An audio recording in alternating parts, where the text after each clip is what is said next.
better, should cut certain votes, and independents like Indian Rashid to others should do it, because in the final analysis. But for Kashmir, do you think they'll have a strategy like, you know, banking on someone like the Muzaffar Beg or somebody like that, you know, somebody who comes from the Pahadi community, a community that you know, owes gratitude for the BJP for getting their ST status? Do you think that could be a strategy, you know, from the BJP side? That is, but I think the numerical strength is too less, and the number of seats will be so maximum. It would be that NC and Congress alliance doesn't get a clear majority on their own, and in that case, mind it, mathematically the most easier equation is NC and BJP coming together, which chemistry wise won't happen, but that's the easiest numbers if two of them decides to come together. Wanted to you've been traveling over there, you didn't travel to Jammu, but you were in the valley.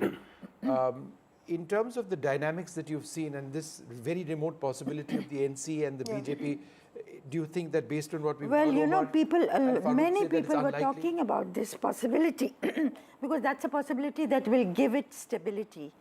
BJP representing the Jammu region convincingly, NC representing the Kashmir Valley convincingly. If they come together, it will be a stable government. Both regions will be. I asked Dr. Farooq Abdullah, this is now many days ago, he ruled it out categorically. Right. And he said that again yesterday and in many interviews that that's not on the cards at all. So NC, where the party that's not done as well as was expected is the Congress party. And it compelled Omar Abdullah to go public about its ally, pull up your socks in Jammu. And it had, and if you talk to people, you know, friends and all, they said, yes, we wanted to give the Congress a chance, but where is the organization? And actually one realized Mr. Ghulam Nabi Azad moving out of the Congress, how much of a blow it has been to the Congress party, not because his candidates are going to cut into the Congress vote, but the organization, anyway a weak organization, has been decimated. So Mr. Azad has lost out, Congress has lost out, and the BJP is gained in the process. And it's only towards the end of the campaign that the Congress managed to have working presidents from the Mahajan community, Brahmin community, which were the basics, right? So clearly those corrective actions coming only towards the end, and Priyanka Gandhi rushing to campaign in Jammu after being... Almost the last day, that's right. But if you just focus a little bit more on Jammu and Kashmir, the fact that, you know, in what is likely to be a very close election, possibly a hung assembly, the 5 independents nominated candidates with the LG, potentially, if they don't hold the cards, they can certainly help one side get to within striking range. How significant is that? It's a very significant part. I mean, 5 MLAs, so in short, it is a 5 MLA, and more likely they are likely to be a part of the BJP side. However, personally, I feel that NC and Congress alliance is more closer to forming a government. Even if they, let's say, fall short of 5 or 6 seats, so they are likely to get the support of PDP or certain independents. So it is easier for them to get support of 5 or 6 rather than like BJP arranging the support of 10. Right. So in effect, the majority figure for the Congress and NC is going to be 48. Not 46. Yes, because of the increase. Gets added to the 90, the nominated ones, with the vote. Yeah. This, of course... So then they need to get to 48 in order to win the election. 48 will be the majority. Whereas the BJP will not need that kind of a figure. They will need a much lower figure to cobble together. And there are more seats in Jammu this They're time. up 5 is what you're basically saying. 43 versus 46. They're up 5 already is what you're basically They're up essentially 5. They're starting off with 5. Yes. And we have of course, Dr. Abdullah has said, Farooq Abdullah has said, we will go to the Supreme Court. We will challenge this in the court. So government formation, if it's not a very clear verdict, may become a messy business, you know. Many possibilities open there. We also have Virendra Sindhu, who is spokesperson of the JJP, joining us now. Thank you, Mr. Sindhu, for speaking to us. I mean, the trends have just started coming in, but what is your expectation? Because while JJP did come out of the government, we also saw many people leave the JJP, join the BJP, and of course, they are also facing revolt and rebellion from voters. So clearly, this has not been a great time for the party. How confident are you of making a mark along with your alliance partner, which is the Azad Samaj Party? ये इसमें बिल्कुल सच्चाई है कि हमारे लिए जो results हैं वो इतने अच्छे नहीं होंगे जो आप कह रहे हैं, लेकिन मैं एक बात ये भी कह रहा हूँ, जो 19 का फिगर आप दिखा रहे हैं बीजेपी का, इतना यहाँ तक बीजेपी नहीं पहुंच पाएगी। टोटल 90 सीट्स में से 20 सीट्स बीजेपी नहीं ले पाएगी। इतनी बुरी लहर बीजेपी के खिलाफ एंटी इनकम्बेंसी का वो लेवल हरियाणा में था, उसी का नतीजा हमें भुगतना पड़ा। जो बीजेपी के खिलाफ एंटी इनकम्बेंसी थी, बीजेपी के साथ जाने का जो फार्म प्रोटेस्ट था, जो जवानों का था, पहलवानों का था, और वो जिस तरीके का अनएम्प्लॉयमेंट का रेट हरियाणा में नंबर 1 पे है पूरे देश में, और जिस तरीके से कास्ट रिलीजन की पॉलिटिक्स बीजेपी ने हरियाणा में की, उसकी वजह से, उसका पार्टनर होने की वजह से हमारे साथ भी गलत हुआ, और बीजेपी भी डबल डिजिट या 20 की जो फिगर है यहाँ तक नहीं पहुंच पाएगी, मैं ये मानता हूँ। 2019 में आप लोगों को 10 सीट मिला था, हाँ. और आप and you know you broke the INLD in a sense. the kingmaker, you were the kingmaker. The deputy chief minister's post went to you. आपका फ्यूचर क्या है इस वक्त? क्योंकि एग्जिट पोल्स, अगर आप एग्जिट पोल्स का ट्रेंड देखें, अगर आपको एक एब्सोल्यूट नंबर ना माने, तो आपका परफॉर्मेंस जो है हरियाणा में इस बार शायद काफ़ी ख़राब रहेगा। तो आपका अपना एनालिसिस क्या है जेजेपी का परफॉर्मेंस का? हम स्वीकार ही कर रहे हैं कि हमारा जो रिजल्ट है वो इतना अच्छा नहीं आएगा। दो सीटों पर ही हम आज के दिन फाइट में 2 ही सीटें लेने के। तो आप कह रहे हो कि आप 2 सीट पे फाइट पे है? ओके। सो दुष्यंत जी जीतेंगे कि नहीं सर, क्योंकि वहां से भी तो ब्रिजेंद्र सिंह लड़ रहे हैं उचना कालन से। नहीं, उचाना कला से दुष्यंत जी लड़ रहे हैं, हमने वहाँ पे काम किया। Okay Virendra ji, just 1 second, let's go across to Srinagar. Omar Abdullah of the NC speaking, let's listen in. उम्मीद क्यों ना रखें? जमहूरियत में बिना ट्रांसपेरेंसी के क्या फ़ायदा? जो भी होगा वो ट्रांसपेरेंट तरीके से होना चाहिए, और लोगों का जो मैंडेट है उसके साथ छेड़छाड़ होनी नहीं चाहिए। अगर लोगों का मैंडेट बीजेपी के खिलाफ निकला तो बीजेपी को फिर इसमें कोई जुगाड़ और वो इस तरह की हरकतें करनी नहीं चाहिए। राजभवन को और मरकज़ की हुकूमत को जिस तरह हम लोगों का फ़ैसला तस्लीम करते हैं, पार्लियामेंट में तस्लीम किया, आज जो भी लोगों का फैसला होगा हमारे हुक्मरान जो है उस फैसले को तस्लीम करें, वही है। कोalition पर कितनी कॉन्फिडेंस है? एक वजन है जो कोalition हुई है एनसी कांग्रेस में। अब कोalition तो हमने की इसलिए कि इलेक्शन में कामयाबी मिले, और इंशाल्लाह कामयाबी की उम्मीद रखें। जो कमेटी बनती है नॉमिनेशन की, उस पर किस तरह? किस चीज़ की कमेटी? जो 5 मेंबरों की होती है, जो MLAs वगैरह। लेकिन अब इस पे तो कुछ वकीलों ने अपनी राय दी है। हमारे एक वकील जिन्होंने नेशनल कॉन्फ्रेंस की भी, वो लद्दाख के मामले में आपको याद होगा सुप्रीम कोर्ट में हमारे लिए कामयाबी हासिल की, उन्होंने कहा है कि गवर्नर साहब को अपने आप पे कोई इख्तियारात नहीं है कि वो ये सीटें भरें। ये सीटें अगर भरी जाएंगी तो असेंबली कायम होने के बाद और हुकूमत की जो राय है, पार्लियामेंट में भी यही होता है। प्रणब मुखर्जी साहब प्रेसिडेंट थे, कांग्रेस के बने हुए प्रेसिडेंट थे, लेकिन जब नॉमिनेशंस किए तो मोदी साहब की हुकूमत के राय के मुताबिक किए, कांग्रेस के उन्होंने मेंबर नहीं चुने। तो इसी तरह बेशक गवर्नर साहब मरकज़ की हुकूमत के यहाँ नुमाइंदे हों, लेकिन उन्हें आइन का ख्याल रखना चाहिए, और ये 5 सीटें अगर भरी जाएं तो यहाँ की हुकूमत जो बनती है आज उसकी राय के मुताबिक। PDP की कोई तजवीज़ मिली है? नहीं ना, के लिए जो हमने सुना है, ना हमने उनका कोई तजवीज़ ढूंढा, ना उनके तरफ से कोई तजवीज़ हमें मिली है। आज नतीजे निकल जाने दीजिए ना। पता नहीं क्यों हम इतने बेचैन हैं कि इन्होंने क्या किया, उन्होंने क्या किया। अभी किसी के पास नंबर नहीं है। सुना था महबूबा जी ने कहा we are ready to provide support if need। नहीं ना, वो नहीं कहा। जो मैंने सुना वो ये कहा कि हमने कोई फैसला नहीं किया है और हम नतीजों के बाद फैसला करेंगे।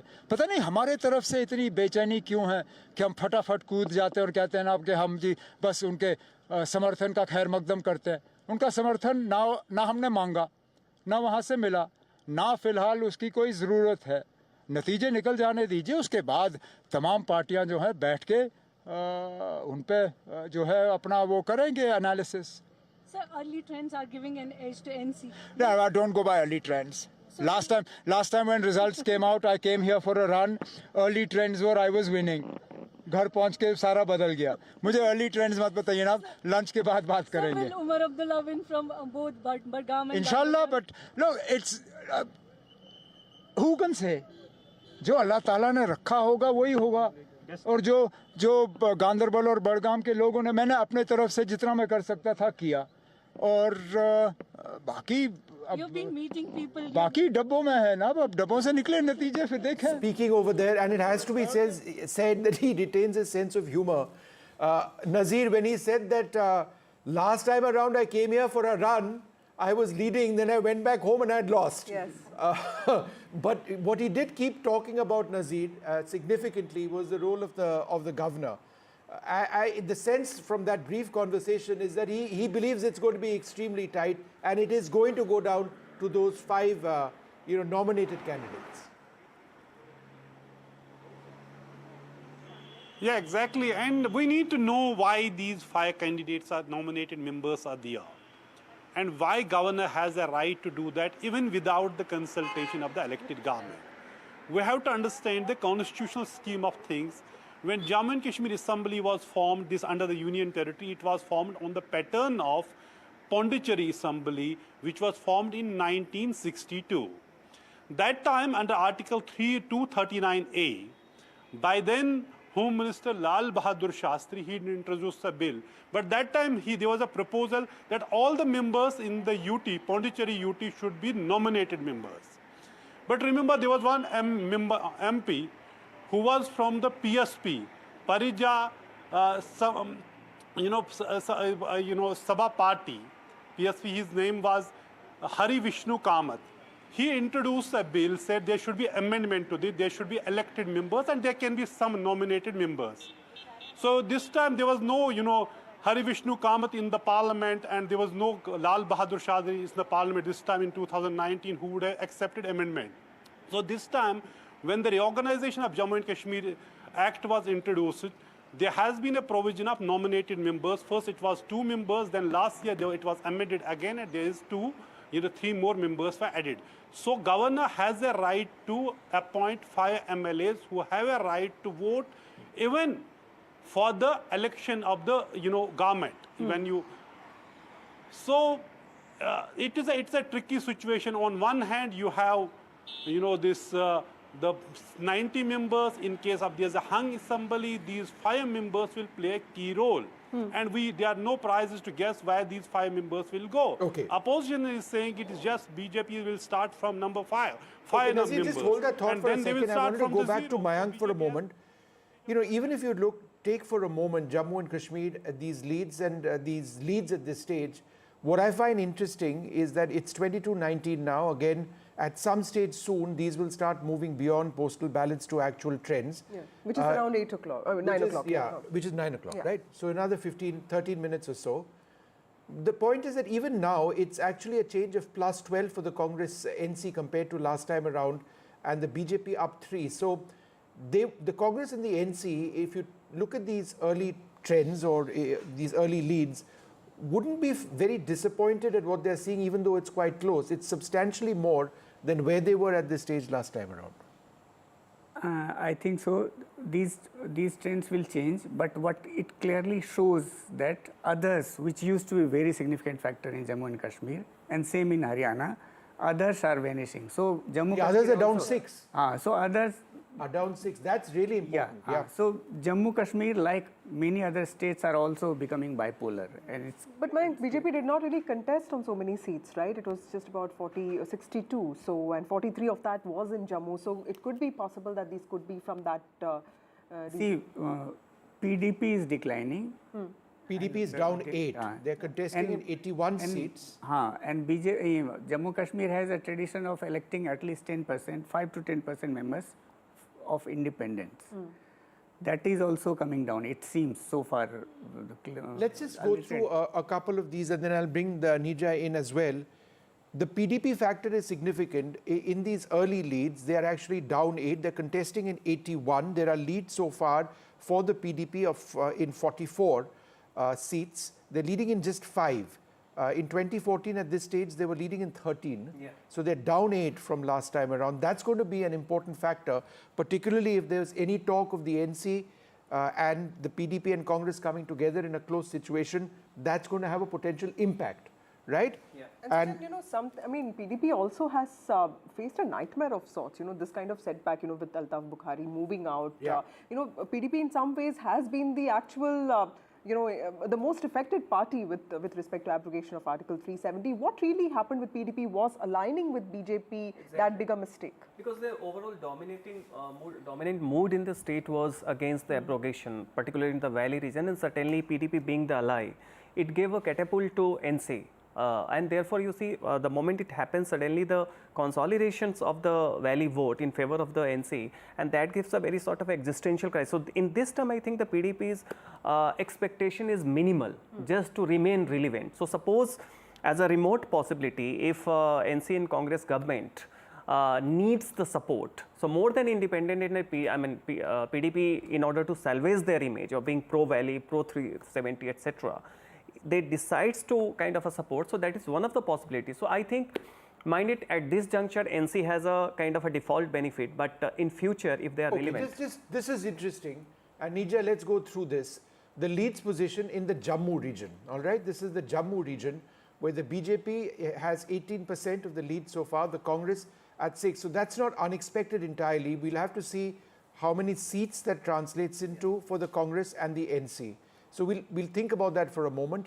This is the Valley right now, where 16% is in favor of the Congress. Again, no surprises over there. Right. The BJP at 1%. Yeah. It's going along expected lines, but what seats is translating? It was anyway expecting only one seat, Gurez, right? That's the ST seat. But Neja ma'am, you know, with respect to Jammu, BJP won 18 seats there last time. There's a lot of talk about a Dogra CM or a Hindu CM, you know, so that was part of BJP's campaign.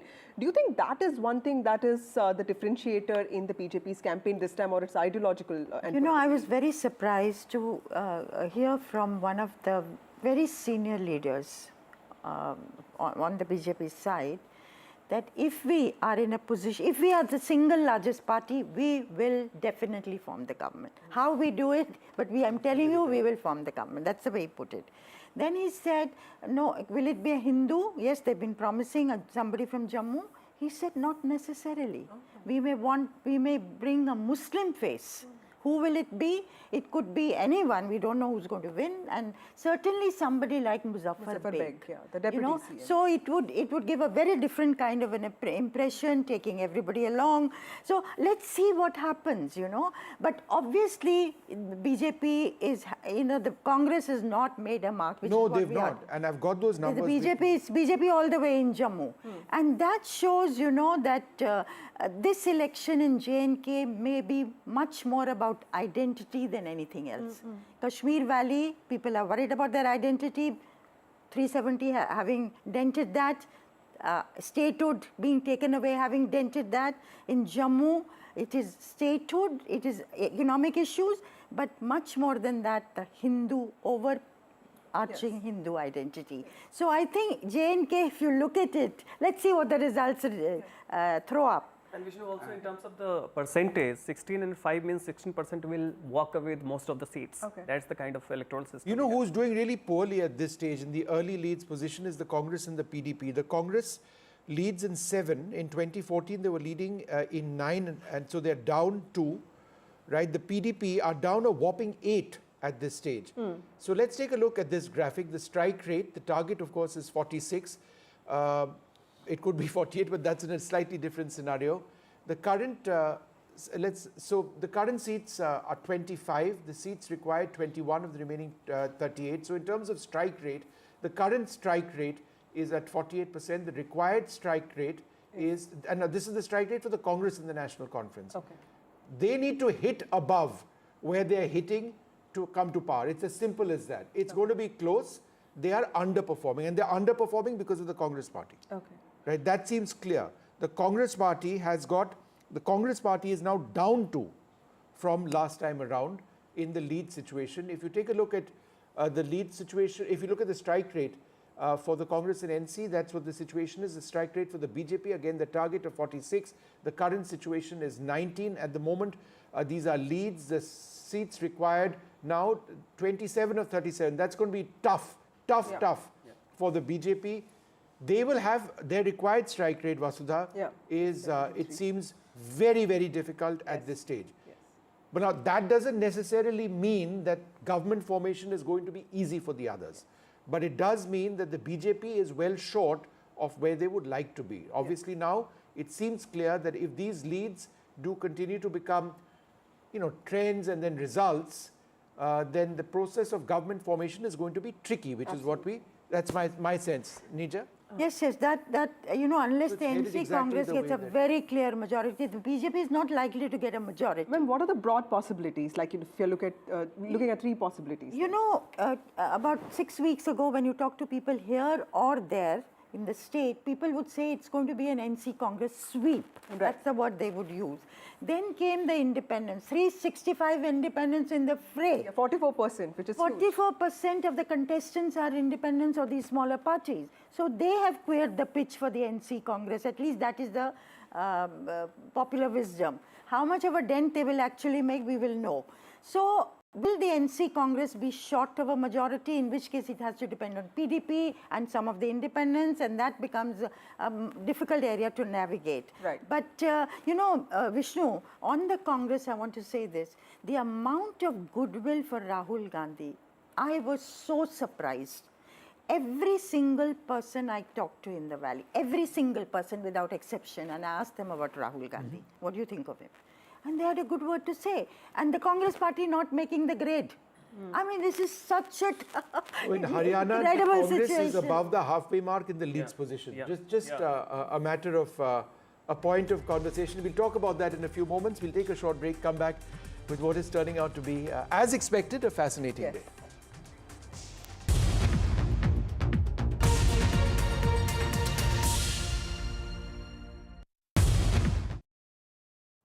Feels like home. Dulux Velvet Touch with True Color Technology feels like home. Dulux, Dulux, Dulux. Tap it here and swipe it there. Pound rewards, मैं everywhere. कहीं से भी करूँ collect, spend करूँ direct. Download any single ID partner app, link your card and earn reward with top brand. Get it free with single ID.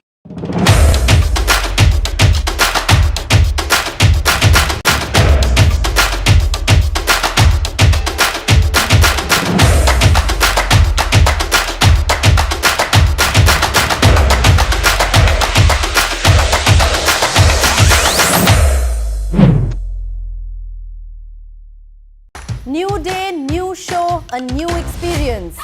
Start your day with the news, not views. We bring you stories that matter and impact your life. News that informs and keeps you ahead. From Maximum City, Mumbai, to the seat of power, Delhi, NDTV brings you the best breakfast show. Breakfast news on NDTV, 8 a.m. every day.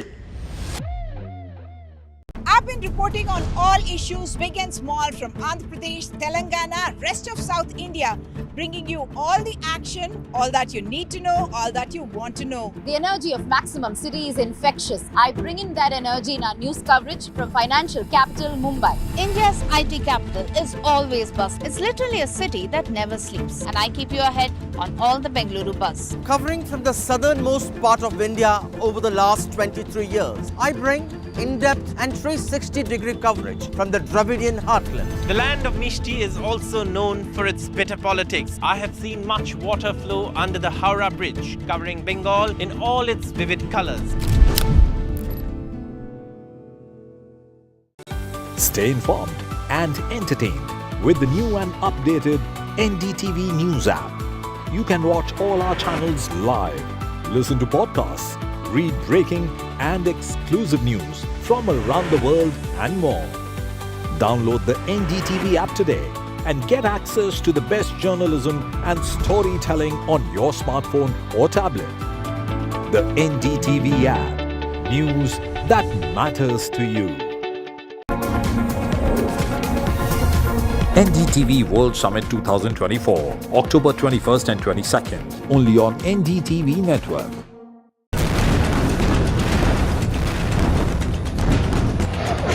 From the heart of city in Beirut, a city which is scarred by violence and caught between the crossfire between Israel and Hezbollah. A war which started a year ago between Israel and Hamas has now spilled over to Lebanon. NDTV is on the ground to bring latest updates, in-depth analysis, and how the evolving war has impacted this country. Stay tuned for latest updates.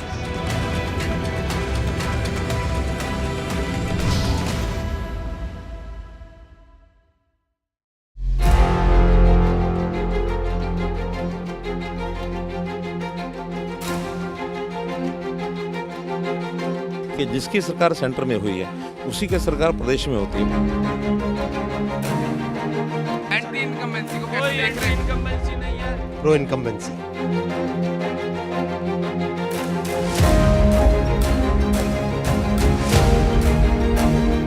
Congress आ रही है, भाजपा जा रही है। Congress is going to form the government in Haryana with a big majority. New day, new show, a new experience. Start your day with the news, not views. We bring you stories that matter and impact your life. News that informs and keeps you ahead. From Maximum City, Mumbai, to the seat of power, Delhi, NDTV brings you the best breakfast show. Breakfast news on NDTV, 8 a.m. every day. I've been reporting on all issues big and small from Andhra Pradesh, Telangana, rest of South India, bringing you all the action, all that you need to know, all that you want to know. The energy of Maximum City is infectious. I bring in that energy in our news coverage from financial capital, Mumbai. India's IT capital is always buzz. It's literally a city that never sleeps. And I keep you ahead on all the Bengaluru buzz. Covering from the southernmost part of India over the last 23 years, I bring in-depth and 360-degree coverage from the Dravidian heartland. The land of Mishti is also known for its bitter politics. I have seen much water flow under the Howrah Bridge, covering Bengal in all its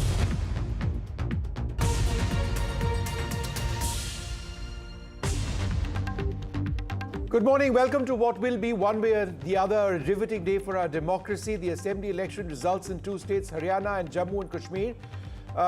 What we are now seeing as we moved, it appears beyond the postal ballot stage. What you're seeing are trends now coming in.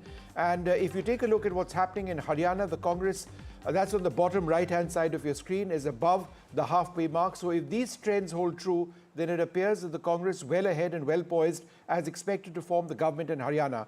What in a sense is closer is Jammu and Kashmir. The question is how close? Yes. And therefore, the Congress and NC, will they be within striking range of forming the government, or is the BJP with 23 poised to put a big problem to them? Because it's 23 and potentially plus 5. Plus right? 5, yes. With the governor's nominated candidates, adding potentially likely to the BJP's tally. So it does appear to be close. Professor Sandeep Shastri with us as well. We'll bring him in a moment, Maria. But, you know, Vishnu, 39, that Congress NC number that we are looking at, it's important to break that down further. What is the number of NC and what is the number of Congress? We were doing that. Because if NC... The Congress is doing very poorly. No, but I'm saying if NC... Yes. If NC has actually managed to get more seats, then it is actually the single largest party. Then that concern of the single largest party, that if the BJP emerges as the single largest party, then it can be a different story. That goes away. So we'll try and break that down further of how are the numbers placed between Congress and NC. So at the moment, these are early trends. Of course, it's 9 a.m. 73 seats. We have trends of, but this again, let's put a huge caveat right now. Postal ballots have come to an end. EVM machine counting has just about begun. We have Professor Sandeep Shastri here in the studio. My colleague Mayank is here. We also have Sajjan Kumar joining us. Sajjan, I'm going to begin with you, because I'm looking at those numbers because, more or less, as far as Haryana is concerned, picture clear ho chuki hai. There's nothing called picture abhi baki hai. In Jammu and Kashmir, that's where picture abhi baki hai. Exactly, and if you see the 24 seats that BJP is leading, it would be primarily concentrated in Jammu region. So that also shows that perhaps Congress is not doing what was expected by the Congress. So that is why we have to see 24 plus 5. For even NC and Congress to form the government, though they are closer, they need to reach out to not only the independents but also to PDP. So PDP also becomes a relevant factor if you see, take their... As per the last trends, of the 39 Congress NC, 12 were supposed to be Congress and around 27 NCP. And which means still you have trends from 12 more seats to come. And those 12 seats can be critical in whether BJP moves ahead or the alliance is going to cross 45. Suppose BJP crosses 30 plus, then it will be very closer. Well, BJP plus those 5 candidates would have likely crossed 30, in which case the role of independence becomes much, much sharper. Very true. But if you look at 39, and firstly, I think what we can actually do is let's have that strike graphic if we can. Let's break up Jammu and Kashmir, and let's have that graphic up on our stage. The strike rate required of each of the formations to come to par. The majority mark is 46. This is what we're looking at in terms of the leads position. The strike rate graphic at this stage, remember the target is 46. For the PDP, we are starting with the PDP, but just briefly, if we are to talk to them, they are in a pretty poor state right now. Just 7 seats, 39 of 16. And this is the required. same party which was in power in 2014. This is the Congress and NC. It's going in a bit of a loop. They need 6 of 15, right? Their current strike rate is 53%. Their required strike rate is 40. So they are now ahead of the curve towards getting to 46, all right? Let's take a look now at the BJP. And the BJP is going to be quite interesting over here because the leads position is at 26, but they would now need 20 seats required, 20 of 40. So they're behind as far as the seat count is concerned. Their current strike rate is 34%. They need 143%. So, Professor Shastri, your thoughts on this? You see, when you talk of the strike rate, are you looking at 90 or are you looking at 95?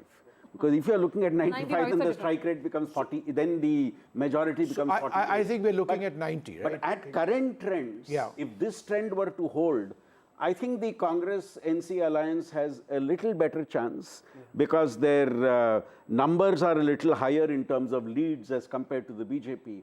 And the NC seems to be the single largest party at the current moment. Absolutely. And in this, NC's own strike rate is pretty high because NC, remember, contested on 52 seats and the Congress contested on 31 seats. They were friendly fight in 5 constituencies, which included Banihal, Sopore, Nagrota. So NC's own strike rate appears to be around 50% or perhaps more. And if the Congress is supposed to be just doing the heavyweight lifting in Jammu the region. NC is up 29 from last time. They're doing extremely well. Absolutely. It's the PDP and the Congress who are doing terribly. The PDP is in a terrible way. They're down 15 from last time. We'll talk about them later. But let's go across to Sunil Prabhu at the Congress Party headquarters. Sunil, go ahead. So the firecrackers have started here, and I hope, Pavan Kera, you are an old Delhiite, you'll condemn this firecrackers because we need to breathe today. Huh? After a long time, the Congress is breathing. Why are you spoiling the Delhi? We'll tell them they are enthusiastic supporters. We'll tell them not to burst firecrackers. But, well, I'm not a Delhiite, I'm a Rajasthani. But this is as expected, both Haryana and Jammu and Kashmir. Results would be as expected by us, but more than what was expected by all of you and the exit pollsters. Now it comes to the issue of, in Haryana, it's virtually now a 2/3 majority. Does the Congress High Command, and I know you have been political secretary to Sheila Dixit, is there a chance now to bring in a fresh face, or do you will go by the time and trusted Mr. Hoodas? In our party, there is no centralized decision making. We believe in taking the opinions of all the legislative party and let the legislative party give their opinion to the central leadership, and that's how we take our decisions. The central party, of course, will definitely do that exercise, but you know very clearly the numbers are in favor of Mr. Hooda. But is there a possibility, like you saw Selja, she says she's a Dalit leader, she wants to emerge as the thing. Is there a chance for her? Such decisions are not taken by 24 Akbar Road. They are taken by the legislative parties. Okay, the issue about Jammu and Kashmir, how are things going to work out? Very good. We are very confident. We are very confident that we'll be able to implement our positive agenda in the state of Jammu and Kashmir, and we'll be able to heal the wounds of Jammu and Kashmir. What is your message to Prime Minister Modi as well as Home Minister Amit Shah? He should have a jalebi today. You should have a jalebi today. So here you have it. You should have a jalebi. Pavan Kera very clearly saying, finally the High Command will take note of the MLAs. Now, Sunil, we know that you are very fond of jalebis as well. By the end of the day, just make sure that, we're all getting old. Don't have too many jalebis now, Sunil. But let's focus a little bit more. Haryana seems to be quite easy, right? Sunil, a serious comment. I care about my colleagues' health.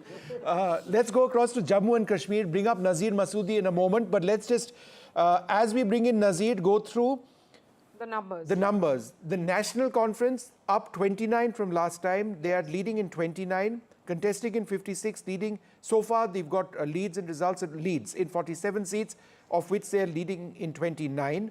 And even as you speak... the Congress is down one.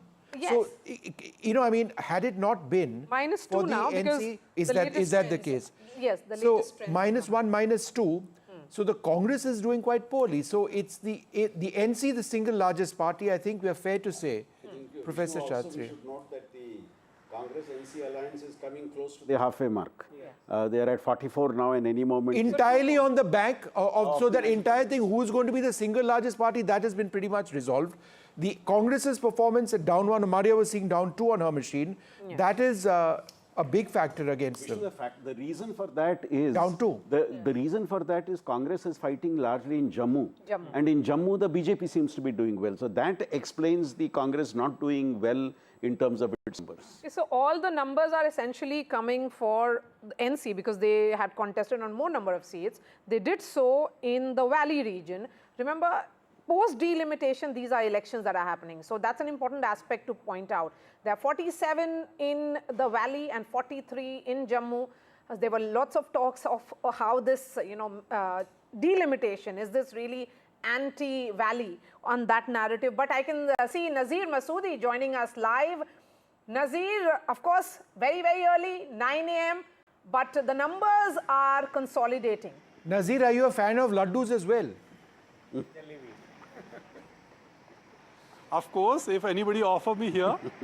So I saw Omar Abdullah just passing through this road here at Boulevard. He was really smiling, very happy. And they all said he will, talk after lunch when he will be having clear numbers. But what we have got so far, besides the, EC numbers which we have leads, the locally what I have been able to gather so far, NC is leading, these are early trends, in 36 seats, Congress on 10, BJP on 26 seats, and PDP on 5 seats. In fact, early leads also show that a National Conference is leading in Bijbahara as well, where Mehbooba Mufti's daughter, Iltija Mufti, is contesting.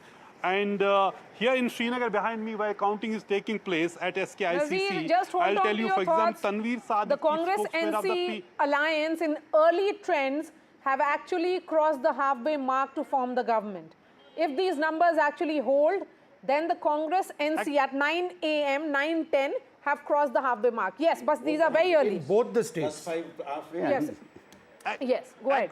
Exactly, but some of them are still postal ballots. Some of them, first round has been completed in many, places. For example, I'll tell you, Tanveer Sadiq of National Conference chief spokesman is leading from Zadibal. Ali Muhammad Sagar, General Secretary, is also leading. Bashir Ahmad Veeri of National Conference from Bijbahara is leading against Mehbooba Mufti's daughter Iltija Mufti. National Conference candidate Saifuddin Butt is leading from Khan Sahab in Badgam district. Mia Meher Ali is leading in Kangan as well. Sakina Yittu, senior National Conference leader, and she's leading from Damhal. But Nazir, let me just ask you this. And there are People's Conferences leading from Handwa. Nazir, the story of independence to me is also fascinating.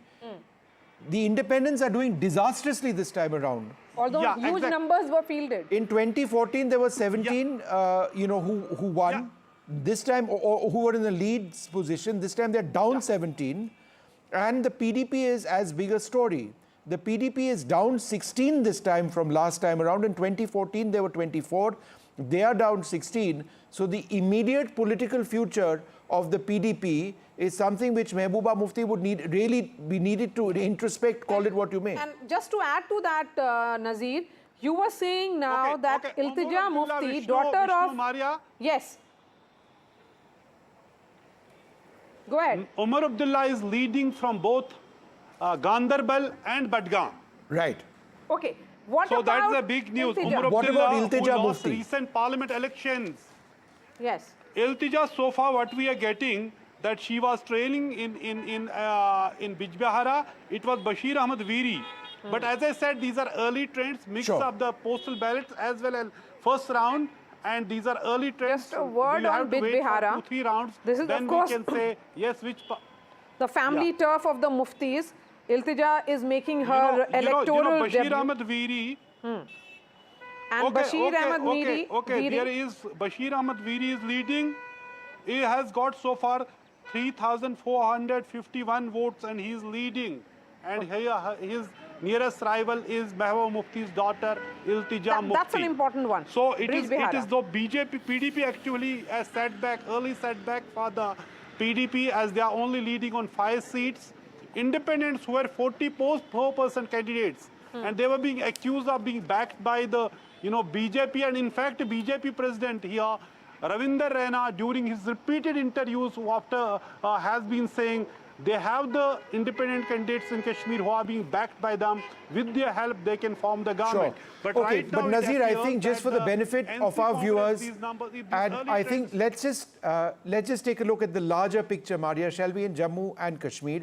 The resounding performance so far of the National Conference appears to have propelled the National Conference Congress alliance to the #1 position right now. These are leads, not results as yet, but very, very strong leads at this stage.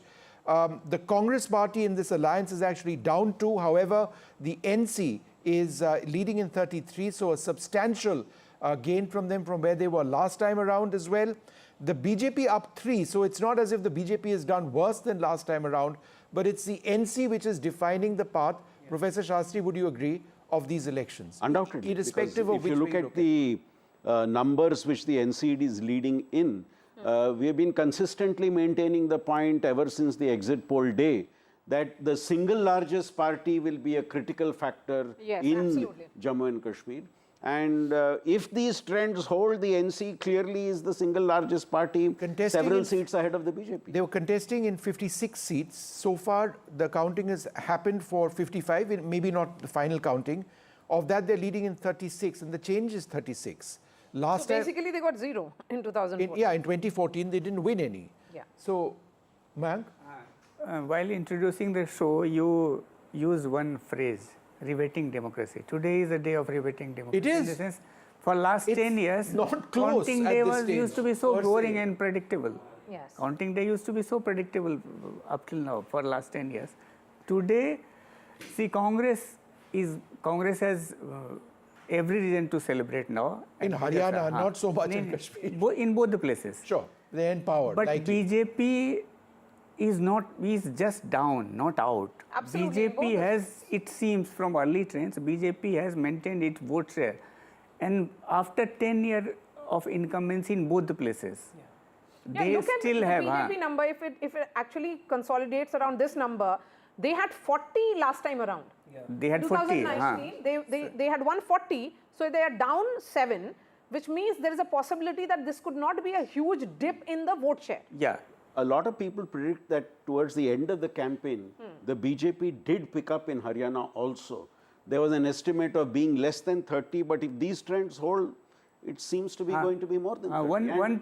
A clear two-party competition is on the cards with the smaller parties being pushed to the side. I mean, one was not expecting above 30 for BJP, even in the best case scenario. People were expecting around 20-25 sort of thing. So it's not a bad performance. It's a good performance after 10 years. Yeah. It's the JJP vote which has gone to Congress. Yes. BJP, which is consolidation. Much better for the BJP than expected over there. Just briefly, one more point about Jammu and Kashmir. Others, Professor Shastri, they're down 19. In 2014, there were 19 others who won. So all those independents we thought who might play a real factor, at this stage there appear to be no factor at all. Trends are in from all save 2 seats. So it's very clear that the independents and smaller parties are not really so much in the race in the valley. And of course, if the trends change as the EVMs Okay, Professor Shastri, interrupting you now. We need to go across to my colleague Aishwarya, who's got a BJP spokesperson with him. Aishwarya, go ahead. Zafar Islam is with me, sir. Unlike of the Congress headquarters where the leaders have arrived, there are jalebis which are being distributed, firecrackers being busted, although altogether the leaders have told them not to bust firecrackers because of the air pollution, but no halwas and laddus over here at the BJP headquarters. See, one needs to wait because Congress party is actually celebrating very early. They will be disappointed once all the results are out.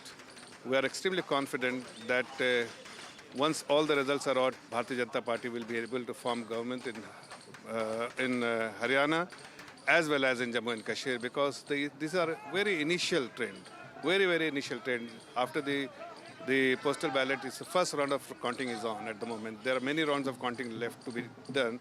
So we are confident that once at least 7-8 rounds of counting is done, then perhaps we will be in a position to assess where we stand, whether we are winning with two-third majority, whether we are winning with... Still confident of the victory in Haryana, but Jammu and Kashmir seems a different story.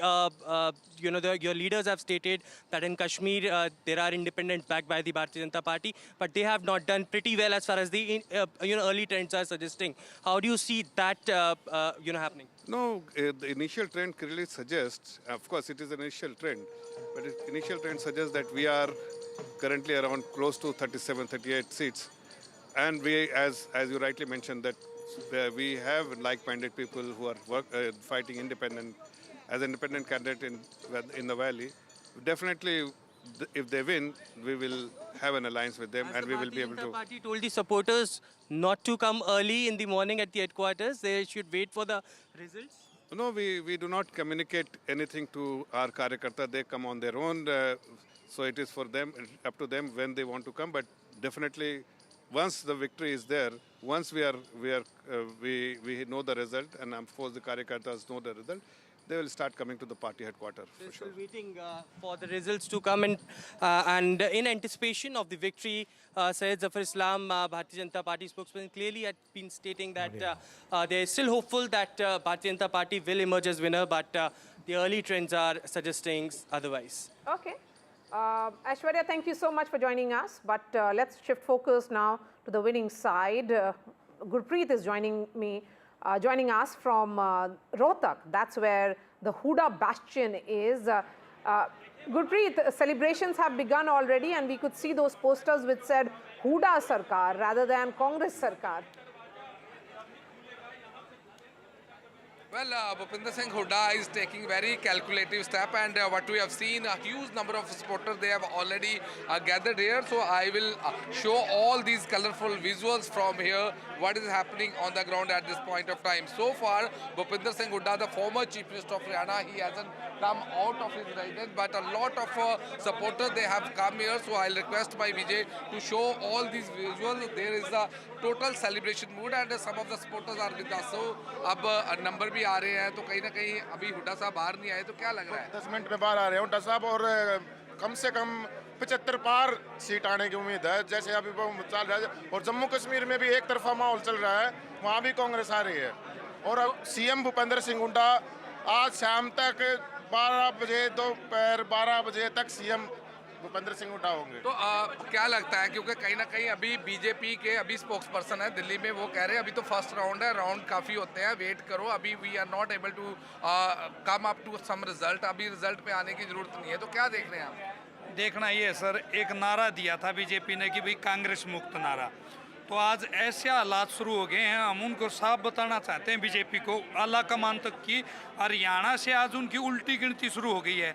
अब होगा एक अलग से नारा चलेगा BJP साहब, यहाँ से मतलब पूरे देश में एक आवाज़ जाएगी। ये जो हरियाणा का इलेक्शन यहाँ नहीं रुकेगा, महाराष्ट्र, छत्तीसगढ़, दिल्ली, ओवरऑल यानी कि बीजेपी साहब का नारा। सबसे पहला क्वेश्चन तो यही है कि अभी कह रहे फर्स्ट राउंड है, फर्स्ट राउंड के बाद कहीं ना कहीं अभी कह रहे बाकी राउंड भी वेट करो, तो क्या पहले सबसे पहले जितने राउंड बढ़ते जाएंगे उतनी ही लीड बढ़ती जाएगी, बीजेपी बिल्कुल साफ हो जाएगी। क्योंकि तारीख 8 भाजपा साहब का नारा हुड्डा साहब ने बोला था, और वो तकरीबन पूरा होता दिखाई दे रहा है। मुख्यमंत्री भी आ रहे हैं, नायब सिंह सैनी भी, दुष्यंत चौटाला भी आ रहे हैं। अब की बार कांग्रेस 75 पार, बीजेपी जुमना पार। तो क्या लग रहा है, कैसे रिजल्ट बहुत अच्छे आ रहे हैं, और कांग्रेस सरकार 75 पार, जो नारा बीजेपी ने दिया था 75 पार का, उसको पिछले बार पूरा नहीं किया, लेकिन हुड्डा साहब ने इस नारा को 75 पार पूरा कर दिया।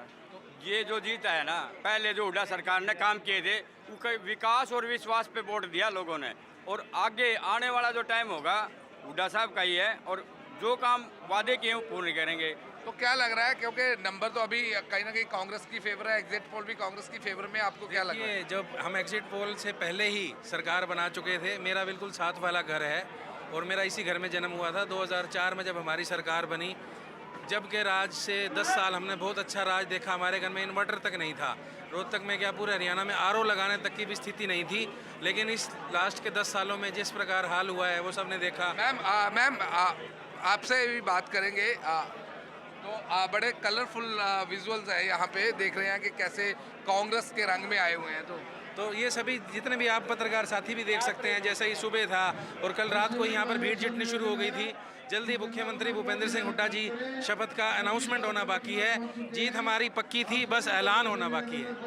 तो क्या लगता है, क्योंकि कहीं ना कहीं आप देख रहे हैं लोग भी आ रहे हैं, खुशियों का माहौल भी है, तो क्या लगता है कि कैसे रहेगा, भूपेंद्र सिंह हुड्डा मुख्यमंत्री बनेंगे? मुख्यमंत्री बनेंगे और इस प्रदेश को नई ऊंचाइयों पे ले जाएंगे। जो ये भाईचारे की, छत्तीस बिरादरी के भाईचारे को पाटा गया था बीजेपी द्वारा, आज वो भाईचारा एक है। क्योंकि जिस बीजेपी ने भाईचारे के दम को पाने के लिए तरह तरह के षड्यंत्र रचे गए थे, आज आप देख रहे हैं छत्तीस बिरादरी एक है। ये छत्तीस बिरादरी भाईचारे, ये दीपेंद्र हुड्डा की मेहनत और भाई जो शकुंतला खट्टक जी जिन्होंने सारी बिरादरी एक हुई है, उनकी जीत है। तो क्या लगता है कि बीजेपी के खिलाफ थे लोग या बीजेपी ने डेवलपमेंट नहीं की? क्या मेन कारण क्या लग रहा है? मेन कारण यह क्या है, बीजेपी सरकार ने तो रोजगार दिया, इसमें बेरोजगारी में नंबर 1 बना दिया, नशे में युवाओं को नशे की तरफ धकेल दिया इन्होंने। यहाँ पर नशे की पूरी लत लगी हुई युवाओं में, और जनता बदलाव चाहती थी। दीपेंद्र हुड्डा ने और भूपेंद्र हुड्डा ने दिन रात मेहनत की। जनता बदलाव चाहती थी। आज कहीं ना कहीं इनिशियल ट्रेंड है जो कांग्रेस के हक में आ रहे हैं, लेकिन बीजेपी कह रही है अभी वेट करो, कई राउंड्स है उसके बाद करेंगे। तो क्या लग रहा है? क्लियर बहुमत मिलने जा रहा है। उसका कारण ये है कि 10 साल में इन लोगों ने बिल्कुल भी विकास नहीं किया, और जनता को, पूरे हरियाणा की इन लोगों ने यहाँ तक कि पानी के लिए, एक बूंद के लिए तरसाया। कोई विकास किया हो तो मुझे बताओ। इसका कारण यही है कि कांग्रेस पार्टी आ रही है और बीजेपी जा रही है। कांग्रेस पार्टी आ रही है, लेकिन सबसे बड़ा सवाल अब ये है कि भूपेंद्र सिंह हुड्डा मुख्यमंत्री बनाएंगे, क्योंकि मुख्यमंत्री बनेंगे भूपेंद्र सिंह हुड्डा एक तरफा, और 70 सीटें आएंगी। तो क्या लगता है?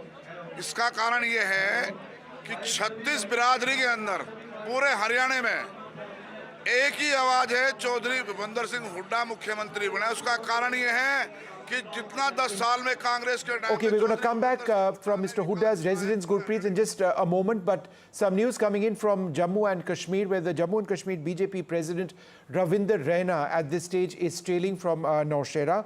But the overall situation in Kashmir, it seems pretty settled at 51. The Congress NC, riding entirely on the back of the NC, appear to be coming to power quite comfortably. I guess in just another hour or so, we may be in a position to call these elections one way or the other, but still very much in the level of leads, but a lot of leads, not pretty much from all the seats. Yes. We have Guru Prakash Paswan joining us from the BJP, Tarun Upadhyay, senior journalist, Rimple Sohi Kadyan is JJP spokesperson, and also Mahima Singh will be joining me shortly. Yeah, I can see Mahima as well. So coming to you, Guru Prakash Paswan, matter of huge concern for the Congress, for your party, for the BJP?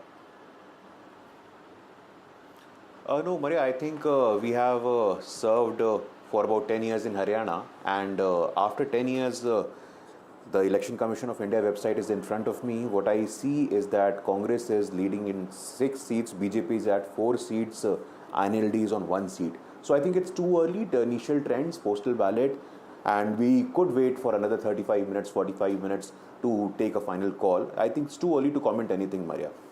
Okay. No, but Guru Prakash, I take that point, but you know, I mean, we've also got the numbers, we're also relying on them. If we take a look at the leads position right now, which we have on our stage, it's between 47 and 48 to the Congress, and the BJP at 36. Now, what is interesting is that you've not drastically fallen since 2019. You're down approximately 5 to 6 at this stage. But pretty much holding on. But holding on in many senses elsewhere. But the fact that the Congress is up 18, I think that is a decider. It's clearly a two-party election as we'd expected. How would you look at the performance of the BJP this time around? No, Vishnu, like you said that the difference is not very much. No, it's and, not. From it's last time for the BJP, it's about, it's not, yeah. As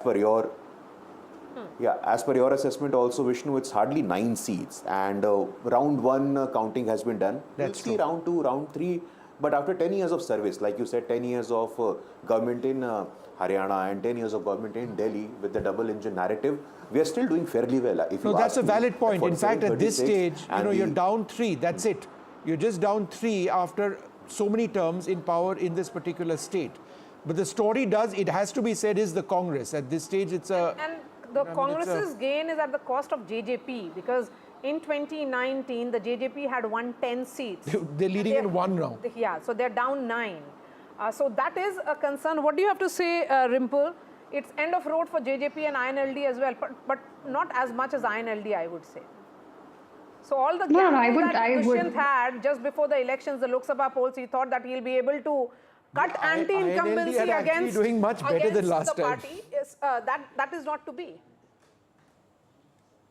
See, as far as your comment about the end of the road is concerned, no, I do not think so. I think somewhere this election. I'm sorry, I didn't get you. In this election, is it end of the road? We're not saying it's the end of the road for your party, by no means. Yeah. Yes, I would say this has mostly been exactly along the lines of the Lok Sabha elections, as we can see. Dushyant is actually trailing. As we can see, it's been... Dushyant is trailing in Uchana, in his own seat, Uchana Kalam. So that's terrible news for you. Yes, of course. But I do not consider it news as yet. This is just the first round. I'm going to wait up. I'm going to hold on to hope till at least 11 a.m. Okay, but you know, let's see what happens. Is evident here is also that there is that, you know, the sense was that in 2019, the Jat consolidation happened in favor of one of the regional parties, that the JJP. They are going back to a party which is taking on the BJP, which is here the Congress. We have never said that. We will never say that. We will never say that we are a Jat-only party. We will never say that we aim to consolidate the Jat vote. All throughout the campaign, our leaders have maintained, I have maintained, that we are a party for all of Haryana, and we wish to serve Haryana as such. Advocate Mahima Singh, of course, the numbers are looking pretty promising. At the moment, it's 9:30. Still, you know, several rounds of EVM counting to go ahead. Is the Congress okay with its performance, particularly in Jammu and Kashmir? Are you satisfied? Jai Hind, Maria, as always, we humbly accept the people's mandate, and I think it is a befitting result for those who backstabbed the innocent population of Haryana, the innocent voter of Haryana, over the last 5 years, especially more than the 10 years. 10 years it's been BJP's rule, and all it did during this whole election campaign was to target the Congress, was to target, you know, the public of Haryana. We remember how the daughters of Haryana were thrashed just next to the parliament as Central Vista was. Our daughters were being thrashed, and it did not raise an eyebrow for the BJP, for the Prime Minister, for any of their leaders. So I think the state of Haryana, which takes great pride in its daughters, has given them a befitting response. The farmers have given a befitting response to the BJP and the JJP government that ruled for the last 5 years. And we are looking forward to a great mandate, to a strong mandate.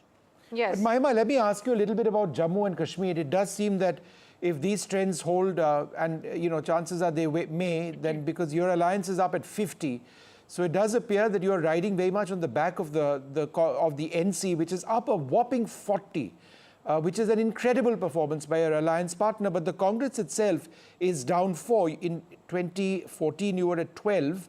You're leading now in 8. That's down 4. Again, leads position.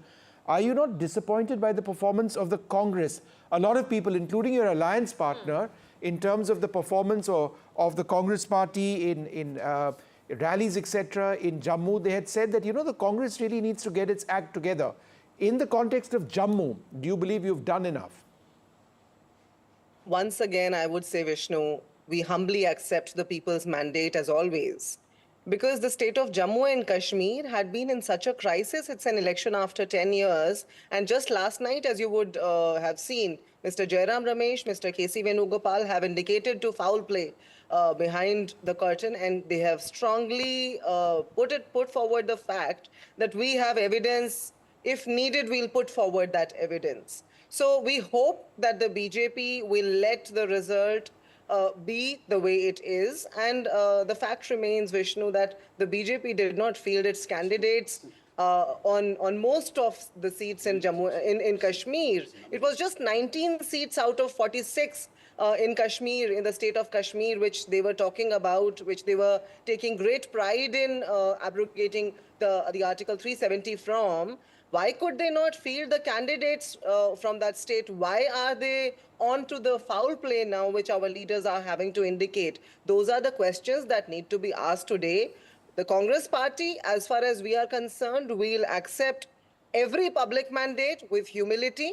We will be duty bound for our now voters. Now Sajjad Lone is a leading win or a defeat. in Handwara. You wanted to make a point there on Sajjad Lone.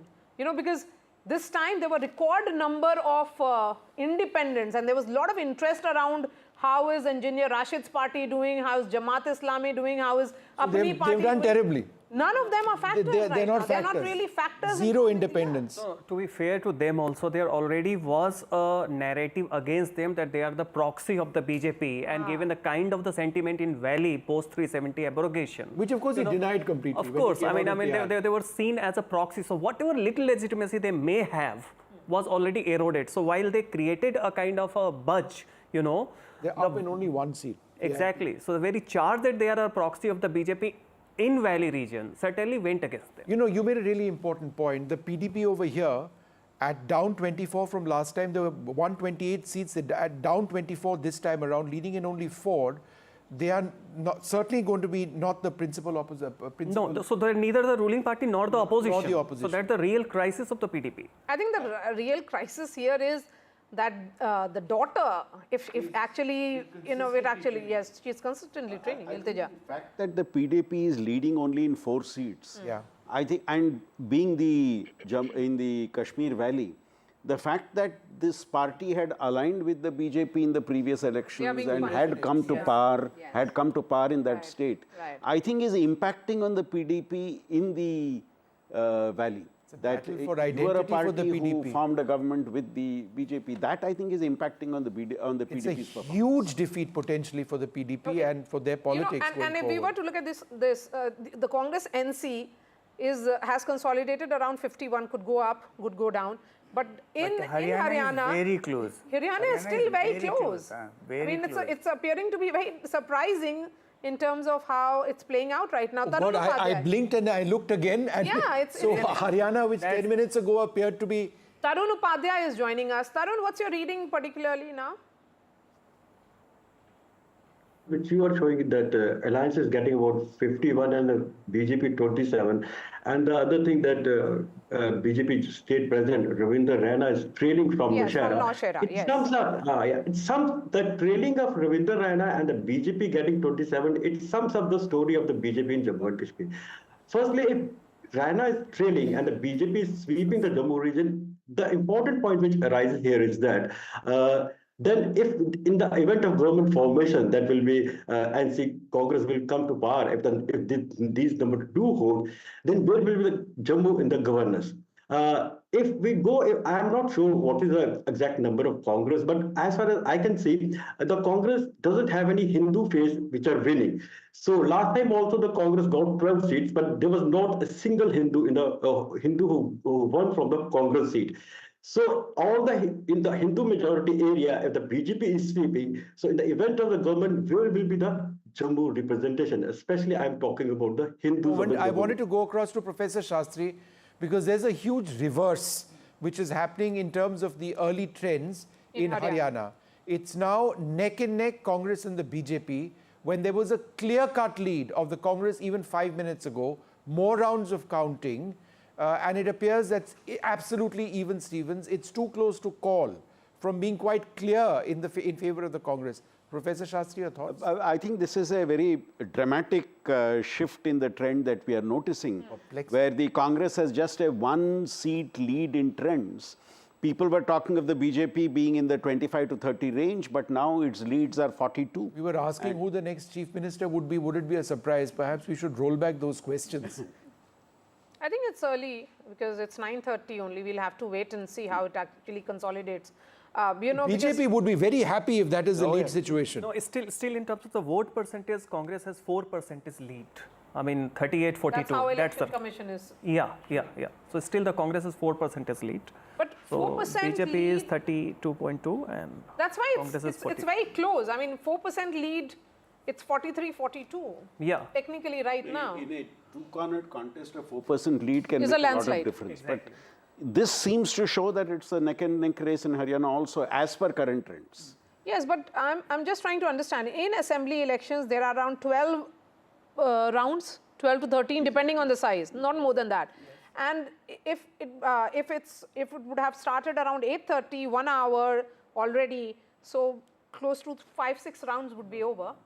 2-3 rounds. 2-3 rounds would be over. And if this is the trend, now the BJP is up, surprisingly, in Haryana. I mean, and it's going up again, 44. I think Haryana will be, so you have to wait until 11 o'clock just because the way it's moving. I think it's very, something very dramatic is happening there. We don't know how these numbers are actually playing out. Very different from what it was around 9, shifting completely now. So let's hold our horses and let's wait and see how it is. Mahima, a word on how you're looking at Haryana right now?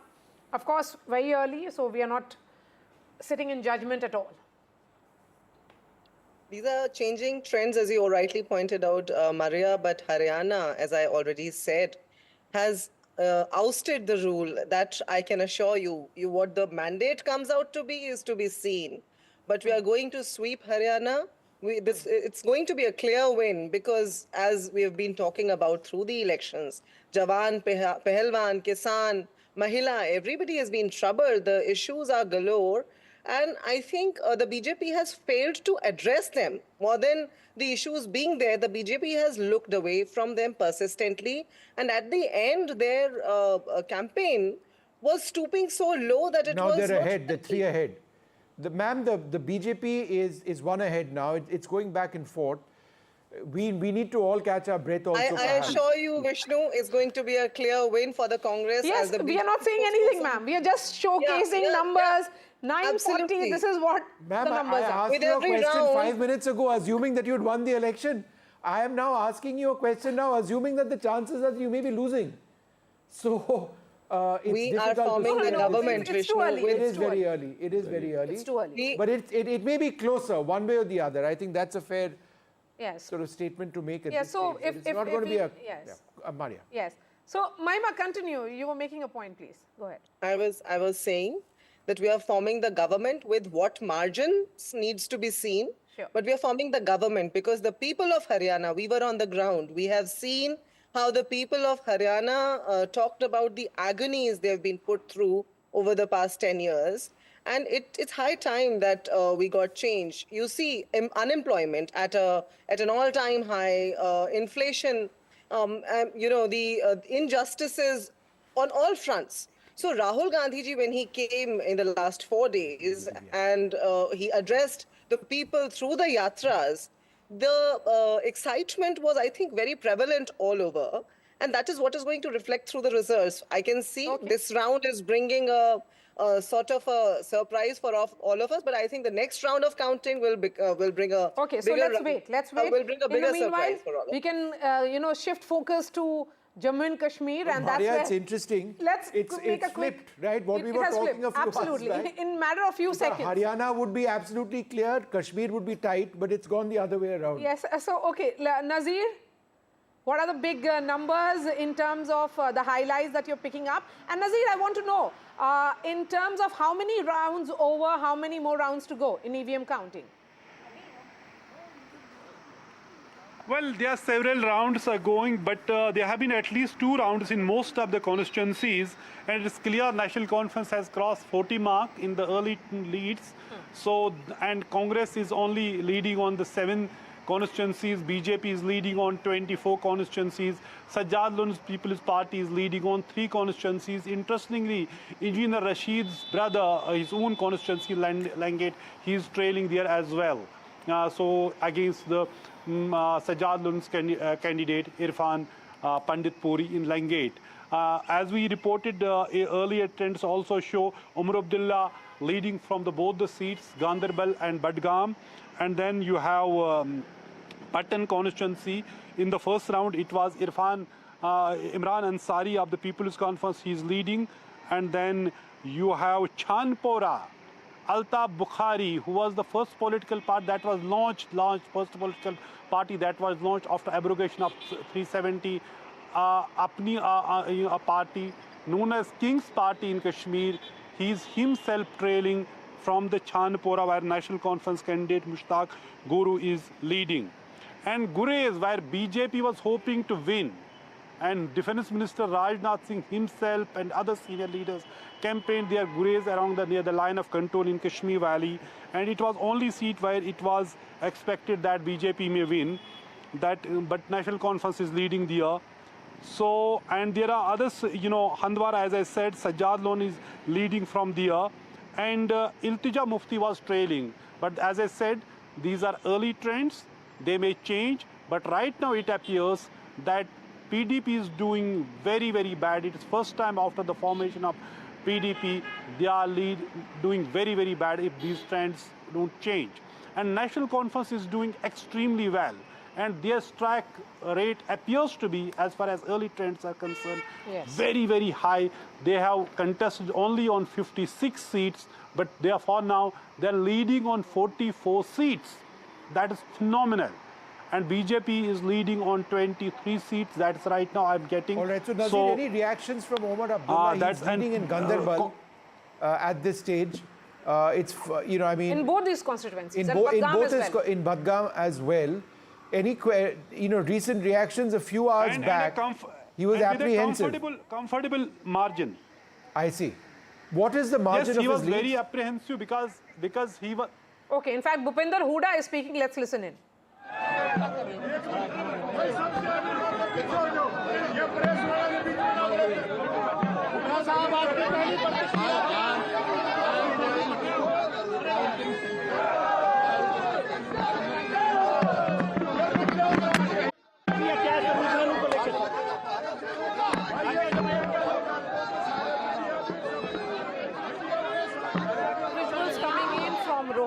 That's the bastion of Hooda, Bhupinder Hooda making this about his battle and consolidation of the Jat vote. So what is evident here is, and if these numbers actually hold, it could be a different picture. Maybe Mr. Hooda should have waited for another half an hour to 45 minutes for picture to become clearer. The BJP at the moment at 45, which means they are crossing the halfway mark. Congress at 40, there's a gap of just 5 seats. Of course, these are early trends, just 2 rounds of EVM counting over. But Bhupinder Hooda, on the day of exit polls, had indicated, I would say, that he is confident of a bigger number. He had said that he is expecting a landslide victory. But, 9:45, it may not be too much of good news at the moment, but it's too early for us to really make any conclusion. But just look at the numbers in terms of how it was, vis-a-vis various regions. Southeast. We are looking at various regions of Haryana. In South, the Congress seemed to have gained 10%, 44, they are up 44. The BJP at 39, so they have not made any losses. This is dramatically shifting, dramatically changing.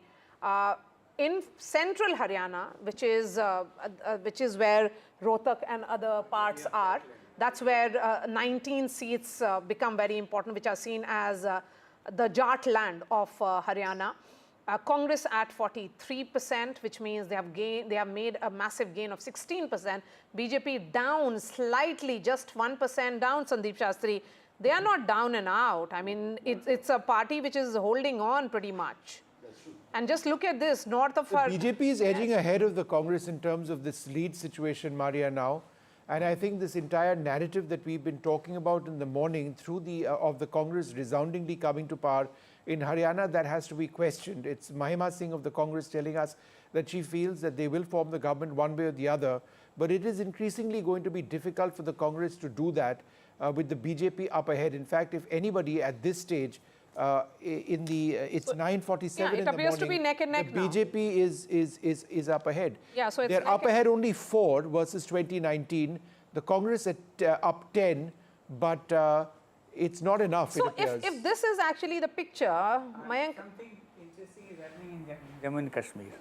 See, if independents were proxies of BJP, they are gaining at the expense of BJP. Yes. See, independents are going up, others are going up, BJP is coming down. What is happening in Haryana is that the BJP is actually up 5 from last time. In 2019, the BJP were at 40. They are now leading in 45. So this indicates that the BJP is doing better. Now, this will result in all sorts of question marks. Exit polls will be questioned. The mood will be questioned. All of that's going to happen. Credibility of exit polls Credibility of exit polls. All of Voters that. have And the surprised all of us if again. this continues, will end up having one huge last laugh. But again, 9:50 in the morning, we thought by 10 o'clock. Professor Shastri, how does it work? Because we never get this right.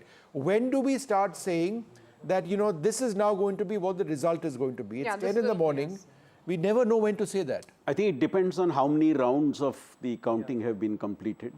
And I think Haryana still seems to be a very open race, and this would be fight to the finish. I think I'm not too sure at 10:30 also you will be able to say something in fact, Anil decisive on Haryana. The former Home Minister of BJP is speaking of Haryana. Let's listen in.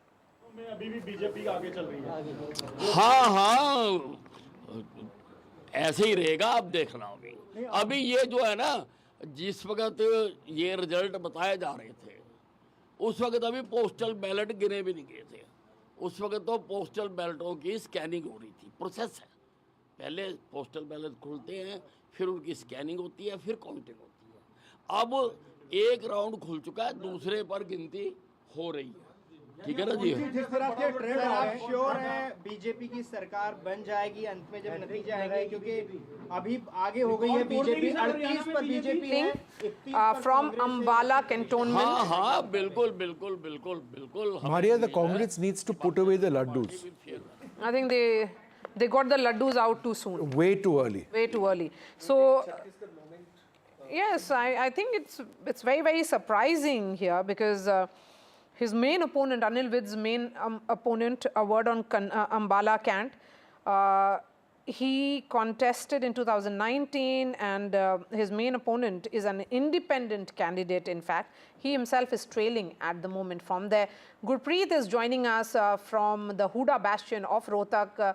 Gurpreet, you know, the picture is very, very surprising. We do not know which way it will go. In fact, the BJP has now taken a lead of 6 seats against Congress. Okay, these are the visuals from Julana. That's where the daughter-in-law of Julana or Julana ki bahu, Vinesh Fogart, contested from, Olympian. She was up against Aam Aadmi Party's Kavita Dalal. And, you know, she tried to position herself as someone who was wronged by the BJP, and hence she, though, is also trailing. And she was the face of the Pahalwan, as we say, Pahalwan, Kisan and Naujawan, right? They were the big talking points of this election. Yes, go ahead, Gurpreet. Picture badal rahi hai. Kya Hooda साहब फिर से वापस चले गए घर के अंदर? Well, Hooda Sahab has just left from his residence to a nearby palace where a huge number of supporters they are gathering, because since morning we have seen a lot of supporters they have started coming here. Now we were trying to talk to some of the Congress leaders to understand what is going on, but as of now we have seen Bhupinder Hooda along with his supporters. He has just left from here. So what we can understand, the BJP is also gaining. That could be possible reason why they are not very vocally speaking at this point of time. But some of the supporters they are with us. तो क्या लग रहा है अभी कहीं ना कहीं BJP भी गेन कर रही है, तो कहीं ना कहीं लग रहा है कोई इसमें कांग्रेस को खतरा है? कोई भी खतरा कांग्रेस को नहीं है, क्योंकि बीजेपी ने टोटली जात पात की राजनीति की है और कांग्रेस छत्तीस बिरादरी की पार्टी है और चौधरी भूपेंद्र सिंह हुड्डा छत्तीस बिरादरी के नेता है। चौधरी भूपेंद्र सिंह हुड्डा ने अपनी डेवलपमेंट, एम्प्लॉयमेंट, हेल्थ पर अब तो सारी गेम नंबर्स की आ गई है। नंबर में कहीं देख रहे हैं कि कांग्रेस के पहले बहुत ज़्यादा थे, 66 तक भी लीड हो गई थी, लेकिन अब कम हो रहे हैं। तो कहीं ना कहीं लगता है कि ये चिंता का विषय है। कोई भी चिंता का विषय नहीं है। कांग्रेस में भी 53 और 55 सीट कंफर्म है। तो क्या लग रहा है आपको? बिल्कुल ठीक लग रहा है जी। कांग्रेस क्या पूरी बहुमत से सरकार आ रही है। तो क्या लग रहा है आपको? कहीं ना कहीं लग रहा है कि जो नंबर नीचे जा रहे हैं वो कांग्रेस के लिए चिंता का विषय है? नहीं, कोई चिंता का सबक नहीं है। अभी तो रुझान है, ये जो सेकंड राउंड हुआ है, अभी तो राउंड काफ़ी रह रहे हैं, कोई प्रॉब्लम की बात नहीं है। कांग्रेस एक तरफा जीत रही है। क्या लग रहा है आपको कि कांग्रेस आएगी ऊपर? 100% आएगी और पूरे फुल मेजोरिटी से आएगी। अभी तो शुरुआती रुझान है, अप डाउन होंगे, लेकिन 12 बजे के बाद जो रुझान आएंगे आपको पता लग जाएगा। 60 से 70 के बीच की सीटें आ रही हैं। Well, if we can talk about the trends, some of the supporters, they are quite confident. They are saying the clarity will be after 12 o'clock and then the picture will be clear. But as of now, we have seen Bhupinder Singh Hooda, the former Chief Minister of Haryana, he has just left his residence to a nearby place where a huge number of supporters, they have gathered. Back to studio. All right. Thank you, Gurpreet. We'll wait and hear from Senior Hooda Saab in just a bit. Perhaps he'll have a reaction when the numbers actually consolidate. On the Election Commission of India's website, we are seeing that there is still the lead of 4% for the Congress party. Does it actually mean then, okay, now the BJP is only gaining, now it's a gap of 7 seats. So it's turning out to be a very, very fascinating BJP is battle. breaking ahead, absolutely. And this has changed in the last 1 hour. If you were watching 1 hour thinking that both the elections are done, then no. Haryana certainly not done. The BJP well and truly ahead. The Congress, which was hovering around 50 at one stage, and further counting. We will try and go to Ishika, but a word on this, Sajjan. If the BJP has a lead of 4% on the 5% now on the ECI.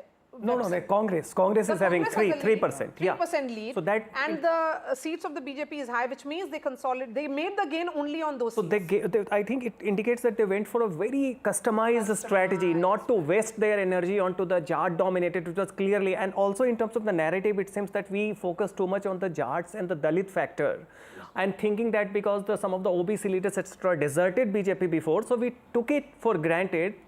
It could also mean that where the BJP is leading, the margins are thin, whereas where the Congress is leading, the margins are a little wider. Exactly. That also could be an indicator of this. Exactly. But this may also very well be a Chhattisgarh kind of a moment. Mind it, I mean, from up to 9 or 10, it was almost certain that Congress is sweeping 60 plus. And final result was completely surprising. So this is also very if this happens, this would be a very interesting case study. As far as Jammu and Kashmir, it's more or less settled. I mean, if these numbers actually hold, there's a huge gap of 30 seats now between the BJP and the Congress NC, the pre-poll alliance. 53, it has gone up. Even I was speaking to you, Dr. Professor Shastri. But, Mayank, a word on this Haryana, it's turning out to be very different from what every pollster was suggesting. All of us were. Exit polls had clearly shown that BJP's vote share base has shifted upwards, and it has stayed at that level, even in this election. Probably Congress was expecting much more, and Congress was expecting transfer of votes from others towards Congress. That has not happened fully, which means BJP at elevated base and Congress not getting enough to match that or go ahead of that. That is probably the story so far. And also, I mean, whatever be the shift of JJP, I think INLD to some extent dented the Jat vote. That factor is also a seeming possibility that INLD perhaps, people did not give too much centrality. INLD is just up 1 in 2019. Vote percentage, the Jat votes. So JJP going down, does it mean that it has led to, who's gained at got the cost of JJP? Congress. Probably, The consolidation of the Jats. Congress may have, that's an open question. If the probably BJP some is of those up 5 from last time, what is to suggest that some of the JJP voters haven't gone to the BJP? They would have gone to the BJP also. has not lost, they've actually from last time. No, we have to see Devi Lal's kind of entire this, lineage, INLD and JJP. So maybe a section, because Hooda was a giant slayer in 90s by defeating Devi Lal. Now it may be possible that a section of the JJP vote may have shifted to INLD, whether they win or lose. And Congress may not have been as much a beneficiary, as we were expecting. Okay. Well, let's go quickly across to Anusha Kapoor, the BJP spokesperson who joins us. Thanks very much for being with us. It seems the BJP is now, inching ahead in Haryana. Is it your sense that you're going to win Haryana on the basis of the trends that you see at this stage? Jai Shri Ram and good morning, Vishnuji. What you see right now is the reality. We are not here to boast about the party, we are here to boast about the work, what we have been doing so far. That is why we have been elected and re-elected not only in the State Assembly but in the Lok Sabha. What we have done is the Pratyashi of work on the ground with Panna Pramukh, with the booth palaks. We have worked tirelessly. Now Vinesh we have Phogat seen is leading. the difference. Just a lot a of few people minutes are back she talking was about trailing. Now the details that are coming in is that she is leading. So it's not really that two-third or a clear trend. It's a very surprising trend which is appearing at 10 a.m. Go ahead, ma'am. Vinesh Phogat is in another reason where she's been used by Congress.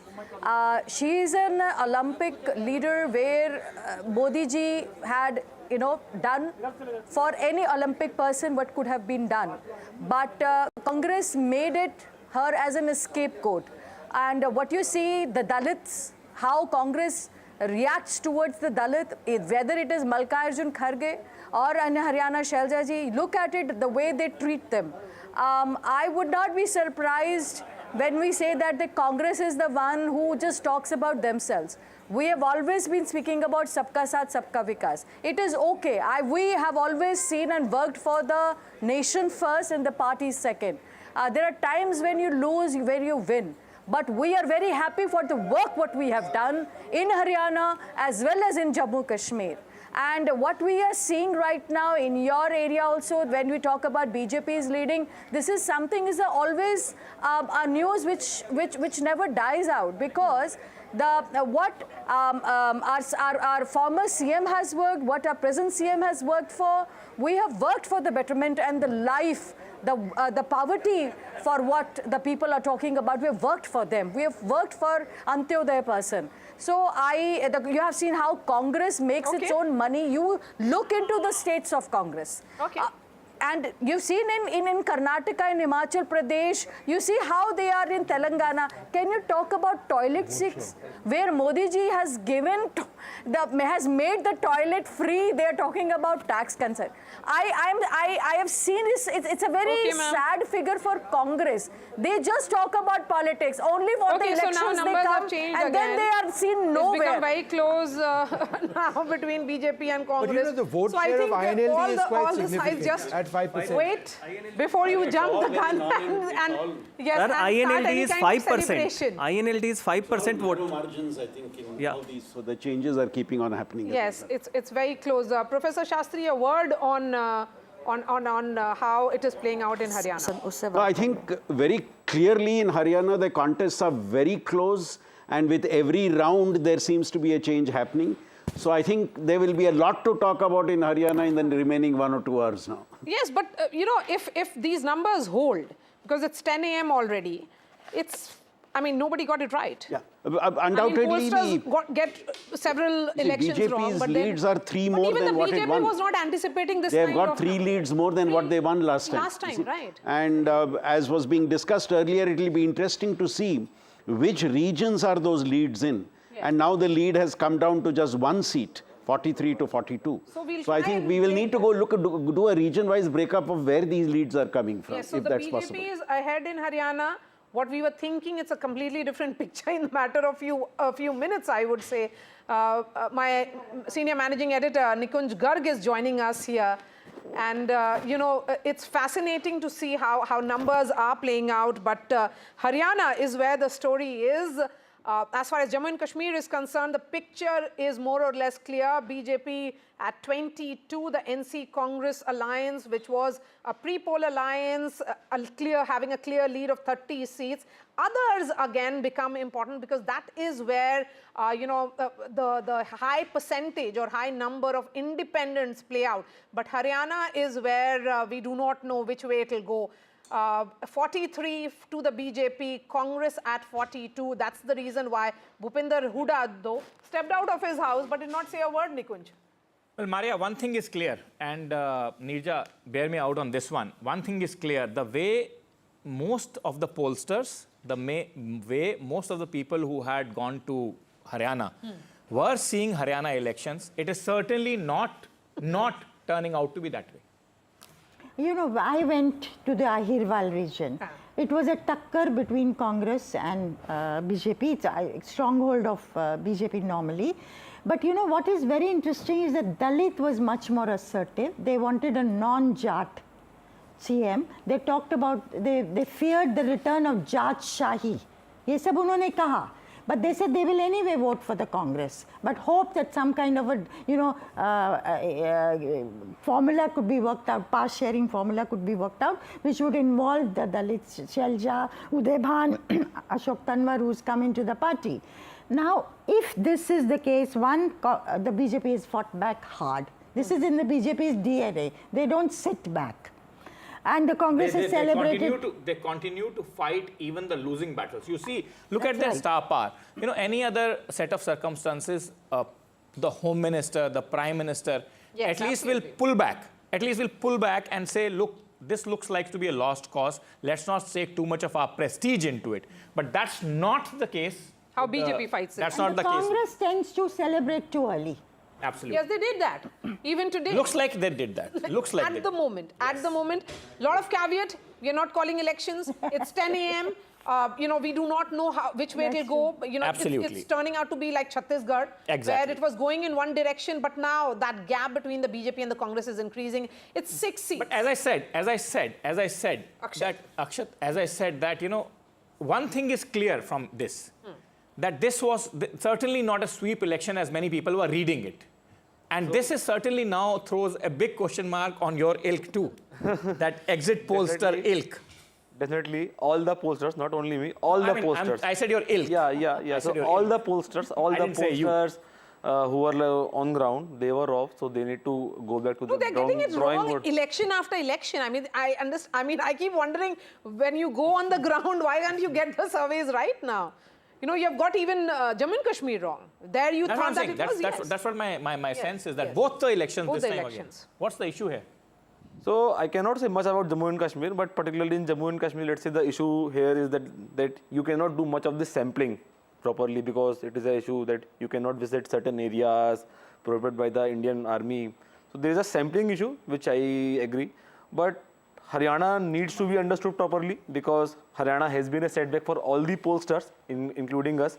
So all of the pollsters were predicting a clear-cut victory for the Congress party, but it isn't the case as of now, and BJP has given a tough fight. Now, what we are able to understand from the pattern, that two particular caste, one is the non-Jat general and OBCs, so they must have consolidated behind the BJP party in like large numbers. So like similar to the Jat consolidation, there was a anti-Jat consolidation. That could have happened. That could have happened. Yes, and but because, also, you know, this would be BJP's best ever performance, because when they won for the first time in 2014, they had got 45 seats in Haryana. 47 seats in the first election. Yeah, 45 in fact. Yeah, no.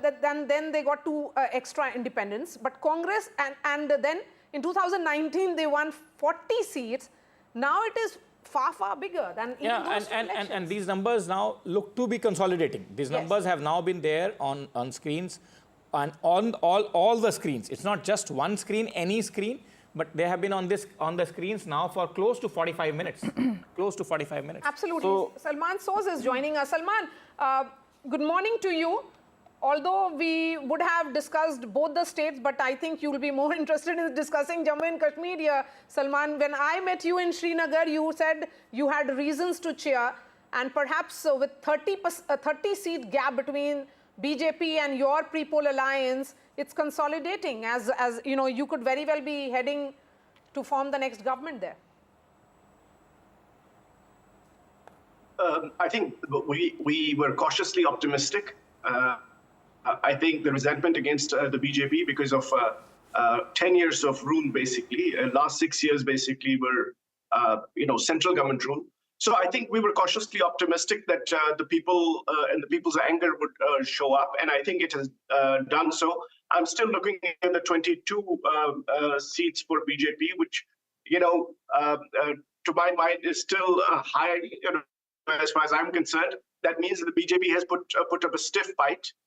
So we should also acknowledge that if these numbers hold. Although my hope is that they will come down from 22 to maybe in the teens, but we'll see. But the people of Jammu and Kashmir deserve a government of their own. They deserve a voice in their own lives, and they deserve their own state, and that is what we'll be fighting for. Salman, your own strike rate in comparison to the NC is low. You were supposed to be doing the heavyweight lifting, of course, in Jammu. That is the region where BJP seemed to have not lost much ground. But the NC's strike rate is 100%. Almost that. Yes, it's very, very high. The National Conference, of course, we expected the National Conference to do really well, because in the Kashmir Valley especially, but the National Conference, I'm sure, has done reasonably well in regions of Jammu as well. But in Kashmir Valley, National Conference became the default anti-BJP voice. So I think that's where you see a lot of votes for NC. So I'm not surprised at all. In fact, I've been saying to people that I was in touch with that NC would do very So we well have some very interesting so, details which have come in now. On 39 seats in Haryana, let's put out the Haryana numbers again. 39 seats in Haryana. There is only one round of counting which is over. So several more rounds, almost 12 to 13 rounds to go. That is as per the Election Commission. That is as per the Election Commission. On 36 seats, 2 rounds are over. And on 10 seats, 3 rounds are over. And I'm looking at the Election Commission of India website here, Nirja, come in on this. The Congress vote share is around 41%, the BJP at 37%. In fact, Kumari Shelja is speaking. Please, let's listen in. देखो, it is too early. Rounds होते हैं, हमको मालूम होता है कि कौन सी pocket का कब काउंटिंग होनी है, तो ये सब चीज़ें चलती हैं. तो इसको आप इतना ज़्यादा मत समझिए कि सेंसेक्स की तरह अप एंड डाउन. ये है, काउंटिंग का एक दौर होता है, हर इलेक्शन में होता है. लेकिन आश्वस्त हैं हम, कांग्रेस सरकार बनाएगी. 10 बज रहा है, कितनी देर और रुक जाए आपके हिसाब से? देखो, अभी शायद तीसरा चौथा राउंड है, तो 10 एक और होंगे. कम से कम उम्मीद नहीं, विश्वास है. मेरे साथ कुमारी शैलजा है, कांग्रेस पार्टी की सीनियर नेता. मैम, चलिए. Neerja, is her smile indicating something? Well, she would want to be chief minister rather than have the party lose. I don't think that is something that's going to make her happy, I suspect. But the Dalit factor, this I found this time, Dalits were very assertive. And they kept talking of a non-Jat CM. And I think the fear of the return of Jat rule, and Mr. Hooda's rule is associated with, favoring the Jat, which the Prime Minister called Kharchi Parchi. And I think that did it work? People who voted for the Congress in the Lok Sabha election, the Dalits and the OBCs, did they go back to the BJP this time, fearing the return of Jat rule? And particularly because of the change of the chief minister also. And did Naib Singh Saini's face work more than we all thought it would, given the short time I want to add a point as well here. So as Maria said, that so Congress vote share is at 41%. Yes. And BJP's vote share is at 37%. So despite a 4% gap for Congress, so we also predicted a 38% vote share for BJP and 43% vote share for Congress. Now issue here in most of the pollsters is the vote share to seat share conversion. Yes. So Vote Congress, wherever conversion. Congress is winning, it is winning very big in the Jat land, and wherever BJP is winning, it is just able to pass that gap. So if that actually works, then it's, they could have got their strategy right, but too early. Yes, yeah. Aishwarya is joining us from the BJP headquarters. Perhaps the scene would have changed by now. And we also have Sunil Prabhu joining us from the Congress headquarters. Sunil, celebrations too early for the Congress, or are they still optimistic? I can see a smile on your face though. They're still quite confident. They're quite sure, but definitely, I think somewhere down the line, they also know that there was that simmering tension. Kumari Shelja is speaking to us. Let's listen in. 11 सीटें हैं जहाँ पे कांग्रेस को बढ़त दिख रही है अगर पिछले चुनाव से आप कंपेयर करें क्या वजह है कि कांग्रेस का जो शेयर है वो बढ़ता दिख रहा है ये स्वाभाविक बात है भाजपा के 10 साल जब निकल गए पहले हमारे भी 10 साल निकले तो एक तरफ तो एक फटीग होता है जब होता है तब शायद इतनी बात लेकिन मिसरूल रहा भाजपा का और भाजपा का मिसरूल एक बहुत बड़ा फैक्टर उसके साथ साथ जो इलेक्टोरेट है लोग हैं वो अपने भविष्य की ओर देखते हैं भविष्य केवल और केवल कांग्रेस है ये लोगों ने देख लिया और नाप तोल कर लिया राहुल जी की यात्रा रही हमारे वर्कर्स ने हम सब ने नीचे ज़मीन पर काम किया राहुल जी के गाइडेंस से और एक जो ओवर आर्चिंग फैक्टर होता है वो यही होता है कि नेतृत्व हमें गाइड करता है और अब लोगों की नज़रों में भी क्रेडिबल ऑल्टरनेटिव है कांग्रेस में जी आप कांग्रेस के एक प्रोमिनेंट लीडर नहीं है हरियाणा में और ऑफकोर्स लीडरशिप का इशू भी बहुत महत्वपूर्ण है आपको लगता है कि जो अगर कांग्रेस की सरकार बनती है कुमारी शैलजा को भी महत्वपूर्ण भूमिका मिल सकती है क्या आप मुख्यमंत्री पद के दावेदार हैं मैंने हमेशा कहा कि दावेदार हम हैं और लेकिन फाइनल फैसला हाईकमांड का होगा हमसे बात करने के लिए शुक्रिया दिल्ली से संजय कौशिक के साथ From Kumari Shelja, quite unlike her to speak so early, although the she has been quite reserved actually during the entire campaign, entire lead up to these voting.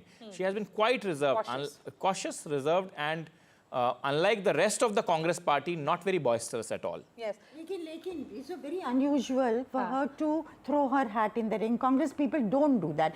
Though they would all be politically correct and say, you know, the High Command will decide. But she said, yes, I'm a contender. My loyalty, my seniority, ये बहुत unusual है Congress के अंदर. Okay. But she still maintains that High Command will decide. They all say that. Okay, so number of seats on which there is only second round of counting which is over. We are looking at EVM counting now. Why is it going slow? Let's try and understand that from Sunil Prabhu. Sunil, what are your Congress sources saying? Yes, he should also Sunil, you should also don your election commission hat. You know, don your election commission hat and answer that question. You know, is the counting slow or is there some other glitch? Don that hat first and then answer political part. No, so this is... So the first part is, of course, that the returning officers, this is dependent. So if you're looking at the election commission website, it's on that backdrop that they are just putting the data and raw entry data at present, which has been cross-verified, and then putting it out. So it's slow. It's initial trends, and you'll have to keep watching that data very closely. Probably closer to 11 o'clock, we'll get a very, very clear trend about how things are playing out. Be it in Haryana or in Jammu and Kashmir. Having said that, politically, Omar Abdullah, I did that interview on the 6th, where she very forcefully said that she is not only a claimant, her seniority, but making it clear that she's not going to give up without a fight.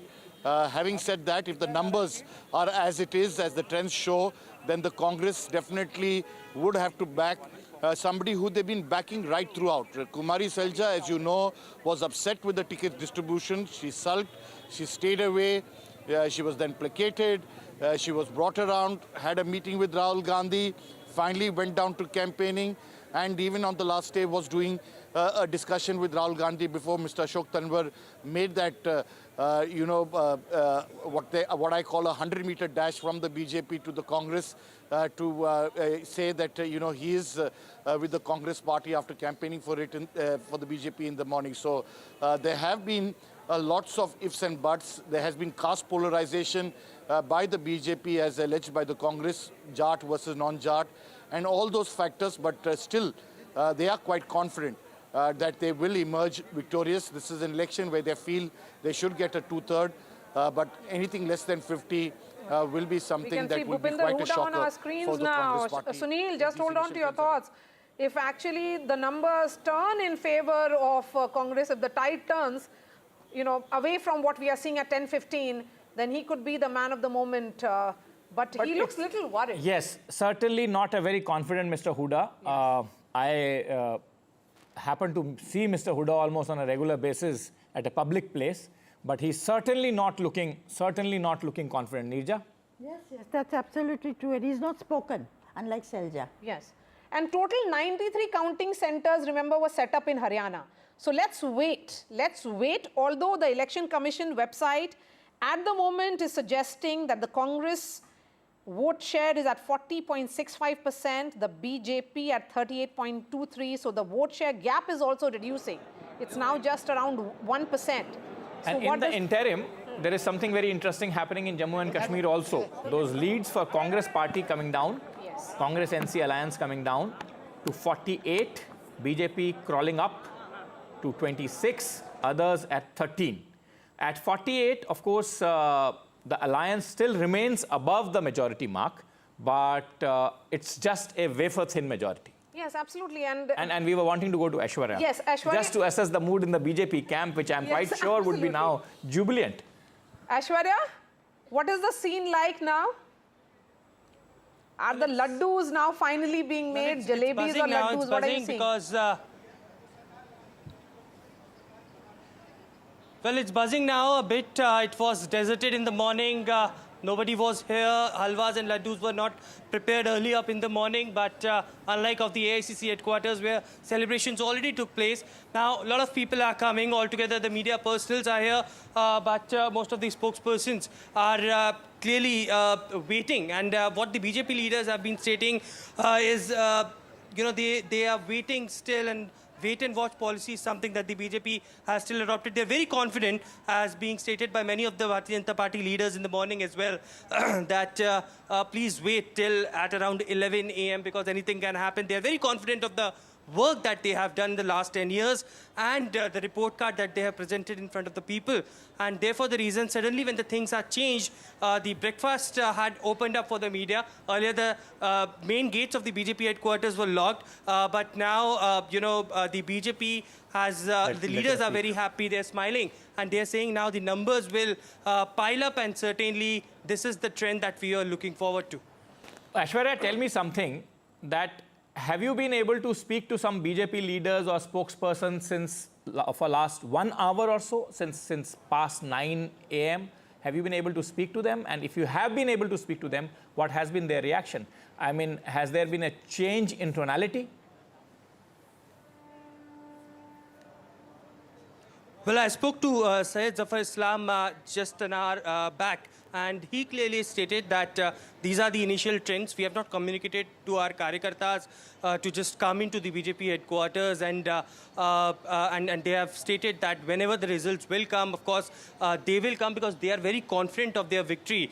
And, the spokespersons over here also stated that, this is the kind of trend, the work that they have done will certainly... Bhupinder Hooda is speaking. Let's cut across to him.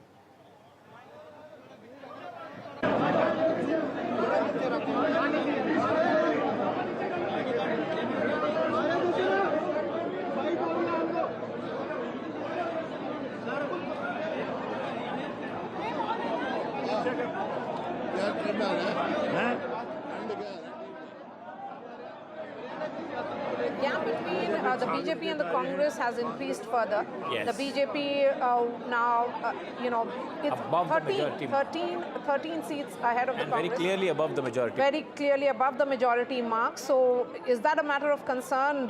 What will Mr. Hooda be saying? He's a veteran of Indian politics, has seen several summers in Haryana, has been a former chief minister, face of the Congress party. What does he have to say? What is his assessment?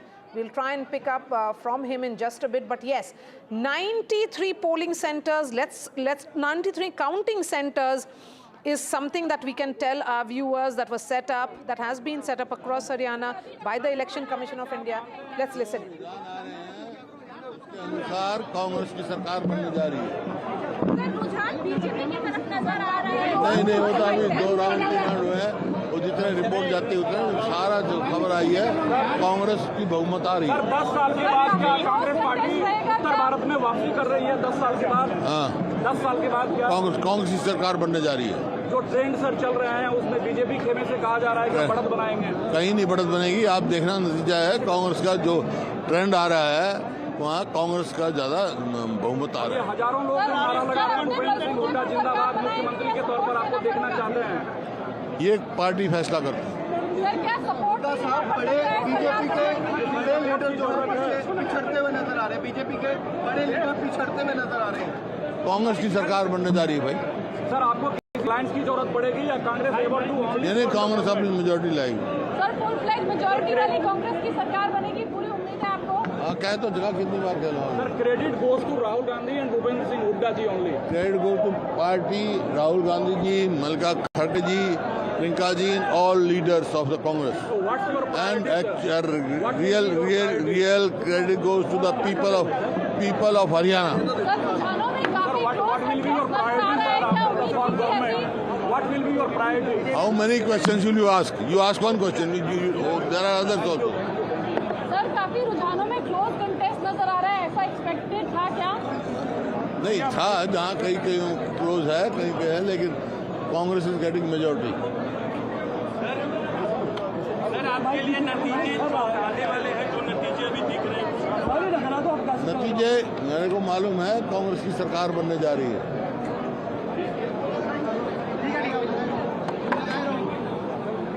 अरे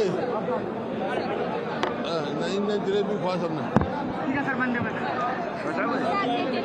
हो गया बेटा, अभी ऐसे जो थोड़ी देर बैठा हुआ सर लोग दिल्ली से आए हुए हैं तुम आ रहा अभी बैठा हूँ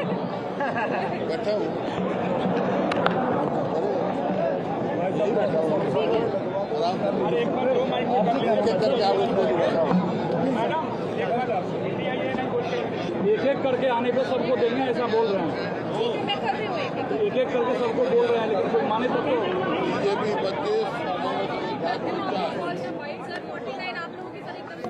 Neerja, what do you make of Mr. Hooda's body language? You know, body language doesn't exude confidence. That much is clear. You look at him compared to what we've seen in the last weeks. So is it bravado? Because the BJP in terms of leads is 15 seats, 16 seats behind. And that's ahead. BJP is ahead. BJP is ahead. Yes. And Congress is 16 seats behind. Yes. So is it bravado? Is it because Shelja has spoken that he needs as the leader to speak up also, say something? Media is awaiting a word from him. So I don't know what, I mean, things are going to be clear in an hour Maybe he or so. knows something that we do not know. That's someone. At least he claims to know something that we all do not know. Yes. At least he claims to know. Yes, absolutely. Salman Soz, we can see Bhupinder Hooda, quite unlike what we saw him say just few days back, couple of days back, when the exit polls had predicted a landslide for the Congress party. He looks a little worried, but at the same time, he's sounding confident. He's almost given his victory speech. Salman, if you have to unmute yourself, Salman. Ready. Elections are nail-biting things, especially for those people who are participating, who are basically combatants in this battle. So I'm not surprised that even I'm grim too, because my party is right now, according to the data that you're showing, is trailing in Haryana. At the same time, I know that in Haryana as well as in Jammu and Kashmir, there's been a lot of resentment against the BJP. I think people, frankly, are unhappy. So I think when the final tally comes, I think we will basically beat the BJP in both places. Well, the BJP has crossed the halfway mark, and it's leading. 10:30 now, Salman. So let's cut across to the BJP spokesperson. Harish Khurana is joining us. Harish, surprising results if actually these trends convert into actual results. So first of all, hello to all your viewers and hello to you guys. See, from the day one, we were confident immediately after elections that we are going to have a positive result. The reason was the positive feedback from our booth level workers, Panna Pramukhs, and the booth level workers. We got a positive response that we are surely going to form a third-time government in Haryana. We're pretty sure about that. And also the feedback from the Jammu was that we are going to make a 35-seat mark, and with the help of like-minded independents, we are going to form the government over there also. So let's wait for one more hour. And we are pretty confident that we are going to win Haryana with a good numbers and good margin, and we are going to form a third-time government over there. And also, good result in Jammu and Kashmir too. Mr. Khurana, you saying that, the feedback from the... Hi, Mr. Khurana. You are saying the feedback from the booth level Karyakarta and the Panna Pramukhs was all indicating that you will sweep Haryana or that you will win Haryana. But this looks like to be BJP's biggest ever win in Haryana. See, there is a reason behind this. The 10-year governance of our BJP government in Haryana and the 10 years of government of Narendra Modi ji. So double engine government positive governance was our biggest asset in Haryana when we go in elections today. I mean, the work what we have done for Haryana in last 10 years, say be 24 farmers, MSP, 24 MSPs. There was a reason behind it. 1,40,000, 1,50,000 odd youths. We have given the employment to them. There are a hell lot of work what we have done it. So the feedback was the positive. We were in positive mood. Whatever the exit poll was, we were confident that we are going to get a good numbers in Haryana and we will form the government, which now in your trend is also showing it. Numbers in the morning, whatever the numbers were, we were confident by 10, 11 o'clock, we are going to form the government. Okay, you have reasons perhaps because if we were to look at the vote share region-wise, and I'll ask the producer to put the central Haryana part up. In central Haryana, this is the Jat land that we are looking at, Nirja. The vote share of the BJP in central Haryana has gone up significantly. I mean, how does that really, how do you explain that? If they go up in the central region, which is essentially the Jat land, the Rohtak and that belt, then it means something else. Just look at that graphics we have on our television screens. I mean, they're up by 8%. It is, this calls for a deeper study because, people, we didn't take, when people say that Mr. Hooda would like the numbers, ye baat chalti thi Haryana mein, would like the numbers to be not very high because then he will be able to control the situation and be the CM. Nobody else can do what he'll be able to do in managing it. Now, one didn't take that very seriously. Is there going to be, one fellow sitting next to me, a Jat said, "Aap dekhiye, Jat land mein bhi andar se kuch gadbad ho raha hai." One didn't, these are voices that come back to you now. Haunt you. Huh? Haunt you. They haunt you and... Nirja, but Nirja, this is, interestingly, if these trends hold, this is again, then the entire Congress strategy of almost subletting the polls. In Madhya Pradesh, they sublet the polls to Kamal Nath and co. In Haryana, it was almost sublet to Mr. Hooda and company. Now, if this holds, then this subletting of elections to the powerful satraps who have a vice-like grip, as your paper wrote the other day, on the state units is quite clearly not working. But in 2019, they distributed the tickets according to, to all the senior leaders, and it didn't pay them the dividends. They didn't, those candidates of other leaders did not win. So this time the strategy was, he's a strong man, Jats are leading the way, Jats are creating a hawa for you, therefore let him have his way. Now that strategy obviously has also not worked. So really, if these numbers hold, it clearly clearly hasn't worked. Then they have to go back to being the umbrella party representing different communities. And they thought that was happening. It was in anti-incumbency, not a non-Jat versus Jat consolidation, which it's turning out to be, as in the last 2 elections. I think we need to do Haryana calls for a deeper study. We've all got it wrong. Yes, because 15-seat gap now. BJP, in favor of BJP. In favor of BJP, and its best ever performance that they have done, 2014, 2019 and now, and it's a hat trick. If they actually get this numbers, I mean, it consolidates formally for the party. JJP is over practically for this election. So is every other regional party, yes. And AAP hasn't been able to open bipolar contest. So then again, Nirja, the question is that BJP, its tried and tested formula of changing the chief minister at the last leg, it happened. You got Naib Singh Saini here, OBC face. Again, the same narrative of social engineering that the party has been trying to do in Haryana, it is working. I think it's fear of, mujhe jo lag raha hai, it's fear of what they call return of the Jat Shahi. Jat Shahi. The rule by Jats, they will have their way.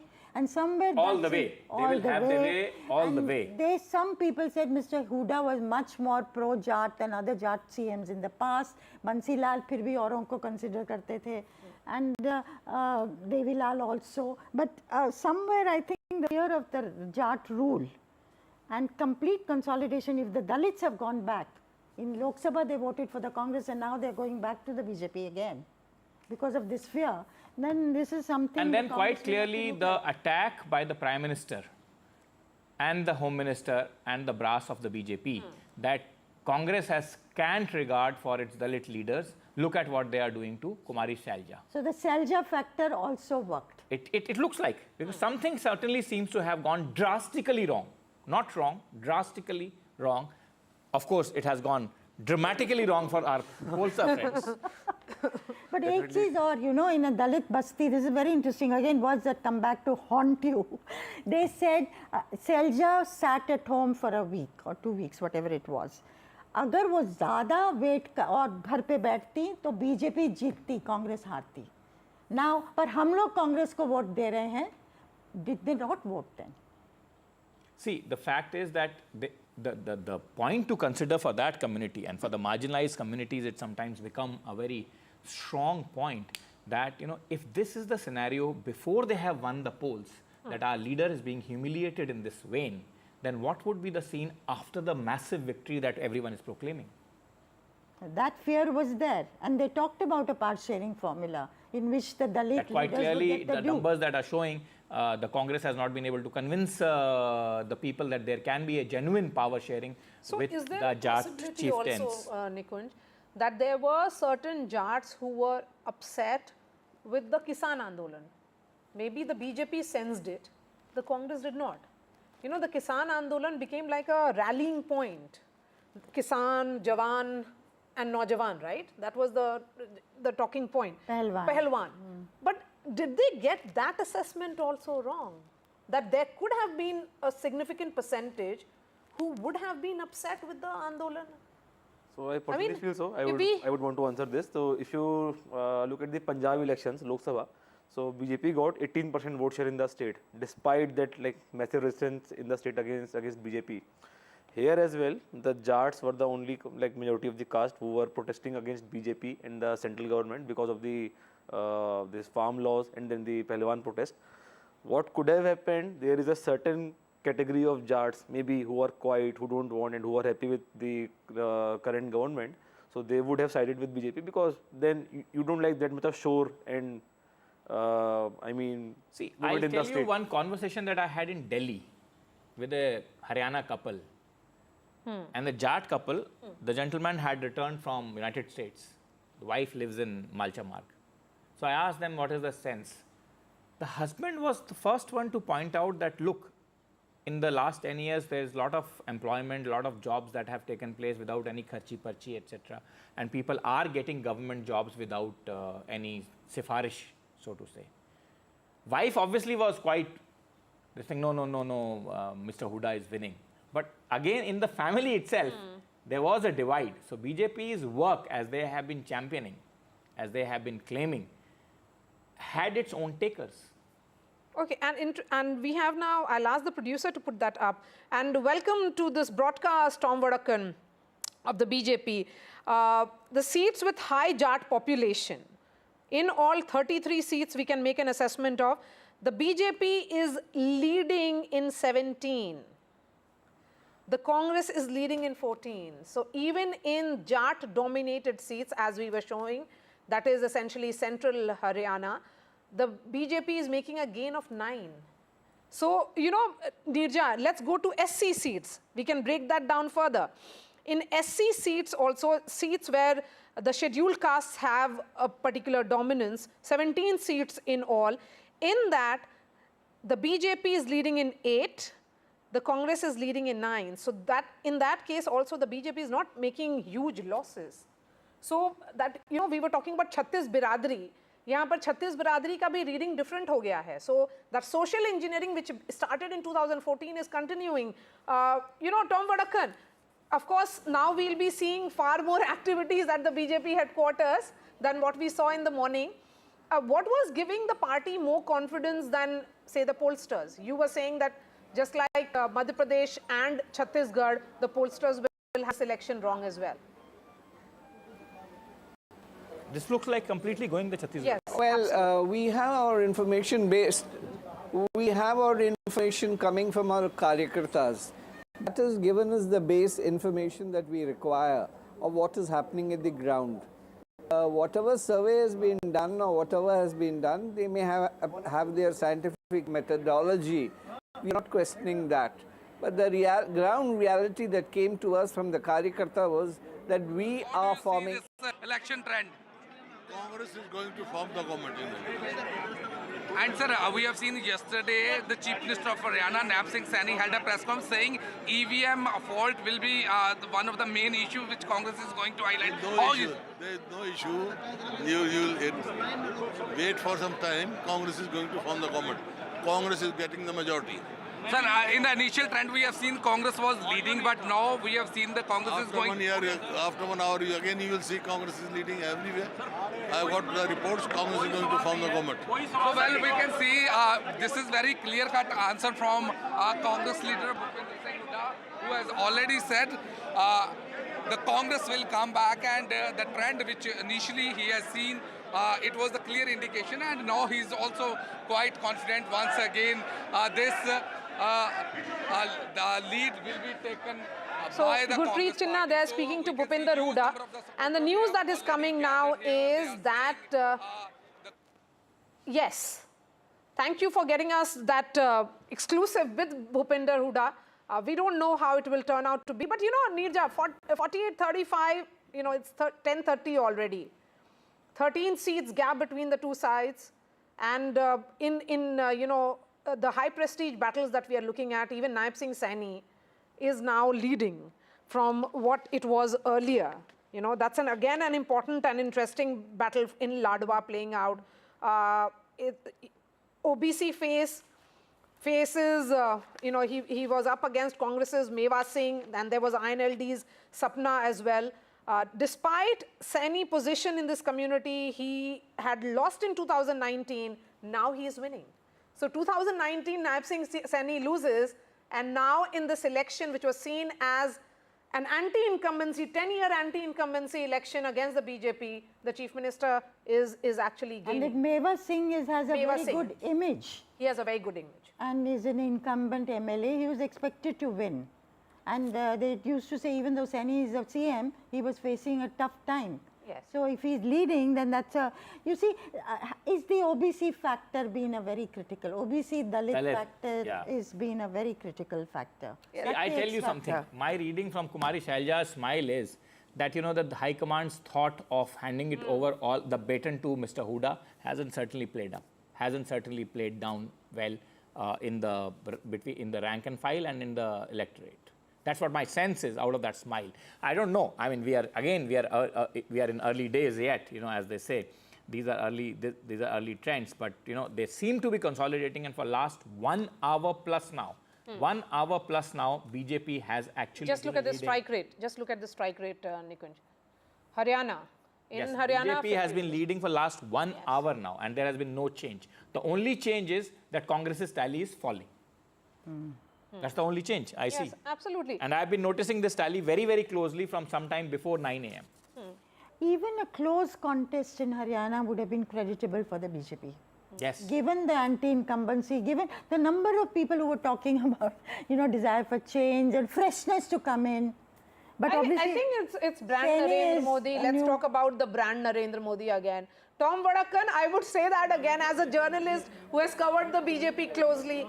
These elections, it is about Prime Minister doing the heavyweight lifting, Nikunj. You know, he's always there on the ground. He's there to support and enthuse the cadres, and that's what is appearing to be if these numbers actually convert into actual results. Tom Vadakkan. Maria, there is no doubt about it. There is no second question about it. Prime Minister has led from the front. He has given development to that state. He has brought corruption down. And, you know, a situation like this, after 10 years, and the word anti-incumbency can be removed from the dictionary of the Bharatiya Janata Party, because we fight. We deliver, and that's the difference between other parties and the Bharatiya Janata Party. Now, have you seen the body language of Hooda? I mean, I know this man very closely, and the kind of reaction that is talking about government of course, they are your old colleagues, well, you know, it's not coming from his you heart. would notice their body language much better than us. It's not coming from his heart. No, I'm analyzing that. He is saying that with great difficulty. But of course, his game plan was not to get a majority so that he could be the kingmaker and then finally be the chief minister. That game also isn't working. So but who gets credit for this, victory, if I may say? Is it too early to say that? But at the moment, 1041. If these numbers hold, then who gets the Taj of this victory? Prime Minister Modi, or will you give some credit also to Naib Singh Saini? Well, it is Modi ji all the way, followed it is Modi ji all the way, there's no two doubts about it. He has been our icon and he has led from the front. He has delivered development in that state, a state which did not, it was, even before, when you came out with the exit poll, I was worried about now what would happen to the fertile lands of Haryana, because that would all be converted into commercial lands and there would be a huge, builders scam building up. And then you would have a situation like Himachal Pradesh, Karnataka and other states where they've been ruling, because corruption, thy name is Congress. Unfortunate, but that's the situation at the ground, and the people of Haryana have realized it. Okay, in fact, the BJP is now going to hold a press conference in Chandigarh shortly. That's what sources are indicating to us. But Neerja, and also comment on this, the point being made by him as political analysts, I think there is a need for also us to rethink about the old lexicon. Should we continue to use anti-incumbency? These are defying anti-incumbency elections. How do you read that? I tell you something. One of the pieces was about, I think maybe Neerja has only written it, that whether the BJP is able to hold on to Haryana after Madhya Pradesh and Gujarat, which they have been ruling forever, it looks like they have been ruling forever, would be a big test of the fact that they will they be defying this popular lexicon of anti-incumbency in elections. So it seems like that they have managed to buck that trend and defy that. But then again, it's Chhattisgarh, Madhya Pradesh, Haryana. So to the close observers of the Congress party, it should come as no surprise that when it comes to a direct contest between the BJP and the Congress, the BJP, both in terms of its organizational skill, in terms of, as I said, any other brass of any other party in the face of overwhelming odds that were being seen would have probably given it up. But here you see the entire brass of the BJP, not giving even an inch. And that seems to have paid off. No, that makes a lot of difference. They don't give up till the very end and put their best foot forward. Yes. And the Congress, as I say, celebrates too early. Yes. But also Congress has a knack of snatching defeat from the jaws of victory. Absolutely. That they are very good at. And this is the third example in the row that we can count in the last few months. But you know what? The damage also is if Haryana had been wrested by the Congress. Yes. Of course, it's early. We can't say at the moment, even though the gap is increasing. It's narrowing, increasing. It's seesaw kind of a situation. If you put it aptly, it's a seesaw. Worry would be for the BJP, for it, the Hindi heartland has been like an impregnable fortress. And the Congress has not managed to make inroads, barring Himachal Pradesh and denting UP. If they'd managed to get Haryana, that whole scene then opens up of the heartland. If BJP retains Haryana, तब वो कह रहे हैं हम नहीं आने दे रहे आपको अंदर. Yes, and that is why one of my top bands on that story has perpetually been that can Congress make a comeback in Hindi heartland? Absolutely. That has been my question. So it goes beyond little Haryana. That this story goes beyond little Haryana. But Neerja, in 2024, I mean, just few months back, when there were the Lok Sabha polls, we saw when Prime Minister Modi is on ticket, everybody says it's a different election. But Haryana voted differently then. Right now, it's voting completely different when Mr. Modi is not on the ticket, but it's his party and he's leading the campaign. So I think there is that messaging which is also shifting here. So he remains that overarching figure and he is empowering others. There is no doubt about it. Absolutely. There is no doubt about Absolutely. it. See, the BJP campaign minus the Prime Minister. Yes. Forget about the boldness, forget about the initiative. The sheen itself goes away. Yes. I mean, whether you are a fan of Mr. Modi, you like Mr. Modi, you don't like Mr. Modi, but that fact remains under any set of circumstances unquestioned, and that is that the campaign, the entire sheen is led by the Prime Minister himself. Okay, so I don't think there are two ways about it. There are visuals now coming in from Farooq Abdullah's residence. This is, of course, he is the grand old man of Jammu and Kashmir's politics, and should I say Indian politics. This is outside his Indian politics, and you can see women celebrating. Do you want to dip in and listen to that audio? Perhaps it's very, very fascinating, the songs that they sing. And why, people should always be shown, you know.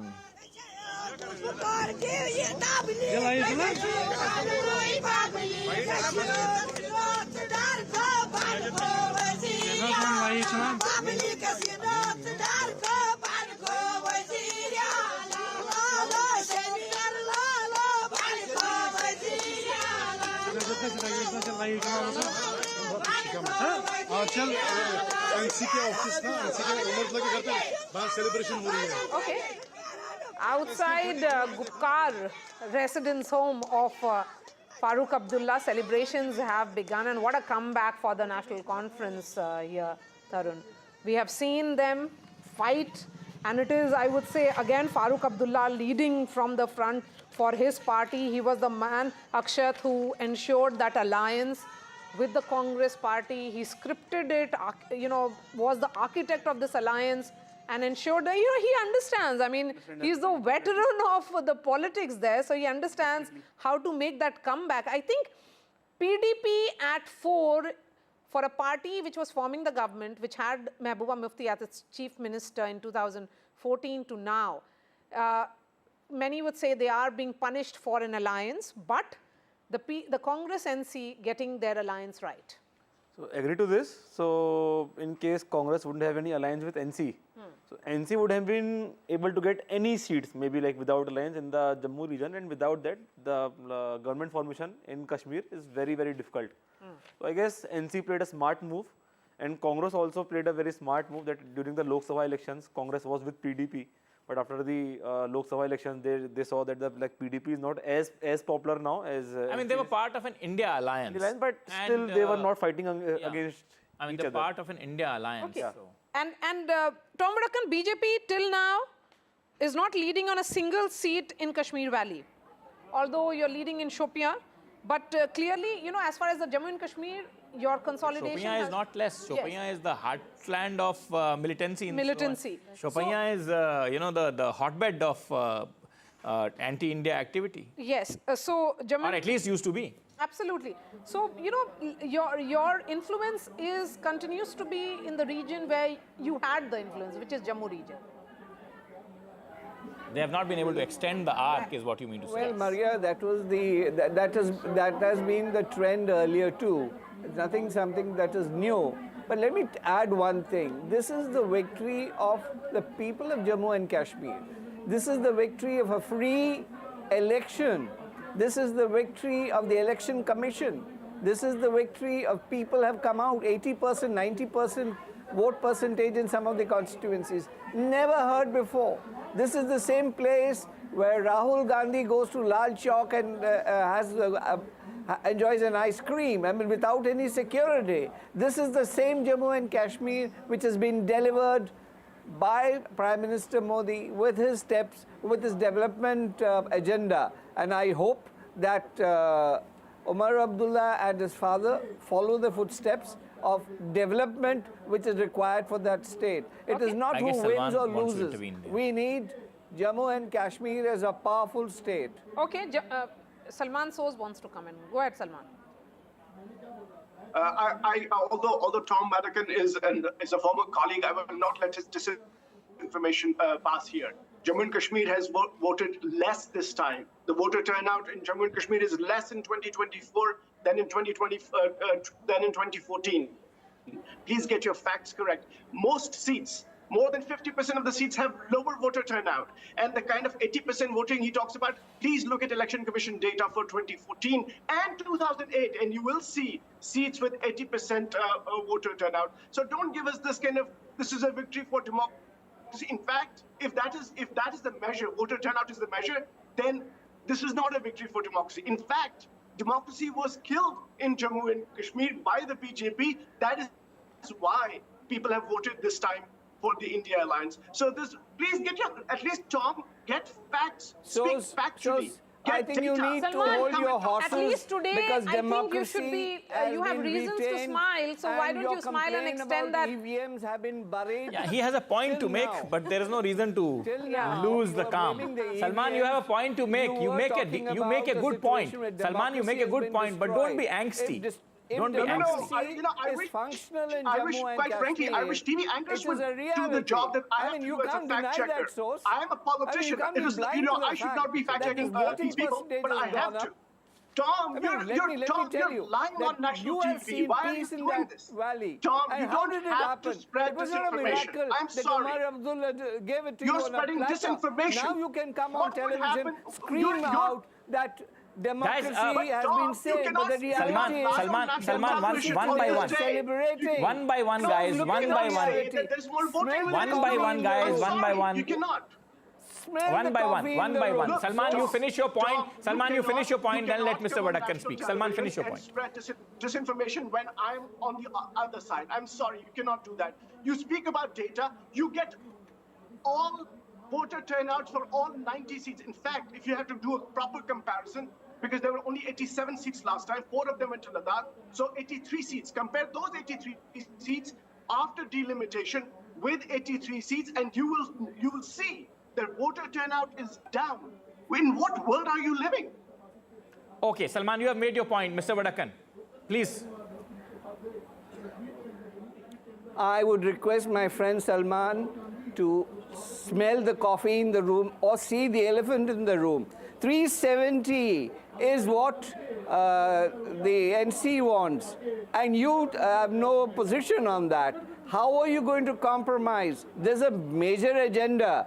My friend shows you have a great problem on hand, but it is only through a fruitful cooperation with the central government that solutions can be found. Secessionist has no place in Jammu and Kashmir. Let that be very clear. 370 is gone with the wind. From the ground as well, straight to Srinagar. That's where my colleague Nazir Masoodi is joining us. Nazir, in terms of the leads and how many rounds over, and what can you tell us? Well, I think these are the leads which is likely to continue, and there are 39 seats where National Conference is leading. There are 27 seats where BJP is leading. There are 8 seats where Congress is leading. Now 3 to 4 rounds have already been counted. So it's clear that NC is the single largest party, will be the single largest party. It's first time after 1996 election when NC won 2/3 majority. After that, no party has crossed 28 seats. And it is first time any party is crossing, that number 28 seats in Jammu and Kashmir. It looks, and if you see the strike rate of National Conference, they had contested only on, 51 seats as alliance and 5 seats as friendly. Yeah. They were backing these 2 candidates. One is Harshdev Singh in Jammu and also Muhammad Yusuf Tarigami CPIM in Kulgam. And Kulgam is a fascinating story. 100% Muslim area, and Communist Party is leading. And the Jamaat Islami candidate, who has repeatedly said during his campaigning, if he loses, it will be defeat of Islam. But people are rejecting religion-based politics in Jammu and Kashmir. While on one hand, National Conference was saying, look, our fight is against the BJP, but they were also fighting against the Jamaat Islami. And we don't see anywhere Jamaat Islami is winning what is the a status single of seat. Nazeer, I want to ask you one interesting question. Is it a sweet revenge for Mr. Omar Abdullah, who lost just recently, very resoundingly in the Lok Sabha polls? Sweet revenge for the young man? Well, he's not a young man. He's 55. As old as young I. by the standards of the Indian politics. Okay, yeah, that's correct. So, it looks like double victory for Omar Abdullah from both his both Gandarbal and Bandipora, and more than his own victory, it is a big victory for the National Conference, the way trends go. And Omar Abdullah was really shocked, and he didn't speak to anybody for a long time after his defeat, which he had never expected. Engineer Rashid, while in Tihar jail, he defeated him with near around 2 lakh votes. And people actually, the NC said it was a sympathy vote, because what we see today, Engineer Rashid's candidate is only leading in one seat, that is Shopian. And that appears also with few hundred votes. Earlier, BJP was leading from that seat in Shopian. So Omar Abdullah will be a happy man, and I'll certainly ask Nikush the same question to him when I talk to him, will interview him today. Hopefully by around 12, he has given me that time. So let's see what he has to say, because perhaps it surpassed NC's own expectations the way they are leading these seats, but it's also redefining the politics in Jammu and Kashmir, because it is first time one party is winning so many seats after a long time, several elections, when the vote here used to be fragmented, divided between different parties. One important thing is that despite having 44% independent candidates, they all seem to be decimated. They are not winning many seats, only few are winning across Jammu and Kashmir, though that's not the case, just 8 or 10, they may be leading right now in both in Jammu region and in the valley. And BJP is not, doing what they were expecting, and their biggest setback it would be if party president Ravinder Rana loses, because in first 4 rounds he was trailing. It was National Conference Surinder Chaudhary, he was leading from Naushera constituency in Rajouri, a Hindu majority constituency where we see the this Nazeer, what is the status in Mata Vaishno Devi? Yeah, will that be a Ayodhya of BJP in Jammu and Kashmir? Because there was a close fight between the independent candidate Jugal Kishore and BJP candidate there. So it is touch and go. It can go anyway. If BJP loses, it would be another setback. But already we see the BJP president, he's trailing in Rajouri, despite the fact the BJP ran a campaign where they said there should be a Hindu chief minister, there should be a chief minister in Jammu, despite the fact there was a delimitation which had actually helped them by increasing 6 seats in Jammu region, which is the core constituency of the BJP. And then now they have the advantage of the 5 nominated members. And I'll tell you one interesting story about these 5 nominated members. Why there are 5 nominated members in Jammu and Kashmir Assembly? Since the Jammu and Kashmir Assembly has been constituted on the pattern of Pondicherry Assembly, in 1962 it was Home Minister Lal Bahadur Shastri who introduced a bill and wanted to have a legislature in Pondicherry with all the nominated members. But that time Hari Vishnu, of the Parija Socialist Party, he introduced an amendment bill, and Lal Bahadur Shastri accepted that amendment and accepted that there should be the elected members and there can be some nominated members. After that, there have been 3 nominated members and rest are the elected. On that analogy, the Jammu and Kashmir Assembly was also constituted after a reorganization of Jammu and Kashmir in 2019. But that time there was no Hari Vishnu Kamath in the parliament to introduce amendment bill, and there was not also Lal Bahadur Shastri as Home Minister as well. Having said that, this is the constitutional scheme of things. There will be 5 nominated members in Jammu and Kashmir Assembly. Lieutenant Governor has the sole criteria and constitutional right to appoint them without consulting the Council of Ministers. All right, Nazeer. Thank you so much for joining us right here as you head to Omar Abdullah's residence to get the newsmaker of the day from Jammu and Kashmir for NDTV. We have Ankit right here in the studio. Ankit, What's really happening in Haryana? I mean, What 14. a turn of events. It just takes an hour where the Congress party was celebrating an early Diwali. At this moment, it looks like a complete knockout, at least on the face, because, you know, Haryana, Mara, till yesterday, when we were talking about what to look forward to and going by all the exit polls, which we kept underlining, can go wrong. Jammu Kashmir was supposed to be something which was to be the edge of the seat finish. At this moment, this is historic what is happening in Haryana. And I don't think at this moment the Congress party and the supporters of the Congress party have been able to wrap their head around what really went wrong. What really went wrong? Because, if you look at this, like we were seeing on the ground, there is complete decimation as far as the regional parties are concerned. But for the Bharatiya Janata Party, after being in 10 years in power, and people are from the Congress party are saying, look at the vote share, and there is still going to be some sort of a difference. No, actually not now. But I'm saying, looking at the numbers that is coming in from the Election Commission's website, the vote share between the BJP and the Congress is actually reduced further. Yeah, it's I think a 2% gap now. Yeah, less than 2%. Less than 2%. But the fact remains that even if there is, because it's a 15 round of counting for most seats and only 2 or 3 rounds have been done as of now, it's not going to be a wild swing that most people are expecting. Most of the seats that you are talking about, what gives you a sense of how the margins that we are putting out. This is the margin calculator. Remember, this is very, very important. Who is leading where with this kind of a margin? These seats are evenly distributed between the Congress and the BJP. So it's not that it was with one party in a disproportionate number and suddenly it will swing towards the other. It looks like it is evenly distributed. So, the best case scenario for the Congress party possibly could be, they touch about 40-41. The BJP is also in the similar range. The fact remains, even after being in power for 10 years, there was anti-incumbency. Yes. If the BJP is able to put out this kind of a performance, their best ever. It needs much more thinking as far as the Congress's election management is concerned. Yes. And let me just make one more quick point, because, if you look at the region-wise, where was the Congress, Maria, hoping that they are going to sweep this election? That was in the Jat belt.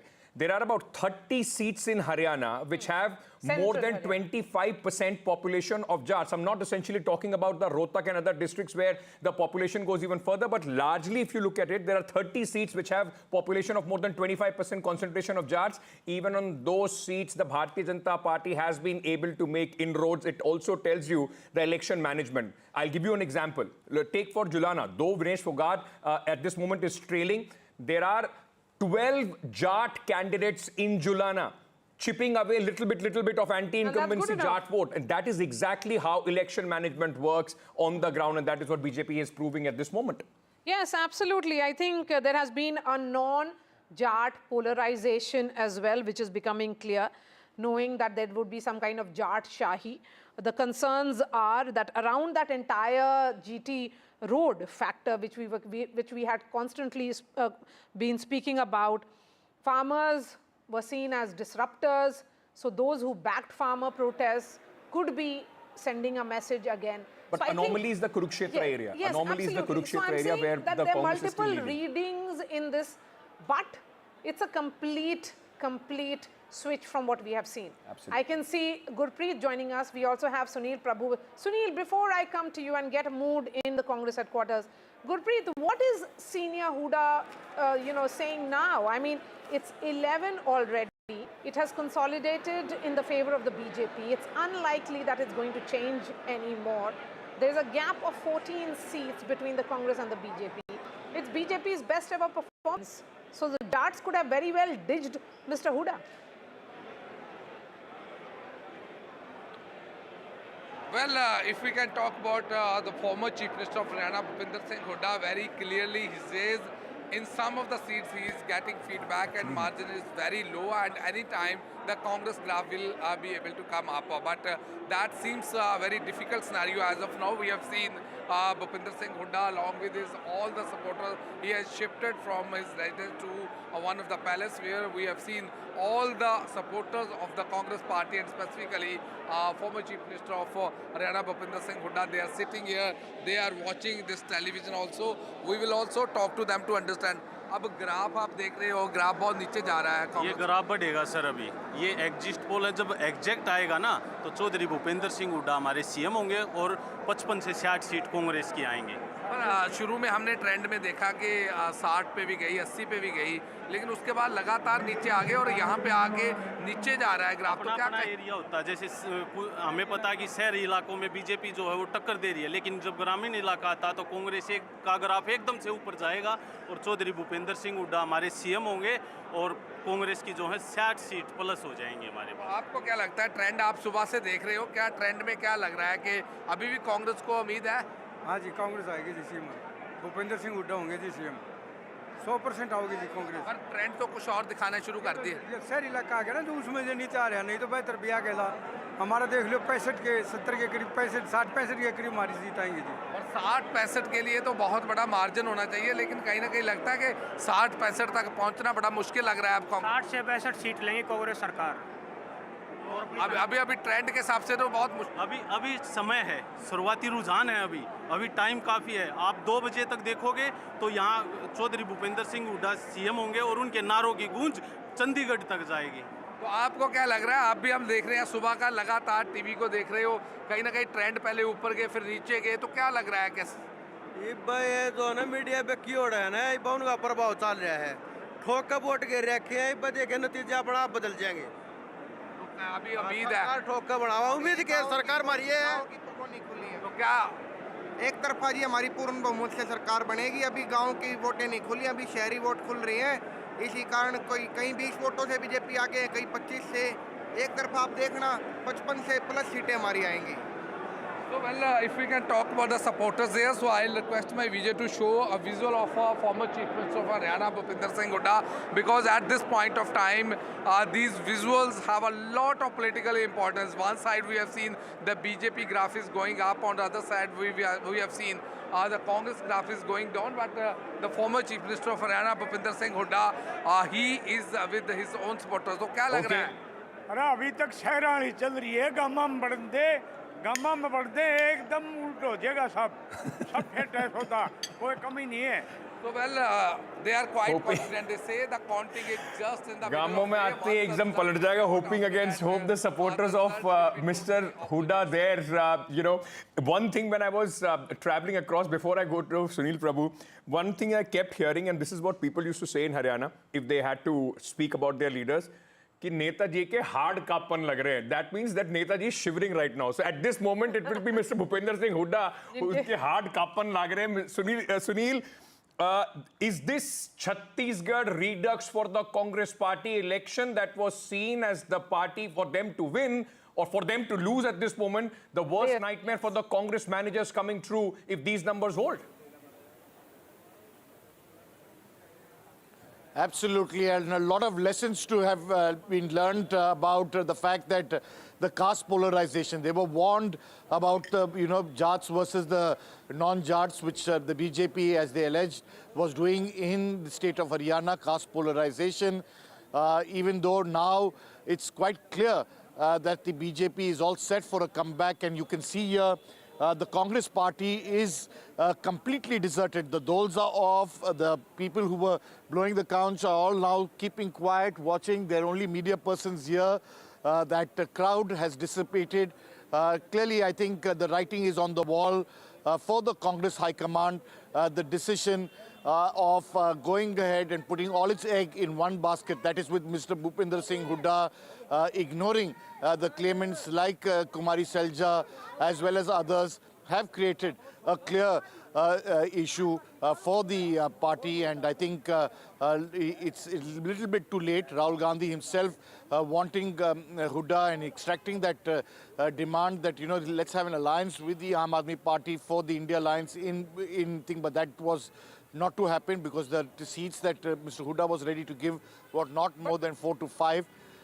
So if this trend continues, it's going to be curtains for Bhupinder Singh Hooda, and I think the Congress will have to go back to the drawing room to restart once again in Haryana, which is... Because virtually, Maria, the party was outsourced to Mr. Hooda in Haryana to go away with in the ticket selection, more than 70 seats that he had given. And also, like the BJP would rejoice and say, while the BJP was trying to fight the campaign on the ground, the Congress leaders were busy claiming Chief Minister post even before the first vote was polled. I think that is where, and we have seen that in Chhattisgarh, we are seeing this in Haryana as well, the Congress, getting ahead of themselves, getting carried away, that the victory is already in the bag even before the campaign is over, and then talking about the Chief Minister's post. And a word now, and as I bring in Pradeep Bhandari of the BJP, Karan Chautala of INLD, and Professor Sandeep Shastri here, a word on Dharmendra Pradhan. Yeah. Election in charge of Haryana.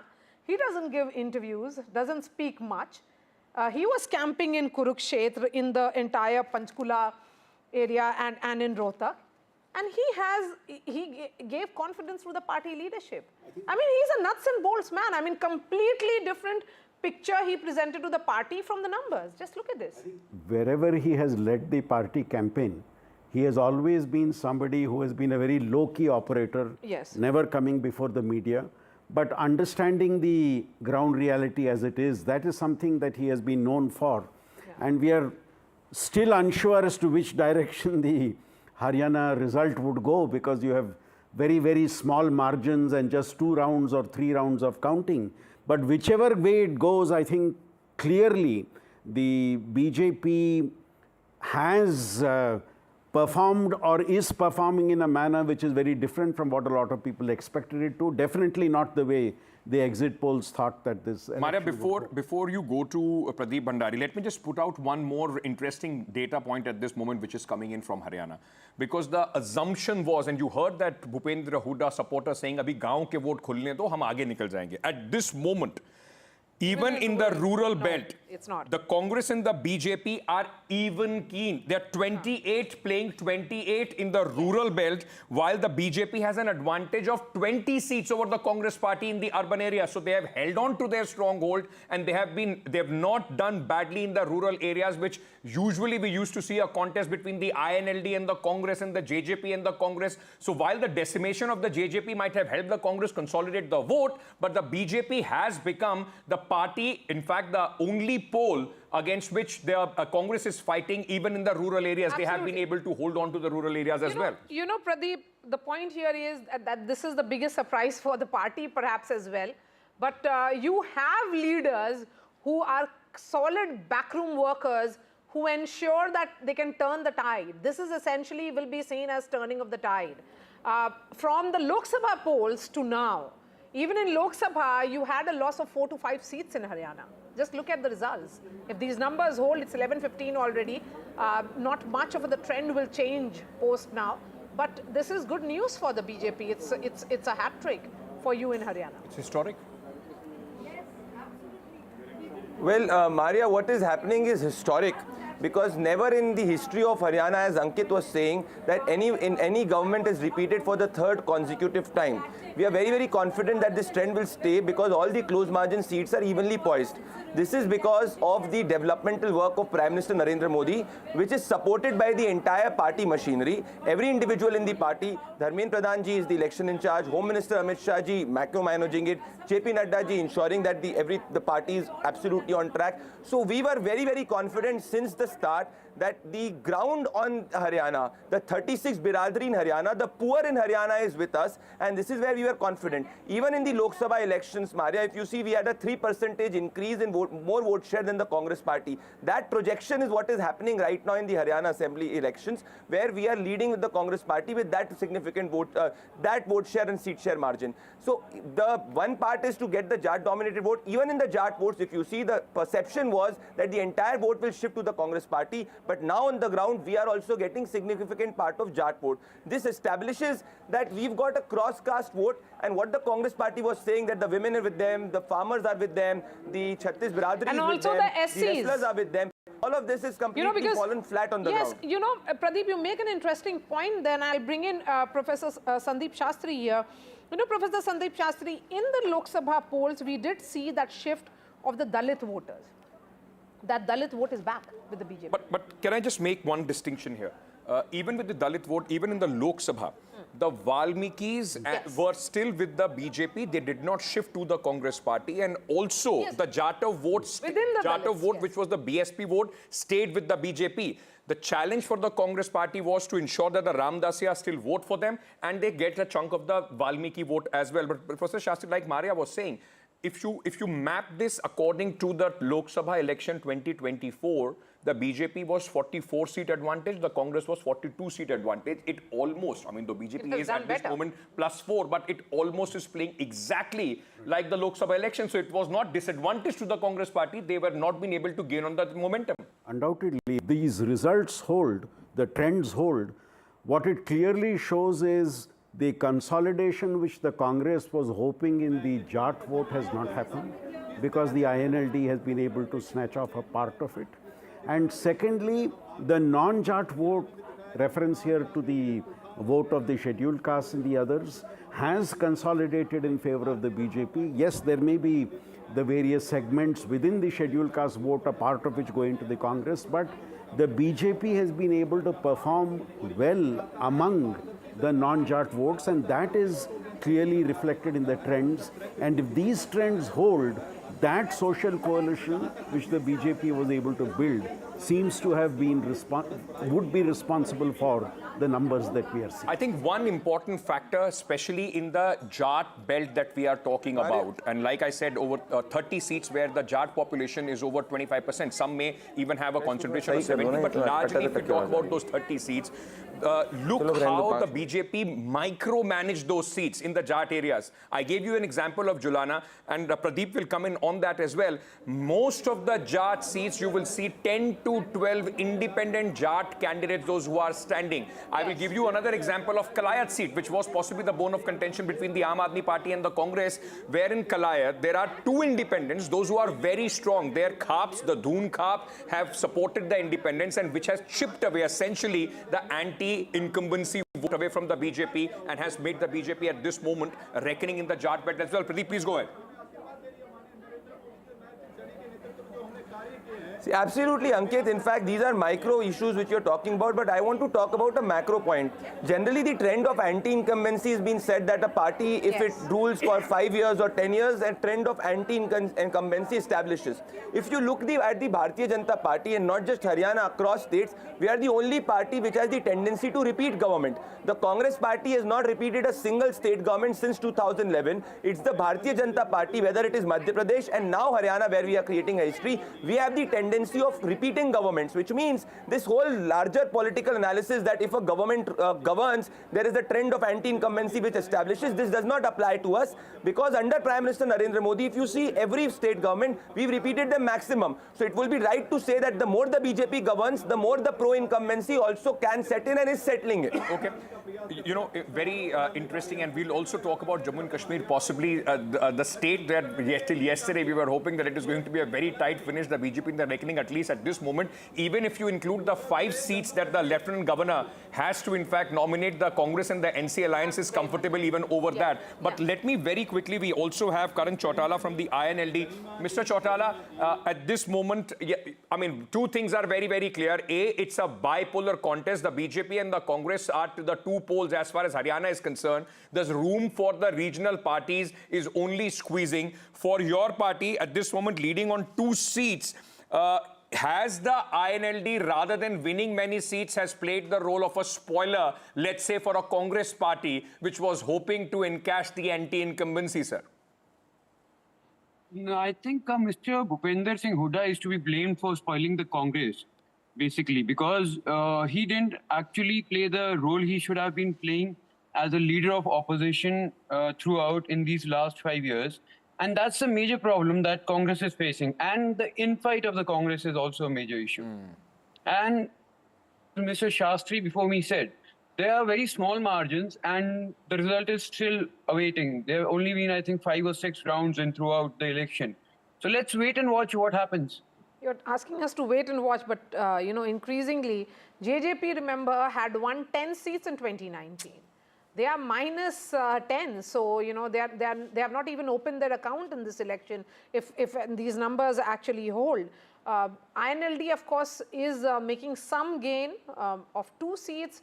But the larger question is, in percentage, that will be a huge gain because they had only one last time, and they are now on at this moment on 2. But Maria, just picking up on what you are saying, Mr. Chautala, does this open, because it's a battle for survival for the regional parties also, does this open any door for a merger of the JJP and INLD, the family party coming together? You had gone different ways. Does this election somewhere pave that way? No, as my grandfather Chaudhry Om Prakash Chautala ji has already stated, there is no room for this thing because the political thoughts are very different. Okay. Let me bring in Sandeep Shastri again. Professor Shastri, while we are looking at these numbers and we wait for a picture to emerge, although I think more or less the picture is clear.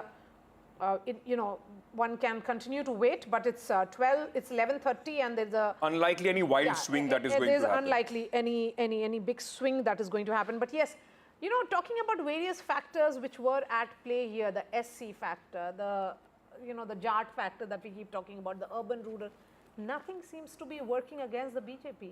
Now, the various social dynamics that people had been talking about for the last 2 weeks, yes, you're right, none of them has really worked. What I also feel has happened is there was not much concentration possibly on the work that the Haryana Chief Minister had quietly been doing. That I think was not given the type of credit that also needed to be given. And possibly the Congress was a little overconfident as it went forward during the campaign, also believing that we are winning this election. And as you mentioned throughout, the low-key, behind-the-scenes work which the BJP leadership has done at the state level may have helped them in creating the type of result we are just now seeing. That point that you make, that is the election winning machine of the BJP that we keep talking about. That they don't let go of an election, and even if an election appears to be a losing election, they had been written off from the word go. The moment they entered the poll battle, it was seen as that the BJP with 10 years of anti-incumbency will not get it right. Many elections where you have said Congress has snatched defeat from the jaws of victory. That is, and this could possibly be one of them. Here also. What we are putting out on your screens at this moment, ladies and gentlemen, is the urban seat matrix that we are getting at this moment from Haryana. Urban seat stronghold of the Bharatiya Janata Party, but look at this, what is happening at this moment, and this tells you the story. The strike rate of the BJP in the urban seats. Out of the 30 seats, 21 is where the BJP seems to be, in fact, in the lead at this moment. The Congress only in 7 seats. That exactly tells you that the BJP has been able to hold on to its most crucial middle-class voter, despite all the anger against jobs and that we kept hearing on the ground. The BJP has been able to hold on to that, and then of course they have consolidated in the Jatland and the rural vote as well. Dr. Ajoy Kumar is also joining us at this moment, spokesperson of the Congress party. Sir, thank you so much. But let me start by asking you, if these numbers hold true, not a good day in office for the Congress party. 35 is playing 49 at this moment in Haryana. Though the Congress-NC alliance seems to be, in fact, in a comfortable position in Jammu and Kashmir, but that will largely be because of the national conference. What happens for the Congress party from here on, sir, from a state which looked like coming in your kitty to an absolutely different picture? What do you think went wrong? So, look, I know that you would have heard it repeatedly, but it's important that it's only the 4th round or 5th round. And the margins, so see, if you look at the difference, I mean, sometimes you see 36, sometimes you see, so just imagine the difference. I'm just taking some basic numbers of 48 and 36. The difference is technically only between 6 to 7 seats, right? Because the margin, if there are 14 seats lead, then the difference between two parties to tip the balance in your favor would be somewhere close to 7 to 8 seats. Now, if you look at all the seats, around 31 seats are within the margin of 1,000. What intrigues me definitely is that we got 41% of vote share, but we're still trailing in this numbers. And I'm not saying that these numbers are, to be mocked at. They're definitely serious numbers.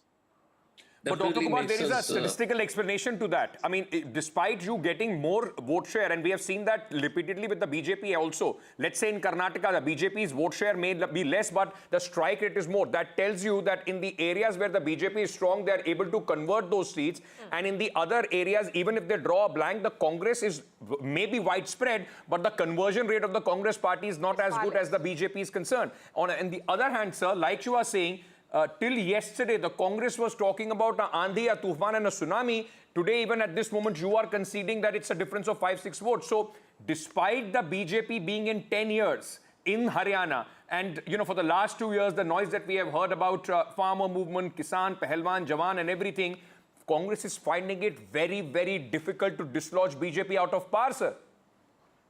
So the issue is, I mean, and Shastriji, I've been listening to Shastriji speaking, the fundamental issue is, and candidly, did we manage it better in terms of, if we look at all the independents who've been fighting, you know, let's imagine the so-called chart belt. If you look at 12, 13, 8 to 10, 12 candidates, independent candidates from the Jat community, each of them cutting 2,000, 1,500 votes.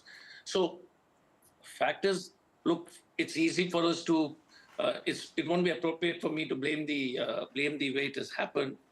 But the fact is that, look, you need to also, we also need to look at how we strategically fight elections. I mean, it's absolutely clear that, because it's not that the popular vote is with them, but the problem is that they are putting up candidates tactically. I mean, is that an admission, sir, that the Congress party needs to still learn how you fight election, not just carried away by the narrative that you are already winning the vote even before the first vote is counted or polled? No. So, Ankit, look, so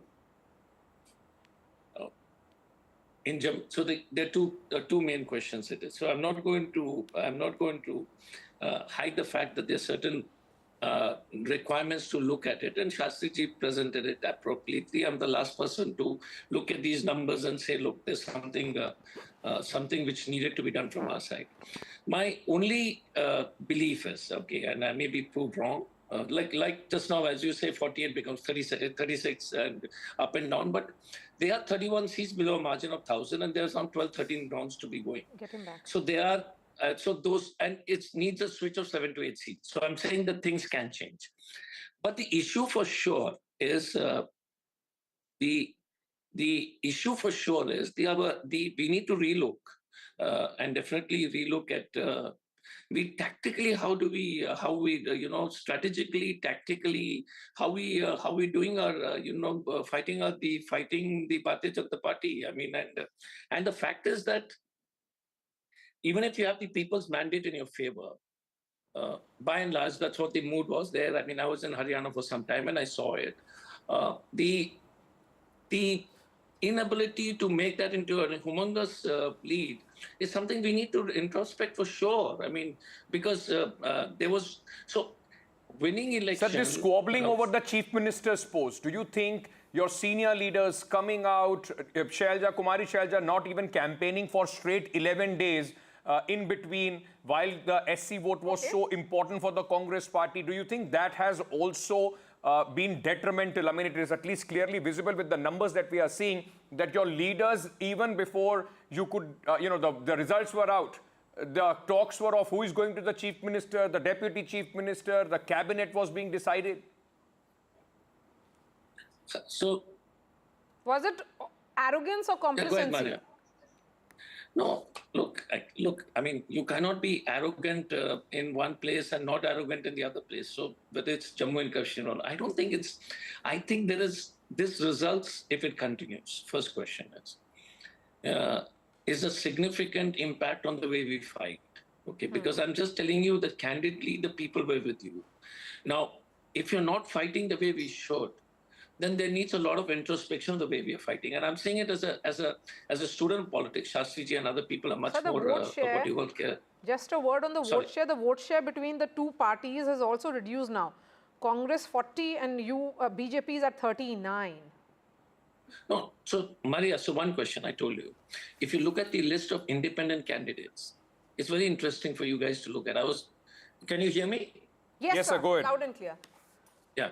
So if you look at the independent candidates list, I mean, as a student of politics, you see the amount of vote they're cutting. My suspicion, okay, my suspicion again, because I've not seen the Shastriji's, and you guys are have much more access to data. Is my suspicion is that most of those loss of votes are happening from our end.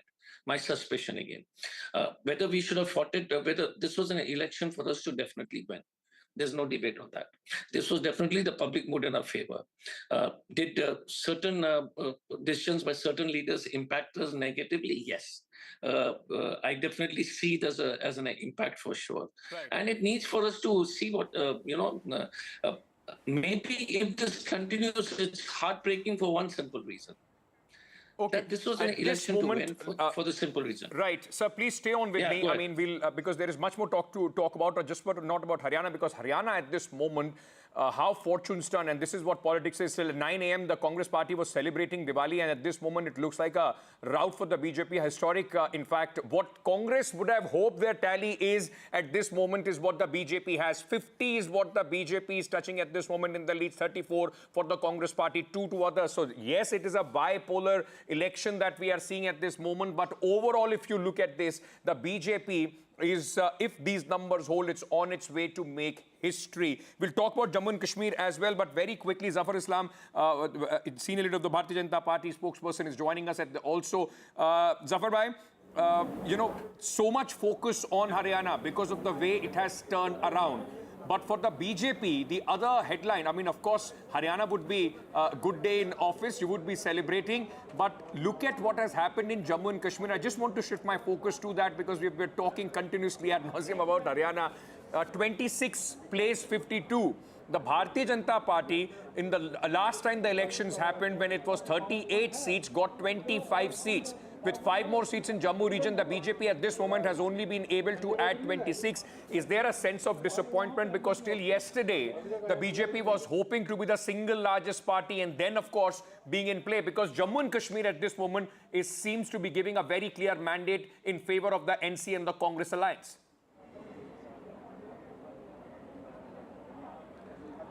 Well, if you just analyze the survey, exit poll, all these surveyors have actually discounted Bharatiya Janata Party, both in terms of both in Jammu and Kashmir as well as in Haryana. But the result is for you to see now.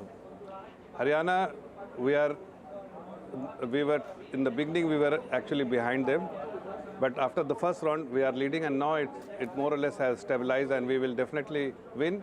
Not only win, we will create a history. We will at least have 55-60 seats in Haryana. The trend is very clear, and it is moving towards 55 plus for Bharatiya Janata Party. As far as the Jammu and Kashmir is concerned, I think as of now it looks slightly lower than what we had expected. It must be a disappointment, but we will still wait for the final outcome in Jammu and Kashmir, and we are hoping that our number in Jammu will improve further, and we will definitely have some few like-minded people in Valley with whom we can, if we can alliance, we can definitely will be able to form the government. But at least as of now, it is slightly disappointing for us as far as Jammu and Kashmir is concerned. But Jammu and Kashmir, we have a issue because we do not have that presence in the Valley region as we have in Jammu area. But in Haryana, you can make out very clearly that Bharatiya Janata Party and our policy and the way we have served the people have been very clearly received by the people, and there is a lot of receptiveness in the eyes of the people of Haryana. Absolutely. It is very evident from the Zafar fact that Islam, we are leading at over the 50 peak seats in of Haryana as against 2 Modi waves, you were around 47. If these numbers consolidate and they went up to 50 just few minutes back and they're down at 48, this is a bigger victory for the party than you would have ever thought. And would you now say that after Madhya Pradesh and Gujarat, which has consolidated completely, there is almost near dominance of the BJP, the third state is likely to be Haryana? And even Chhattisgarh, everybody had spoken, or even the survey suggested that we are losing badly. But here you see, the same is actually repeating, history is repeating here. Similar kind of trend has been given, or the surveyors have given the indication that we are not going to make more than 25 seats in Haryana. But here again, it's a similar kind of show what we had demonstrated in Chhattisgarh, in Madhya Pradesh, as well as in Rajasthan. And definitely, as you rightly said, we have consolidated our base. Before I let you go, a word also on Dharmendra Pradhan. You know, Uttar Pradesh results, you know, he is known as that strategy man of the party who works completely backroom and has been delivering one state after another. Odisha, for example, the phenomenal victory of the party in the Lok Sabha polls. Now you have a government there. And then in Haryana as well. He was scammed in Panchkula and in Rohtak and in... He works very closely with the leadership. Yes, he worked very closely. Dharmendra Pradhan ji is a very experienced politician. He understands the ground dynamics. He has delivered not once, many times, and he understands what works, what doesn't work, and his feedback is always been very well received by our leadership. And the result is for everyone to see that his efforts, his strategy, and his feedback to the senior leadership has worked.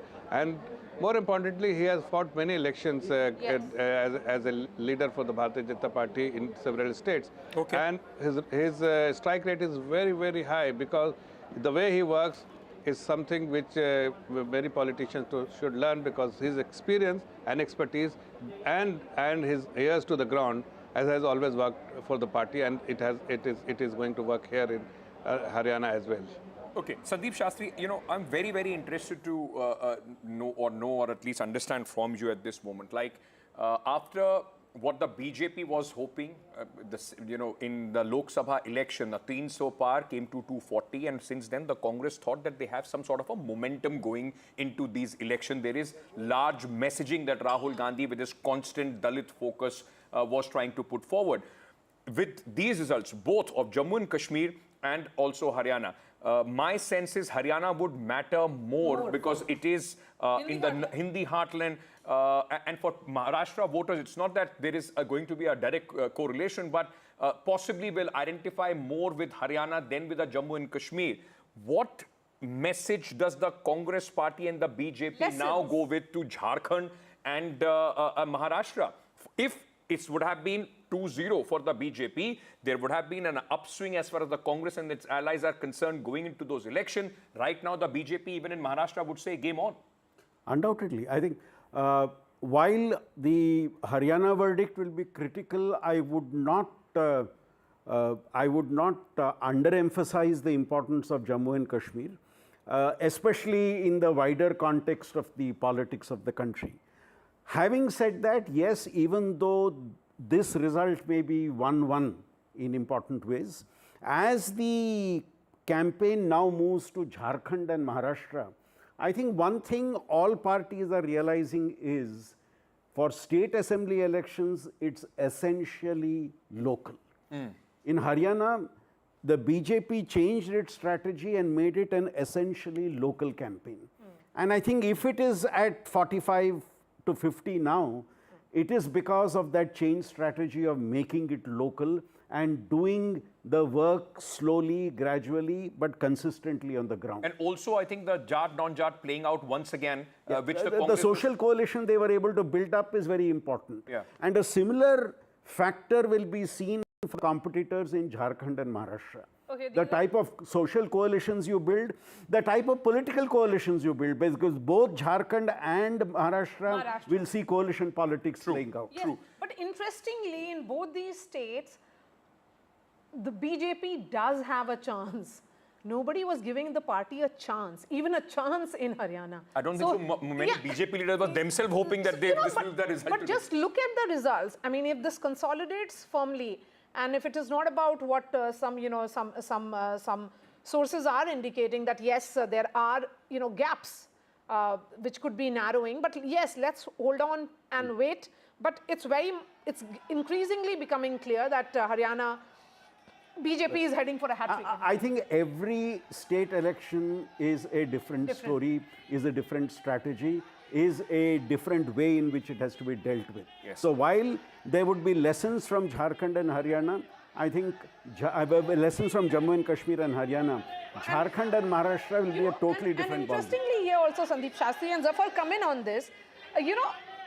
The fact was that the BJP usually runs a very loud campaign. We hear a lot about narrative setting, trying to control the surround sound. In case of Haryana, you let the Congress run away with that. It's opposite. It was Congress completely ran a opposite. very high decibel campaign, BJP a low-key campaign. Yes, and BJP managed to send that message that it was completely localized, looking at issues, ensuring that they fix the booth management, ensuring that they fix the rebel disgruntlement. All those issues were handled much more effectively here in Haryana. Zafar, if you heard me. Yeah, Maria, very clearly, our focus was on the ground. Our focus was on the constituencies. We were definitely very focused on what exactly needs to be done in each and every constituency. We were not going on the noise, what the noise the media was making, what the noise the Congress party was making. We were more focused about the outcome we wanted in each and every constituency. We analyzed, did SWOT analysis of each and every constituency, mobilized our resources, marshal our resources towards bridging the gap wherever we had the gap. And that is when the leadership, actually the support of the leadership and understanding of leadership and the feedback what is coming from the ground is being communicated by likes of Dharmendra Pradhan ji to the leadership has actually worked for us. We didn't make noise. We were focused on the outcome and how it can be achieved is something which was very clear and a clear priority for us, and that is something which has worked for us. Because Congress was making noise and everybody was around Congress. Those visuals that, ladies and gentlemen, you were seeing were coming in from the Congress party celebrations in Jammu and Kashmir. But Zafar bhai, like you were talking about Haryana, just a quick word about Jammu and Kashmir as well. Not as expected for the Bharatiya Janata Party. The party was hoping to sweep the Jammu region and then have a hope of possibly, trying to find some sort of a support from the government. But at this moment, 52 placed 26, the alliance firmly in control. The bigger worry for the BJP in Jammu region also would be that the Congress and the NC has not performed as badly as it was expected. Even the state unit president of the Bharatiya Janata Party, Mr. Rana, at this moment is trailing on his constituency, sir. Actually, if whatever the indication is as of now, if it really translates into number of seats for Congress and NC, then it will be definitely a disappointment for us. I mean, we must agree that we were not expecting this kind of result in Jammu and Kashmir, because especially in the valley, we were expecting that we'll be definitely be able to open our account. We will get a lot of support purely because the people of Jammu and Kashmir, and particularly in the valley, had rejected likes of Omar Abdullah, likes of because their policies and priorities were very different, and they have never targeted the resources of the state for the welfare of the people. But now if the result comes, what it is showing today, just now, if it really with the final outcome, then it will be a disappointment for us, because we will definitely entrust where we went wrong, because we were expecting definitely better outcome than what it is today. Dr. Ajoy Kumar, even in case of Jammu and Kashmir, the big chunk of the seats is actually coming in from the National Conference. So again, when it is a direct contest, say in the Jammu region, the BJP has made all the gains, and you seem to have not performed as well. When it's a bipolar contest in Haryana, you are losing whatever was seen as a winning battle. Look, I mean, Maria, if I rewind the TV show to 9 o'clock, the conversations were very different, right? Yes. You said the Congress is, everybody kept saying. So the issue is, I don't want to be an amateur analyst of what's happened. I think the alliance management in Jammu and Kashmir was good. And I think that's a smart move on our side, definitely. Whether NC is a bigger player there, yes, but it's an alliance. I mean, at the end of the day, it's a tactical voting. And I think we did, and we were able to work better in Jammu and Kashmir for sure. Now, I told, and I've been very candid with you on the show, and I continue to say that the people in Haryana were very much in our favor, for sure, because what I saw, I mean, especially in the regions near Faridabad and Ballabgarh and that side, if the margins are 31 plus seats are somewhere close to less than 1,000. Now, 1,000 is not, 1,000 vote is not a popular or a non-popular mandate. It is also tactical. So much as it looks, where was the shortcoming? Is tactical, absolutely, because I can understand a margin of 5,000 plus or 8,000 plus. I mean, at least in this Vidhan Sabha, where the if I remember, the Haryana voting total number of voters would be close to 2.5 lakhs. So I'm just saying, please correct me if I'm wrong. So in the total percentage, if you're having a margin of in 31 seats close to 1,000, take an example of even Vinesh Phogat. Sometimes she leads by 38, sometimes she's dropping by 100. So there is definitely a need for us to, see why is this happening? I mean, why is it that our political opponent is able to get the 1,000 plus on their side? And why did we get on the 1,000 minus on the 1,000 right, minus like you quoted the example of Vinesh Phogat. Let me, because I went to Julana, and it's not traditionally a Congress seat. It's a tough seat for the Congress party. Correct. Julana, for the last time it was the JJP. Before that it was the INLD. It has not been traditional Congress seat. But the fact remains, this election, the narrative was favoring the Congress party. The Kisan Jawan Pahalwan was a narrative that the Congress party built on. At least, despite what the result is, I can say one thing for sure. It was not an election where the Congress party was not seen active on the ground for the last 2 years, though it was only Mr. Hooda, but the Congress party was seen on the ground as well. Despite that, and 10 years of anti-incumbency, yes, now the micro-analysis could be that the BJP was able to put up candidate, but this happened on the day when the candidates were decided. It's not that the Congress party did not know the strategy of the BJP. You could not preempt that. You only fought this election, okay, just hold on for a second. Mr. Pawan Khera is speaking at this moment. Let's just listen to what he's saying. In Jammu and Kashmir, you are getting live data as for with every round that is being counted. But in Haryana, it's not so. Why? Okay, so the Congress is still being optimistic and cautious at the same time.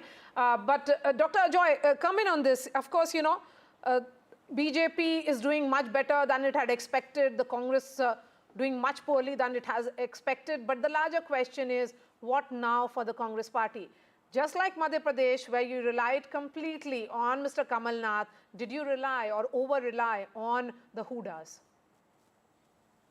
No, look, I'm not the guy who's in charge in Haryana. So for me to say that, what happened, what went wrong would be, I have a visibility probably as good as yours, because you are much closer to it. But the fact is, I say that the amount of support on the ground for the Congress was very strong. The thing which disturbs me is that, how much was the Aam Aadmi Party vote share in all these seats which were tearing by 1,000 and below? How much was the independent seats of the similar community? And then we need to look back and see, look, you not only have the people's mandate, you need to make sure that you win those close seats, especially especially in elections, which was fundamentally for, at least on present trend, fundamentally for us to win. That's definitely it's in a huge as a student of politics and somebody who is very concerned with the way the Bharatiya Janata Party is doing their politics in this country and the way they are trying to I feel fundamentally harm the interest of the nation. That's my perspective. Okay. Again, the BJP will have obvious. Sorry, go ahead. I just want to give an anecdote, and that possibly, Dr. Shastri, would also help us understand what was happening on the ground. Like when you go in Haryana, I was in Karnal. Karnal traditionally is a Bharatiya Janata Party seat, but we were in the Sabzi Mandi area. That area has a lot of low-income group people coming from the OBC, SC, and also a lot of Punjabi community. And when you speak to them, we were doing a show, and after the show, there was we sat down and spoke to them. They said even if यहाँ पर एक जाट भी खड़ा होगा, तो ये जो 10 आदमी आप बीजेपी की बात कर रहे हैं, ये चुप हो जाएंगे. Because one jat would tell you that अगर हम खड़े हैं तो तेरी हिम्मत कैसे हुई बोलने की. Is that the fear that has once again played out for the Congress party, the Jat Shahi? Because people started saying in the end कि जाट हर जगह बोलते फिर रहे हैं, या तो हमारी सरकार बनेगी या फिर हम अपने लठ लेके आएंगे. Is that the sense that the Congress party, that the other communities which were quiet went again and voted for the BJP, and the Jats which were this time overwhelmingly talking about Mr. Hooda coming back to power hurt their chances? I'll just add to this, because it's similar narrative as to the Yadav community being very loud, decibel, high decibel when they in UP, see, in UP or Bihar, when they see power coming very close to them, and that's where the narrative starts shifting. We have been consistently maintaining that Haryana would be decided by the type of social coalitions that are formed. And now as you see the result, it seems clear that this Jat consolidation which the Congress was attempting resulted in a counter consolidation. The fear of the Jat consolidation and the fear of the Jats coming to power and maybe having their chief minister led to this counter consolidation among other social groups, and that to a certain extent could very well explain the results that you are seeing. Can I ask you also one question? And this is a lot of people on... Just hold on to your thoughts, Sandeep Shastri, and let's bring in our newsmaker now. Union Minister Krishan Pal Gujjar is joining us. He's BJP MP from Faridabad. बधाई अभी दे दूं आपको, या आप थोड़ा इंतजार करेंगे बधाई लेने में? बधाई दूंगा आपको. मैं तो पूरा हरियाणा का भी देख रहा हूँ जी, और फरीदाबाद का भी रिजल्ट सामने आने वाला है जी. अधिकतर सीटें फरीदाबाद लोकसभा की हम जीतने जा रहे हैं. और जी, मैं एग्जिट पोल के बाद भी मैंने सभी मीडिया चैनल्स को कहा था कि मैं इस एग्जिट पोल से इत्तेफाक नहीं रखता, क्योंकि एग्जिट पोल हमेशा सही होंगे ये संभव नहीं है. हमने उत्तराखंड में देखा, मध्य प्रदेश में देखा, छत्तीसगढ़ में देखा, और आज हरियाणा में देख रहे हैं. और हमको हरियाणा की 36 बिरादरी पर पूरा भरोसा था. इन 10 सालों में एक लंबे अरसे के बाद हरियाणा के अवाम ने जो सुशासन देखा है, जो विकास देखा है, जो हरियाणा एक, हरियाणवी एक के संकल्प के साथ काम करते हुए सरकार देखी है, योग्यता के आधार पर नौजवानों को रोजगार देते हुए सरकार देखी है, अन्नदाता, गरीब, महिला और युवाओं का सम्मान करते हुए सरकार देखी है. इस सब के कारण हमको पूरा भरोसा था कि हरियाणा में तीसरी बार नायब सैनी जी के नेतृत्व में भारतीय जनता पार्टी की सरकार बनेगी. ये मैं पहले दिन से बोल रहा था चुनाव कैंपेन में, और एग्जिट पोल के बाद भी मैं यही बोला था जी. और आज वो तस्वीर सामने है, क्योंकि मैंने कहा था मैं ज्योतिषी तो नहीं हूँ. अगर मेरी एग्जिट पोल या चुनाव से काउंटिंग से पहले के मेरे बयान आप देखेंगे किसी भी चैनल पर, मैंने कहा मैं ज्योतिषी तो नहीं हूँ, लेकिन कॉलेज से लेके आज तक 46 साल से मैं चुनाव लड़ रहा हूँ. मैं अपने अनुभव के आधार पर कहता था कि जीत भारतीय जनता पार्टी की होगी, क्योंकि हरियाणा के लोगों के खिले खिले चेहरे, चमकते चेहरे, क्योंकि वो समझ रहे थे. सवाल ये है कि ये जो नंबर्स आ रहे हैं, जो आंकड़े आ रहे हैं, वो आपके पिछले सारे रिकॉर्ड को बीट कर रहे हैं. 2014, 2019 सारे रिकॉर्ड को बीट करके आगे बढ़ गए हैं. वो कैसे देखते हैं? वो कैसे आंकड़े इतने ज्यादा दिख रहे हैं? मैं यही तो कह रहा हूँ, मैं वो ही बता रहा हूँ आज आपको जी. आप कांग्रेस का 2005 से 2014 तक का आप ट्रैक रिकॉर्ड देखिए. केंद्र में उनकी सरकार थी मनमोहन सिंह की, हरियाणा में हुड्डा साहब की सरकार थी. 2005 में ये 67 सीट जीते थे, और 2014 आते आते ये 15 सीटों पर सिमट गए थे. 67 से 15 सीटों पर. भारतीय जनता पार्टी 2014 में 47 सीटें जीती थी, और 10 साल बाद फिर सरकार बना रही है. तो ये बताता है कि जहाँ जहाँ बीजेपी की सरकारें हैं वहाँ प्रो इनकम्बेंसी है, और जहाँ जहाँ कांग्रेस की सरकारें रही हैं वहाँ एंटी इनकम्बेंसी रहा है। और क्योंकि हरियाणा का मतदाता अच्छी तरह जानता था कांग्रेस इस देश में और प्रदेश में अराजकता का माहौल पैदा करना चाहती है, शांति और भाईचारे के रास्ते पर चलने वाले हरियाणा की 36 बिरादरियों में फिर से ये झगड़ा पैदा करना चाहती हैं। कभी शंभू बॉर्डर खोलने की बात करते थे, कभी दिल्ली को घेरने की बात करते थे, लेकिन हरियाणा का अन्नदाता, जवान और पहलवान ये अच्छी तरह जानता था कि मोदी सरकार में ही और बीजेपी की सरकार में ही हमारे हित सुरक्षित हैं। इन्होंने ही पिछले 10 सालों में जवान के लिए, किसान के लिए और पहलवान के लिए जो काम मोदी और बीजेपी की सरकार ने हरियाणा में किया है, ये उसका परिणाम है। मैं आपसे एक सवाल ये पूछना चाहूंगा, ये जो हुड्डा और शैलजा गुट कांग्रेस गुटों में बटी दिखाई पड़ रही थी, इसका कितना फायदा भारतीय जनता पार्टी को हुआ? क्या आपको लगता है ये हुड्डा कांग्रेस की, जो बार बार बीजेपी कह रही थी हरियाणा में ये हुड्डा कांग्रेस चुनाव लड़ रही है, ये हुड्डा कांग्रेस के लिए और भूपेंद्र सिंह हुड्डा के लिए बहुत बड़ा मतलब ये क्षति है, उसके लिए यहां से उभरना उनके लिए मुश्किल होगा? देखिए, मैं किसी दूसरे के घर में क्या हो रहा है मैं ताक नहीं करता, ना हमारी आदत है, ये उनके घर के मामला है। लेकिन ये प्रो इनकम्बेंसी है, ये मोदी सरकार के प्रति और हरियाणा की नायब और मनोहर जी सरकार जो रही है उसके प्रति लोगों का भरोसा है। उन्होंने हरियाणा में एक ईमानदार और पारदर्शी सरकार, विकास करने वाली सरकार, सबका कल्याण करने वाली सरकार और अंतिम पायदान पर खड़े हुए गरीब व्यक्ति का उत्थान करने वाली सरकार को समर्थन दिया है। कृष्णपाल जी, आखिरी सवाल आपसे ये पूछेंगे कि भाजपा को इस चुनाव शुरू होने से पहले किसी ने चांस नहीं दिया था। इंटरनली आप बोल रहे थे और भी भाजपा के नेता बोल रहे थे कि रिजल्ट्स कुछ और होगा, वो आज दिख रहा है। भाजपा की जो इलेक्शन मशीनरी है उसके बारे में कुछ बताइए। वो आप लोग क्या करते हैं कि जो लोकल है, लोकल फैक्टर इंपॉर्टेंट हो जाता है? इस चुनाव में लोकल फैक्टर इंपॉर्टेंट था। ये देखिए, लोगों से किए हुए संकल्प और उस संकल्प को सिद्धि तक पहुंचाना, ये उसका नतीजा है। मोदी सरकार और बीजेपी सरकार जो संकल्प लेती है, अभी संकल्प हरियाणा के लोगों से 7 संकल्प हमारे आए थे, लोकसभा के चुनाव में जो संकल्प लिए थे उनको सिद्धि तक पहुंचाना, उनको जमीन पर उतारना, ये उसका नतीजा है।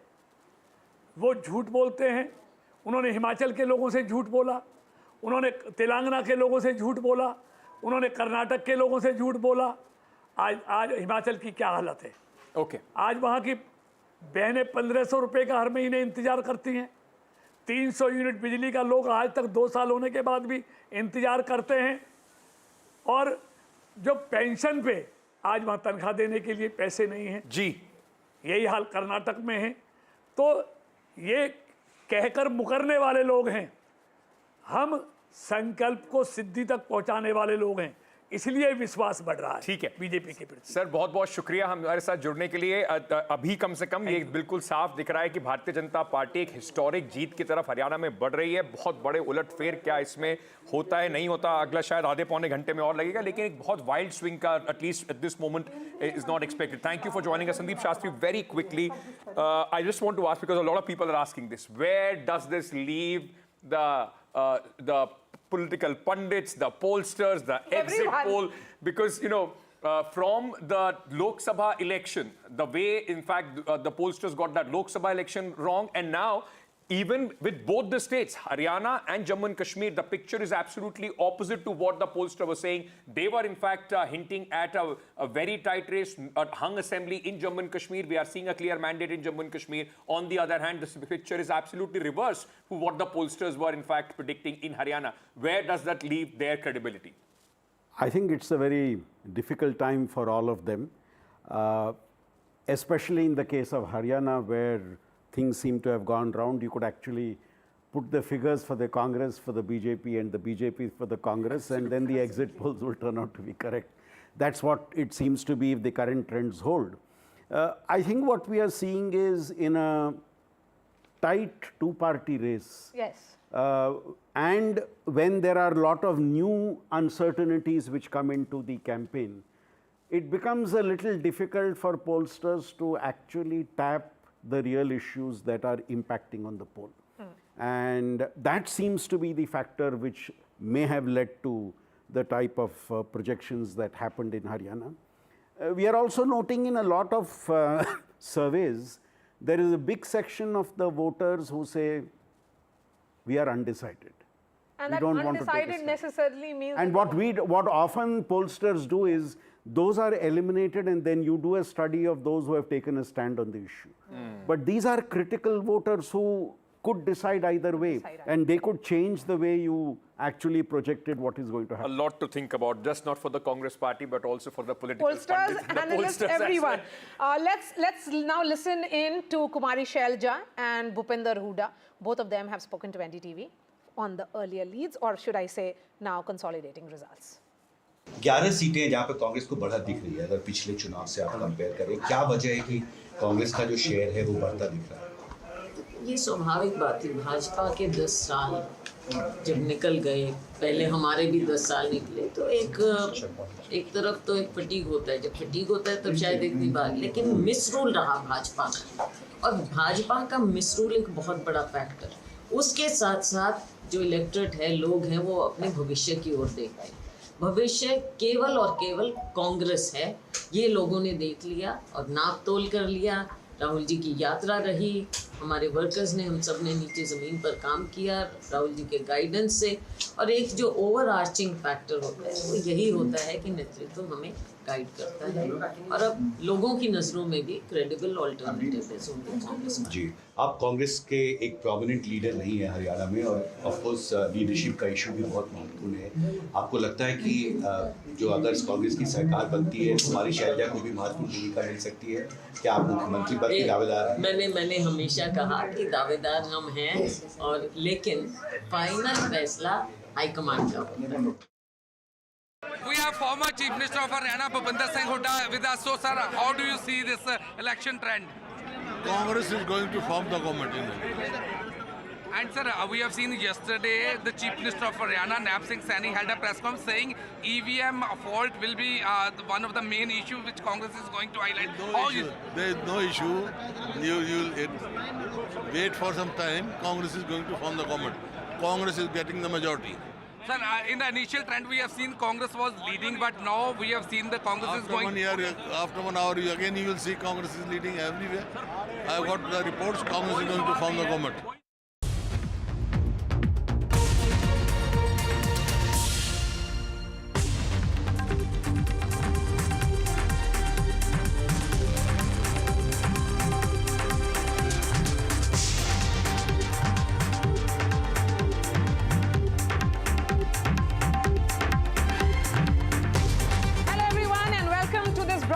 As we continue our coverage on the election results, it's 12 noon and the numbers have consolidated. It's good news for the BJP in Haryana. They're heading for a hat-trick, and for NC Congress Alliance in Jammu and Kashmir. Absolutely, Maria, and a lot of it was so predictable, but of course a lot of it was unexpected. We will get you all that and more, but first, the headlines. BJP surges ahead in Haryana, headed for a hat-trick in the battleground state. Congress pauses celebrations. Congress loses early leads in Haryana. Congress's bid to make a comeback in the heartland state fades even as party fails to dislodge the BJP. Infighting within the Congress dampens the grand old party's comeback efforts in Haryana. Cracks within the Congress party and infighting during the campaign boomerangs for the party. National Conference, Congress Alliance comfortably ahead in the leads in Jammu and Kashmir. First Assembly poll results in 10 years.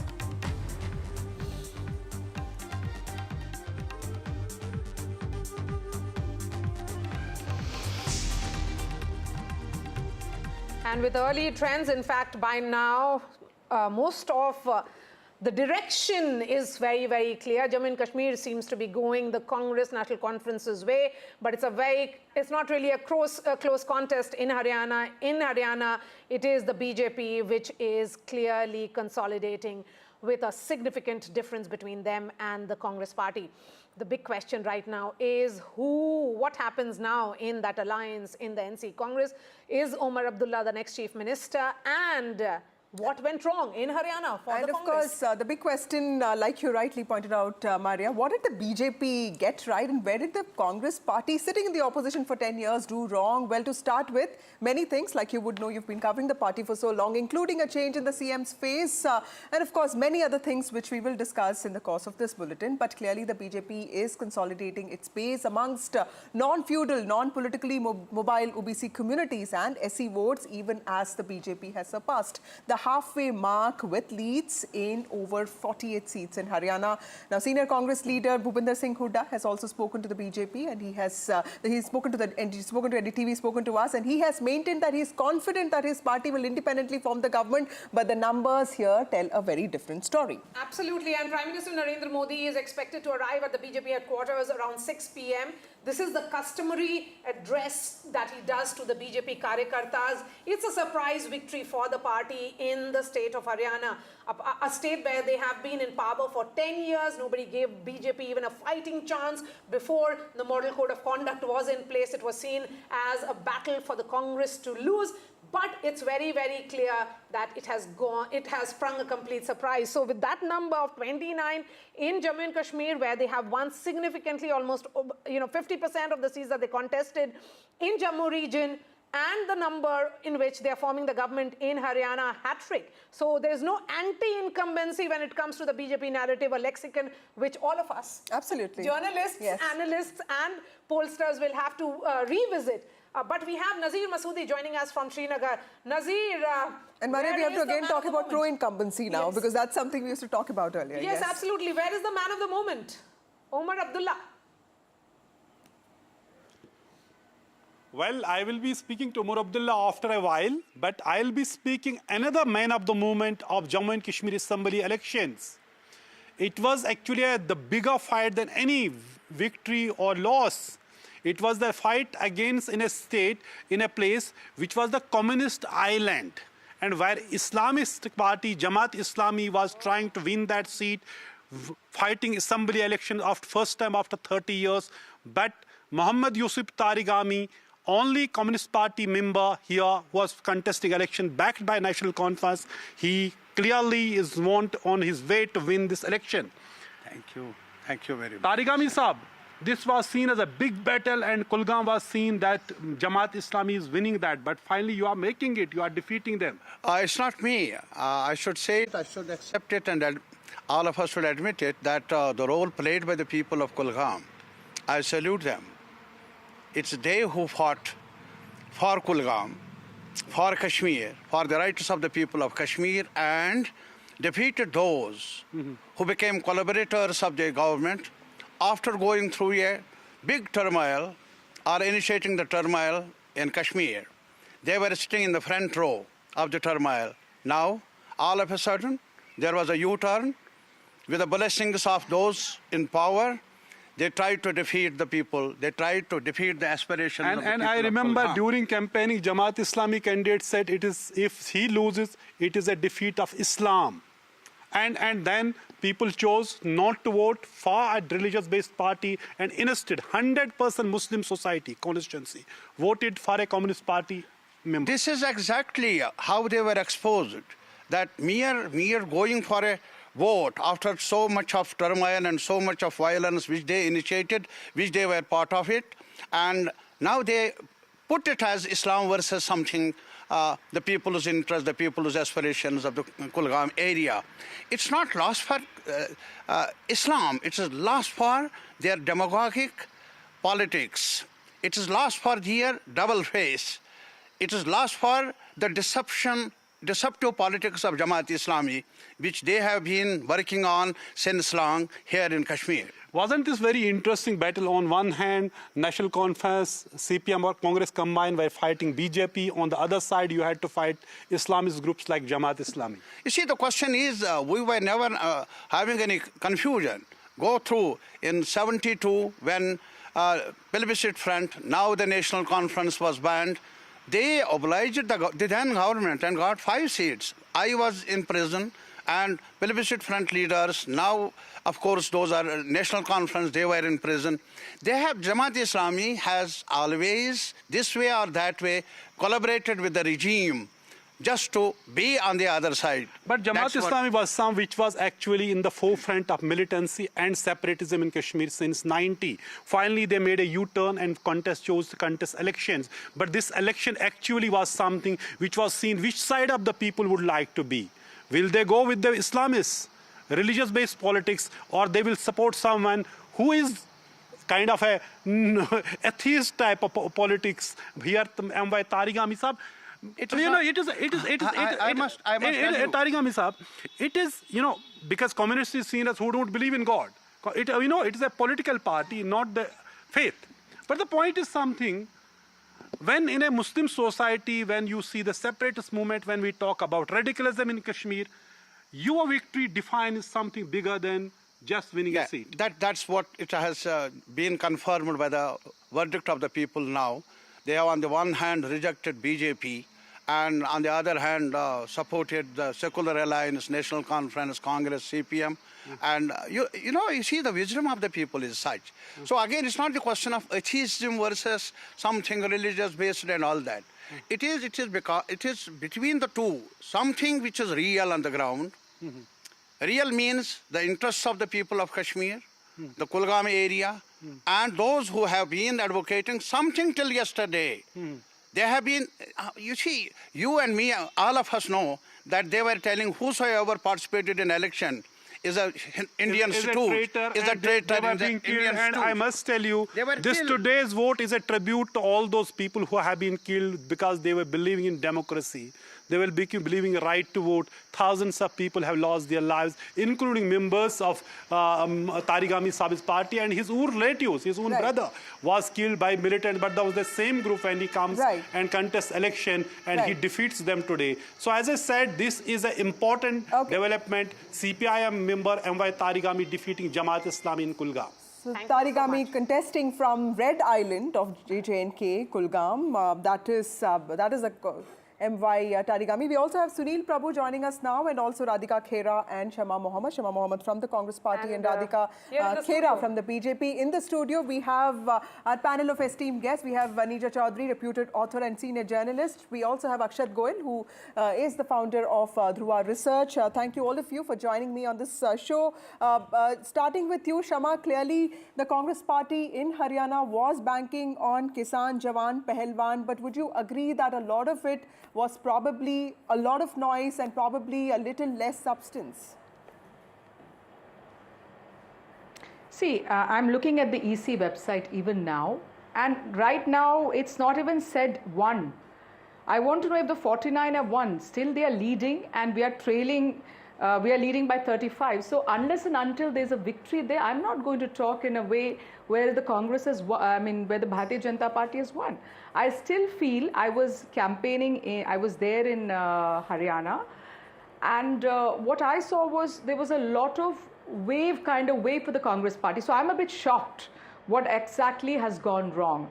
And if there are internal issues, then it has to be sorted, whatever it is. But what I saw on the ground is completely different from what I'm seeing in numbers out here.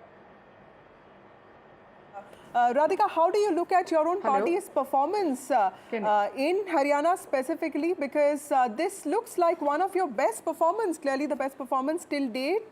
BJP was not even a serious player in Haryana till about 10 years ago. But so this is clearly, it seems to be quite a big surprise, and congratulations if the leads were to hold right, and it's quite some time now, so we can say that for sure. So how do you feel about this? Jai Shri Ram. I remember I was on a show a day or two back with Maria ji on NDTV itself, and we were talking about the opinion poll that was coming in, and even that day I had said that we are going to form the government again in Haryana, and we are seeing history being created over here. No party has been able to form a government 3 times in a row in Haryana, and वो कहते हैं ना हिंदी में कि काट की हांडी बार-बार नहीं चढ़ती, and that is what is happening with the Congress party. They built a false narrative during the Lok Sabha elections where they said संविधान खतरे में है, and they said Rahul Gandhi has come on 99, he is doing a yatra in Haryana, oh we are going to win Haryana, and he was also making jalebis in the factory. But the people of Haryana gave him a befitting reply for making jalebis in the factory and also playing with the emotions of the women, playing with the emotions of the sports people, playing with the emotions of the kisan. हर बार ये कहा जाता था किसान खतरे में है, जवान खतरे में है, महिला खतरे में है, पहलवान खतरे में है. What happened? Vinesh Fogart herself is trailing. You forgot that there are 3 people who won the Olympic medal from Haryana. But where was Bhupinder Hooda and Rahul Gandhi when they were coming back to India? Where were they? Why did they not go to Radhika, just hold on to that thought of yours. Let me also get my colleague Sunil Prabhu, who reports on the Congress for us. Sunil, what is the mood like in the Congress headquarters now? Clearly, things haven't worked out the way they expected. But of course, J&K seems to be slightly better. But even there, the questions are being raised on Congress's performance. But with respect to Haryana, what is the party thinking? That's right. To take Jammu and Kashmir first, the strike rate of the Congress, especially in the Jammu region, hasn't been very encouraging. Just an update from the Congress party that they will be officially complaining to the Election Commission. They believe, for example, one of your spokespersons from the BJP was talking about Vinesh Fogart. They say that she, as president after 9 rounds, is ahead in 5,200 votes. And we are demanding that the Election Commission take immediate action to update the information on the website. So that's, of course, the complaint that that the Congress is giving to the Election Commission. Be that as it may, as I've been saying, for the Congress, with putting all its eggs in one basket, depending on Bhupinder Singh Hooda and clearly the caste polarization which the BJP did, Jat versus non-Jat, has had an impact, and it's that which is costing the party dearly. It's back to the drawing room for them, drawing board in many ways in Haryana, if they are not able to make it. If these trends continue the way they are, this is a complete shocker for the Congress party, something that they had not anticipated. Clearly, the Congress High Command, despite being told by people like Kumari Selja and others about the fact that you can't give, so many tickets to only the supporters of Mr. Hooda. That being the case, they have now learning the hard way that those mistakes should have been corrected, and definitely it isn't something that the Congress was expecting at all. Right. Let's also get in Aishwarya now. Aishwarya is outside Manohar Lal's house. Manohar Lal is, of course, the former Chief Minister of Haryana. He was replaced by Naib Singh Saini. Naib Singh Saini, of course, in the last few months has transformed, and today's results are also a testimony to the fact that he has in some ways helped the party, and that decision, probably that gamble really paid off, isn't it, Maria? Yes, and where is Mr. Khattar, and will he speak so soon? Or will he also wait for numbers to consolidate and perhaps speak after the Prime Minister arrives at the BJP headquarters? Ash.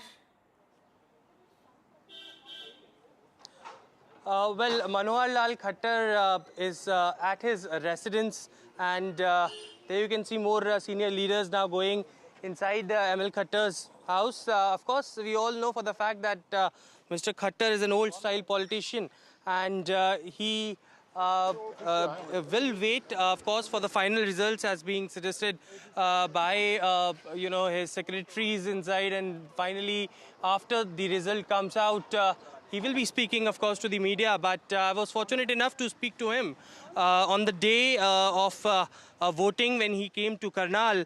And for 15 odd minutes, when we spoke to him, he was very confident of the victory. And Bharatiya Janata Party tried to address that anti-incumbency after him being sent to the central government being elected as the union minister, and also Naib Singh Saini being appointed as the chief minister. And therefore, the reason perhaps in Karnal as well, his close aide is leading. And therefore, Mr. Khattar also stated that he will be the one who, he's the one who had campaigned across Haryana, and he was very confident of the work that his government did for 9.5 years and what Naib Singh Saini is taking forward. But shortly, the BJP got right, because they changed the chief minister. They also increased the income ceiling of OBCs to about 10 lakh, and then they also brought in MSP for almost 24 crops. So a lot of policy announcements were made in the last 6 months. Do you think some of those policy announcements sort of like really helped the BJP sort of get this result? And do you think it stayed away also from the surround sound completely? I mean, did not run a high decibel campaign. It was very localized, it's right, like a very localized campaign. I don't know the answer to that. How much of the social welfare schemes, because the Congress on its side also, they talked about MSP for 24 crops, Congress said legal guarantees for MSP. So it was one against one in terms of what they were promising in terms of welfareism. Of course, it does matter. Jobs is what was exercising young people, and Haryana is made up, 70% of Haryana is young. So, Mr. Khattar had given jobs, and this Kharchi Parchi did have some traction with people. That will it be? There was fear. And all of us who travel through Haryana, I'm just reeling under this because what I saw was people wanting change of all communities. Now, obviously, what has happened is in the last days and hours. And my question mark is as follows. Has the non-Jat consolidated solidly in favor of the BJP? Because the Jats consolidated in favor of the Congress. Yeah, of course, at INLD, they are showing static for many, many hours at 2. And that's in the Sirsa area probably. So I don't think they took away huge chunks of the Jat vote. But they seem to have taken the JJP vote, right? Because some JJP vote. Remember, it was 10 seats last time. This is 2 seats of INLD. So this is a vast difference. But interestingly, the vote share gap between the two parties is just 1%. That's right. That is the interesting part of the story. So the Jats have voted overwhelmingly in one constituency, huge numbers, whereas the others have not been that large a number, but spread over. But have the non-Jats afraid of the comeback of Jat Shahi, which I heard Dalits speak about? Yes. And they feared what would it mean for jobs, what would it mean for businesses, enterprises, how would they get affected? That was being talked about. They kept talking about a non-Jat CM that they would like. So I think have the people of Haryana driven this election, whether it's in favor of the BJP or in favor of the Actually, the other non-Jat voters, not so much the parties. Other non-Jat voters, the silent voters, also the tactical voters now, they're not really telling people who they're voting for. Remember, we also saw this in UP and of course in other states, where in Gujarat also. Is there some kind of underestimation of these silent voters? And what tends to happen is there are these communities which, when they see power coming very close, then they become very, very high decibel, as I am emphasizing. I've seen that in Uttar Pradesh. I've seen that in Bihar. Yes. Absolutely. It was almost like that Tejasvi Yadav was at a striking distance in 2020. That was not to be. So, do you think that becomes a problem when they see that okay, the Kumari Shalja is speaking again, let's listen in. Okay. So we'll come back to her. Yes, Akshat, you were making. So definitely there has been an issue that Jats have been very much vocal in the state, and not only in Haryana, but we also saw the case in Uttar Pradesh as well in the 2022 elections, when Jats were very much vocal about the farm laws, but BJP was still able to win in the Jat areas of Western UP, be it Meerut, be it Saharanpur. So I think it helped in the further consolidation of the non-Jats, which is OBCs and Baniyas, or Brahmin, or let's say Rajputs, who are roughly 48% of the overall population of the state. But however, I also feel that BJP has been able to win a few seats. So, Congress seat share is only as of now up by 3 or 4 seats since the last time. So it's BJP which seems to have gained from the loss of INLD, or let's say the loss of JJP, So even among the Jats, there seems to be a clear-cut division. Someone who is very much vocal and someone who is silent. He is working hard. He is enjoying the benefits of the government, and they are happy with the government, whatever it is. So, and you know, that's what the concern is, Shema Mohammed, that you ran a campaign which visibly appeared to be a winning campaign. But did you rely too much on the Hoodas? Yeah. That here was Kumari Shailja who was saying, I also matter, I can bring in the SC votes. Just like in Madhya Pradesh, that was again an election which was seen as for the Congress to lose, and then we saw the results. See, I believe more than that. Of course, that might be one of the things, but I think more than that, coming from Kerala, a Sangathan is very important. And I'm not so sure if there is a properly done Sangathan in Haryana. And there were some issues which should have been sorted out, but I still feel that since we have not yet got the numbers, I'm not going to go ahead and talk about that we have lost yet. I'll let it come out, and then only I will, you know, there's a lot of echo. Okay, we'll try and fix that. Whenever I'm talking, there's a lot of echo. We'll try and fix that. So that has to be for one last point. Radhika, I just want to tell Radhika, she said that Bharat Jodo Yatra, whatever he was saying, Samvidhan Khatre mein, yes, we did get 99 out of that. And we reduced BJP to 240 at the end of the day. So it did work over there. Now this is a different thing. This is a Lok Sabha, Vidhan Sabha elections. It's completely different. Was perhaps more temporary. If the Congress is not able to take that narrative ahead in consecutive assembly elections, particularly in Haryana, then what happens to that narrative now? I think it's not the narrative which should not work. It's always Congress's biggest enemy, according to me, is the Congress. It is the internal politics. Yes. If we lose this election, it is the internal politics. Just like what has happened in Punjab, what happened in Kerala in 21. So I certainly believe, being in the party for 10 years, the Congress' biggest enemy is the Congress. Right. So first we need to fight united. United we stand, divided we fall. Okay. Radhika, two important pitches that the Prime Minister made during his Haryana campaign. You know, in fact, he addressed 4 important rallies there, and 2 important pitches. One, of course, the Mirchpur clashes that he repeatedly spoke about, you know, alleging that the Congress party has been anti-Dalit. And the second thing that he spoke about, like Nija ma'am was also pointing out, is the Karchi-Parchi system. Do you think these 2 pitches in some ways sealed the deal for you? Because this also in some ways reflects in the kind of vote share that you're getting in the state. I'm sorry, your voice cracked in the end. After Parchi Kharchi, I couldn't understand. I was asking you, did the PM's pitch on employment, you know, transparency, and of course Dalit, anti-Dalit face, the alleged anti-Dalit face of the Congress party, did that in some way seal the deal for you? I'm sorry, it's not an alleged anti-Dalit face. Please look at, you have a living example in the face of Kumari Shailja ji. Okay. She is a strong Dalit leader. What did the Congress do? Instead of giving her respect, they went and bought Ashok Tawar and tried to show her कि भैया देखो, आँख में आँख डाल के कि देखो हमें तुम्हारी ज़रूरत नहीं है. When she raised her voice, when she talked about respect, when she spoke for a woman who was harassed by the Congress party on stage where Bhupinder Hooda was standing, and the same Bhupinder Hooda did not have the guts to stand up for its own daughter. Has now moved the Election Commission, and they are saying that on the Election Commission website, the results are being updated slowly. What exactly is the nature of this allegation? Let's first listen in to all the reactions that are coming in, and then I come back to the guests. आप तमाम channels पे देखिए, पहली बार होता हुआ दिख रहा है कि चैनल्स अपने रिपोर्टर्स के जो आंकड़े आते हैं काउंटिंग सेंटर से वो नहीं दिखा रहे, चुनाव आयोग के आंकड़ों पर निर्भर कर रहे हैं, और चुनाव आयोग के आंकड़े चौथे या 5वें 6ठे राउंड के दिखा रहे हैं, जबकि हमारे कंट्रोल रूम से 11 राउंड के आंकड़े आ चुके हैं. तो ये आंकड़ों में जो मिसमैच है, गैप है, ये क्यों है, ये हम बार बार चुनाव आयोग से अभी हमारे महासचिव जयराम रमेश जी ने ट्वीट करके भी पूछा है कि ये क्या दबाव डालने की कोशिश हो रही है. BJP has taken a lead in Haryana, whereas in the morning Congress was in the lead.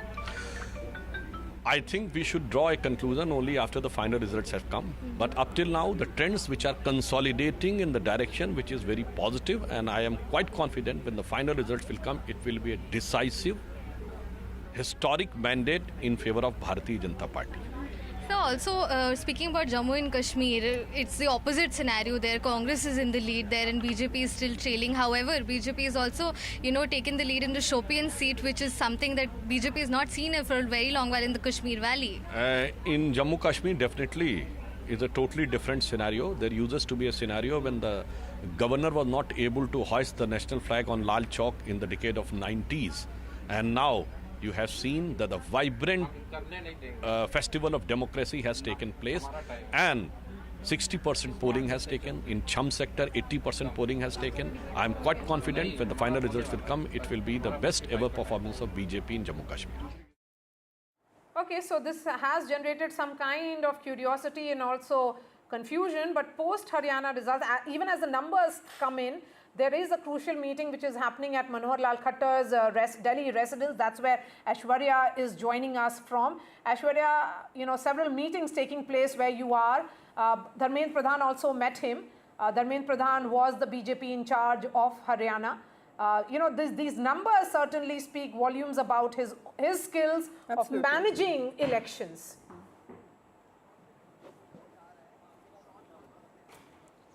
Well, certainly, and most successful one for the Bharatiya Janata Party in the state of Haryana, and that's something the BJP leaders have also not predicted early. But at Manohar Lal Khattar's residence, where I'm reporting from, a crucial meeting has begun as far as Dharmendra Pradhan is concerned, who was in charge for the Bharatiya Janata Party for the state of Haryana. He had arrived at Mr. Khattar's residence. Apart from it is Surendra Nagar, Bharatiya Janata Party co-in charge as well, who has also arrived. We have been told that Biplab Dev might also arrive very shortly at Manohar Lal Khattar's residence. And this is all about what's going to happen next, because it is Bharatiya Janata Party who had time again stated that it will be Nayab Singh Saini, the Chief Minister, who will continue to be the Chief Minister of the Bharatiya Janata Party. And under his leadership in the state, the entire Bharatiya Janata Party unit had fought elections. But Dharmendra Pradhan played a very crucial role as far as ticket distribution are concerned, and those late night meetings for the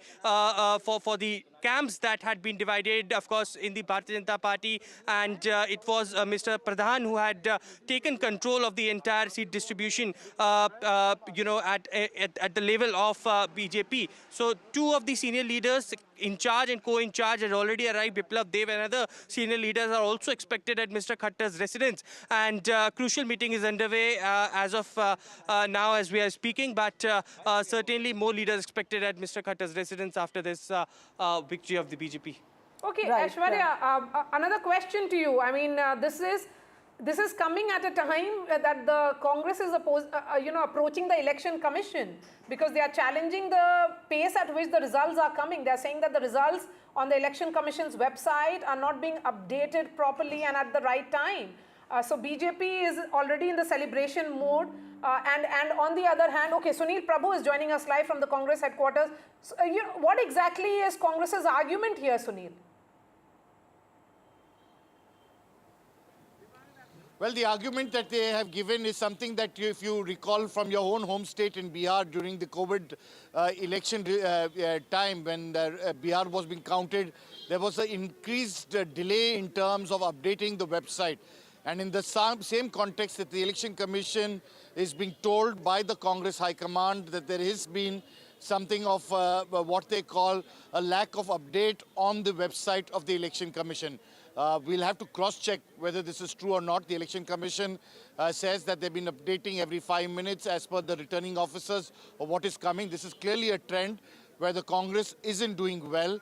Having said that, the truth of the matter is that definitely the Congress at this present juncture is looking for reasons of what is a real shocker to them. The fact that they haven't done well in the Haryana functioned a little Why slower. haven't they done well? Yes, Sunil, the EC website has always functioned a little slower than, the way media, other channels actually get their information from. So this is not really new. What exactly is the Congress driving at? Is it also one way of probably, are they being very upset about not really of the results not being up to expectations? Yeah, that's what I was attempting to say. It's a real shocker for them, and I think somewhere down the line, you have to shift the blame from what is clearly now the writing on the wall, that the Congress hasn't really done well. Why has this happened? One, of course, as we've been pointing out, the Jat versus the non-Jat.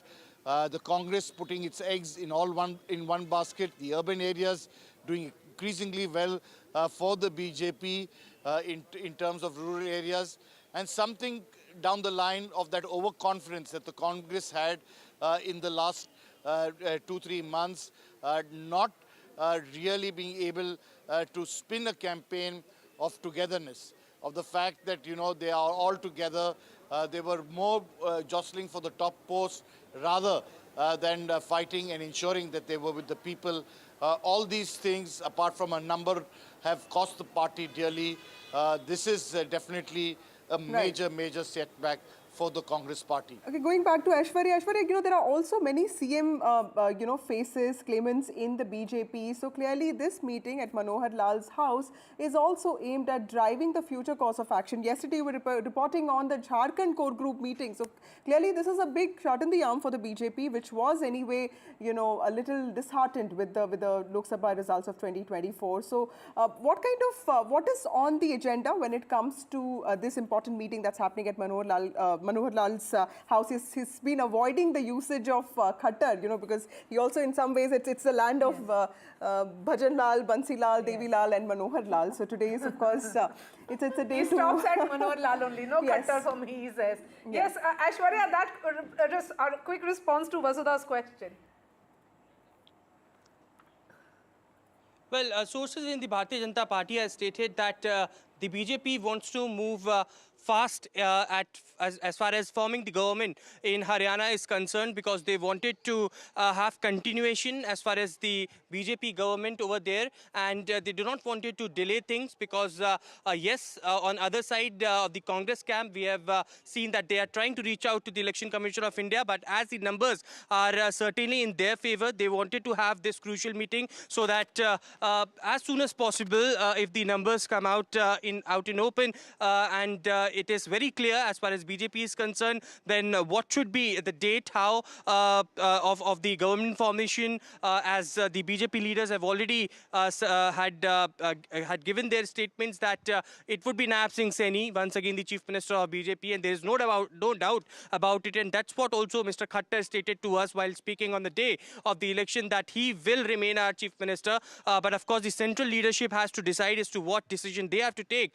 But as far as continuation of the government is concerned, they want to move fast, and therefore the reason perhaps when the results are coming, a crucial meeting is underway.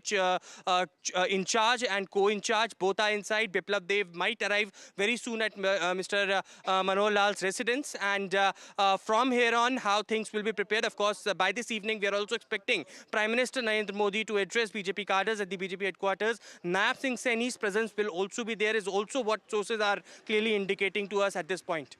It's interesting and fascinating that when the day began, the BJP did not have any preparations because they were being cautiously optimistic, as we say.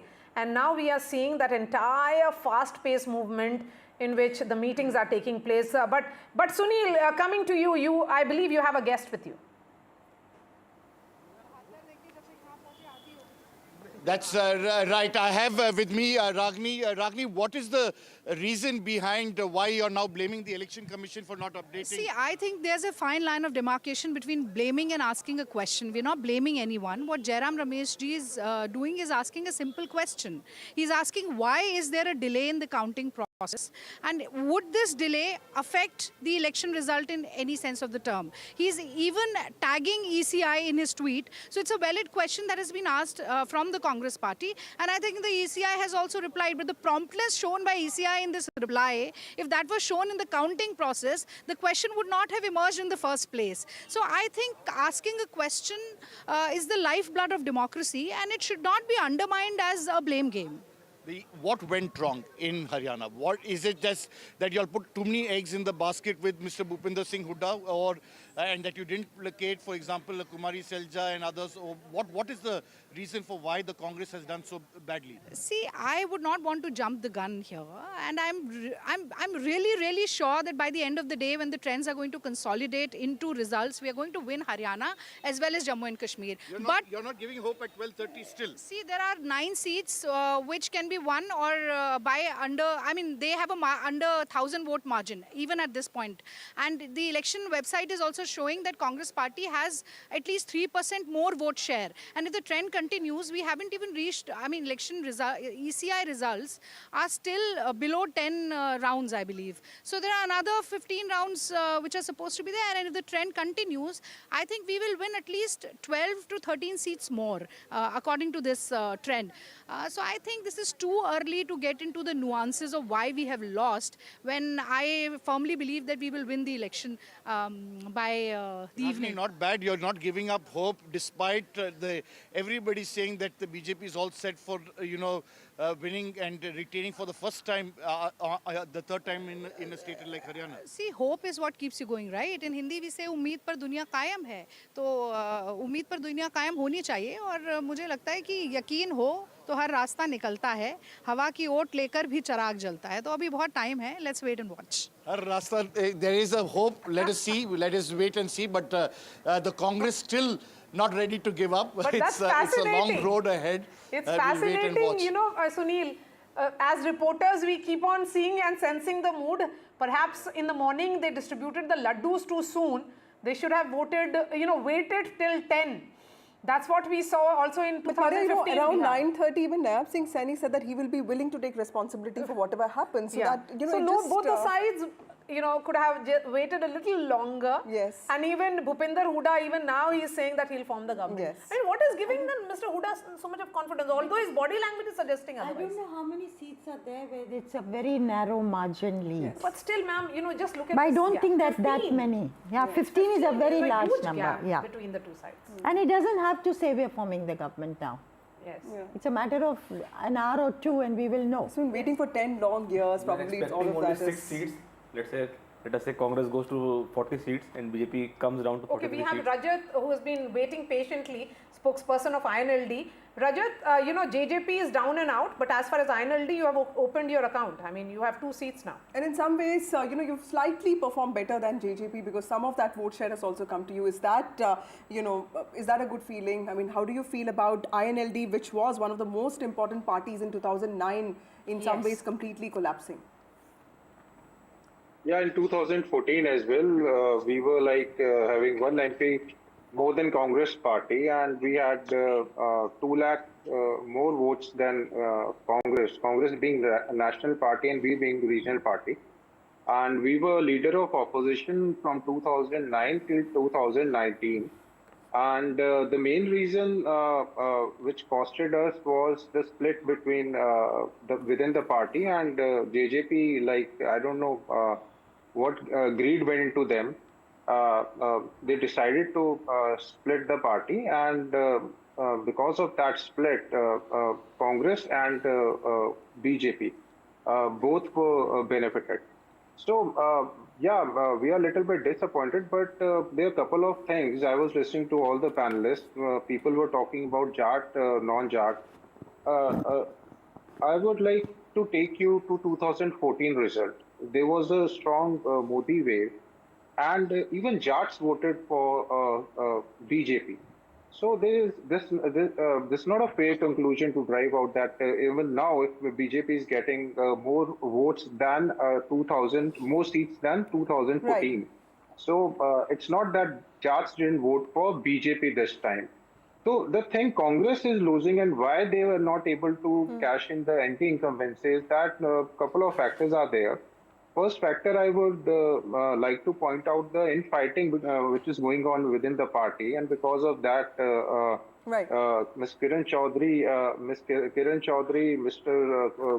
Kuldeep Bishnoi, they were very prominent faces in Congress, and Mr. Hooda and all the control which Mr. Hooda is having on the Haryana Congress and being leader of the opposition, this is a very, very strong question mark on his leadership that if Congress is losing in spite of such strong So, anti-incumbency. Rajat, let me take that It, question to Neerja Chaudhary. Neerja, ma'am, when you traveled across Haryana, did you get this feeling that there are communities which are feeling left out, and also this whole infrastructure, and of course this push for modernization, Gurgaon smart city. Do you think that also helped the BJP in many ways, because that is something that the BJP really emphasized on, and there is always an aspirational element to all of us? Certainly, in Gurgaon, Gurgaon they were expected to win. It was very clear. Even Pataudi they were expected, but that was not the case, say, in Badshahpur or in Sona. It was seen as a takkar, and all this is a very strong BJP area, as is the GT road, those constituencies. Ahirwal and GT road, Ahirwal and GT road. But Jat belt was very clear. Jat belt has been clear for 2 years. I've gone there repeatedly, and the desire for change and dissatisfaction with the BJP is true. In 2014, Jats did vote for Narendra Modi when he was on the rise.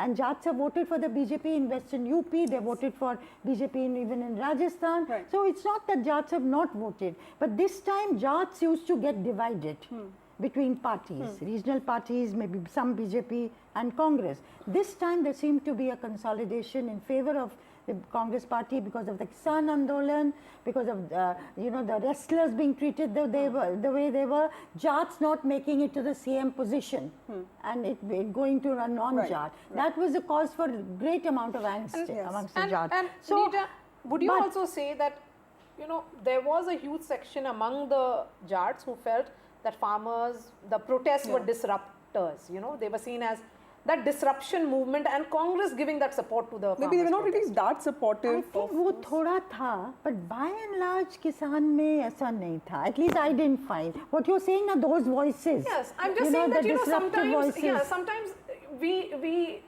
if you have protests prolonging, then there is that anti-protest sentiment also which develops, in which they are seen as disruptors. Could be, Maria.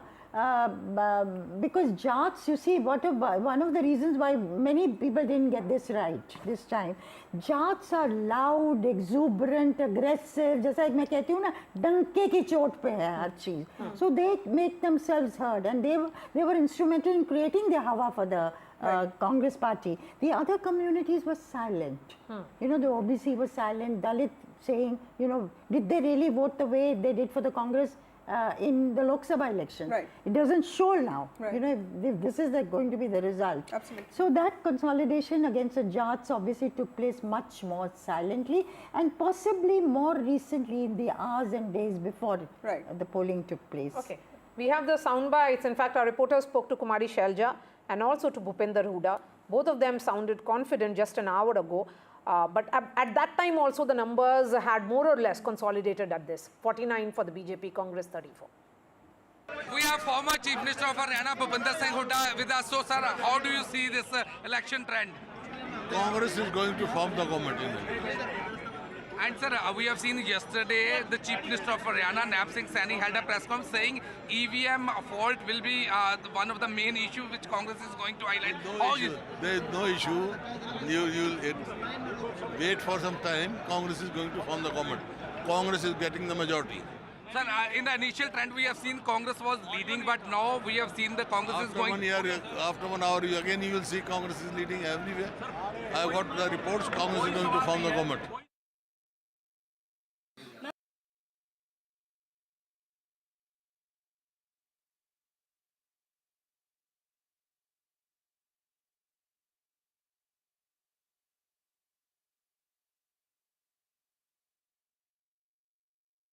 Akshat, there is one question I wanted to ask you with regard to Haryana. There is, did we read too much into these Agniveer protests? Because, Charki Dadri and a whole part of these central, Haryana places actually are known for military recruits and, recruitment in armed forces.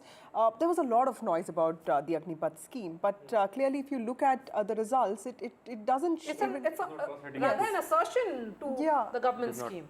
So particularly not Agniveer, but again I am saying that the farmer protest because of the farm laws and because of the MSPs, and the wrestler protest, they were too loud. There was so much of noise against this, and which could have led to a further split even among the Jats. So the vilification of BJP that we thought was happening probably wasn't really happening on ground, is it? Yeah. Yeah, you know, many of the things the BJP had done. For instance, Mr. Khattar giving jobs, ending the Kharchi Parchi. That some people, young people spoke about. And as you say, Millennium City, Gurgaon. So, but when he said it is 35 communities against one, in some ways वो that तो was... even Mr. Hooda was talking about 36 बिरादरी के लिए करेंगे, सिर्फ जाटों के लिए नहीं है, 4 deputy CMs होंगे. It's essentially anti-Jat consolidation. But This is what it looks like, silent but then Nija, I'm looking at how the BJP has performed in Jat-dominated seats. That is going to be interesting. And even in those seats, it has done pretty well. They have managed to get a significant, almost like 50 to 60, 70% of those seats. 70% of the Jat seats? Yes, and the SC seats also, if you look at it, the BJP is leading in 7 seats, That's 17, 17 SC seats, and they're leading in 7, which is better than their performance last time, because Congress has been increasing its vote share in the SC seats. So what you're saying is the BJP is turning out to be the umbrella party, not the Congress. Yes, so let me give you the exact number for the Jat seats, where, seats with high Jat population, 33 of the 33 seats, the BJP is leading in 17, the Congress in 14. So that is how it looks like. And if we were to break that further to SC seats, where there is a high percentage of scheduled castes, we are looking at 17 seats. In that again, BJP has 9 and the Congress is leading in 8. So almost evenly divided. Yes, evenly divided. Personally feeling, yes. even yes, the so Jats... they had won 10 Jat seats. It's in fact has made a gain of another 10 seats. Yeah. So if we were to another 7. So and if we were to break that again, when we look at the bellwether seats, in the bellwether seats, it is presenting a completely picture of how the bellwether seats have reported so far. 7 seats for the BJP. And some of the seats that we were very confident about, at least Rao Inderjeet's daughter, Yes. Aarti Singh, is trailing now, which is Ateli and, the Ahirwal belt, which was in some way southern Haryana, considered very potent and important for BJP's performance in these areas, but the BJP is trailing there. So clearly there are these unexpected trends which this election has really thrown about. And I'm looking at the seats in which Prime Minister Modi had held rallies. The BJP is winning in all those seats. So again in this election it is brand Narendra Modi, which is that overarching brand which is driving the party, even as it made the issues local. Yeah, absolutely. It was not that Naib Singh Saini was the people would have come out and voted for Naib Singh Saini per se, because he had just entered the political scene 6 months ago. One thing is he took part in this yatra and he visited every district and constituency, and I found that quite interesting that they ensured that it was his face on the hoardings along with Narendra Modi. And if you look at even the independents, some of them have not independents, the rebel candidates have done well. Chitra Sarwara, the Jat candidate, daughter of Nirmal Singh, another MLA candidate is leading from Ambala Cant, and of course Anil Vij is trailing. That was okay, those are the visuals of the grand old man of Jammu and Kashmir and Indian politics, Farooq Abdullah. I interviewed him in Srinagar, and Vasudha, what confidence he had. Someone who's seen many winters and summers of the valley was extremely confident, and what a massive comeback of the National Conference. Absolutely. They have swept the entire, Kashmir, the valley, in fact, the valley seats. He's joining me. In fact, Nazir is joining us. Nazir, over to you. We can see Farooq Saab. Yeah, Farooq Abdullah is showing, look how things change. After Farooq Abdullah was released from house detention and PSA was revoked in 2020, he came at the same terrace and showed a hand, he is alive. And now again when he is winning the election, Assembly election, first after the abrogation of Article 370, he is coming on the same terrace and now has moved back. And Farooq Abdullah clearly showing it is the NC victory. It surpassed every expectation and every assessment and every analyst in Jammu and Kashmir and proved the pollsters wrong. and NC has managed to be the single largest party. In fact, not just the single largest party, but the party which is heading to may touch this magic number. Some of the independent candidates who are winning are, at least I know them.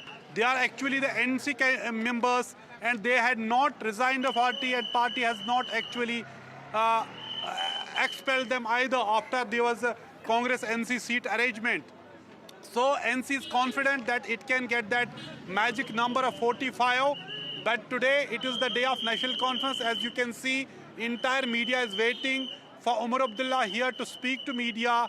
He spoke early this morning, but that time there were very early trends. But it is now clear these numbers are going to hold. Largely they will hold, and it is a resounding victory for national conference, because it is first time since 2002 any party in Jammu and Kashmir is breaching that number. That was a threshold of 28.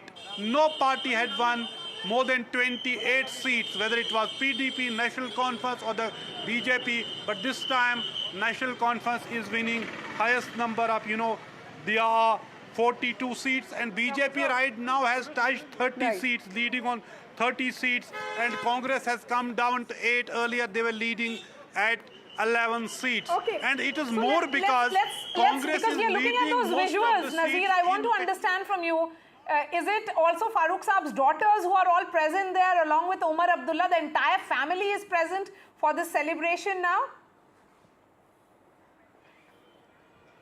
Yeah, Farooq Abdullah's daughter, his grandchildren, his niece, so many entire family has gathered there to celebrate this moment.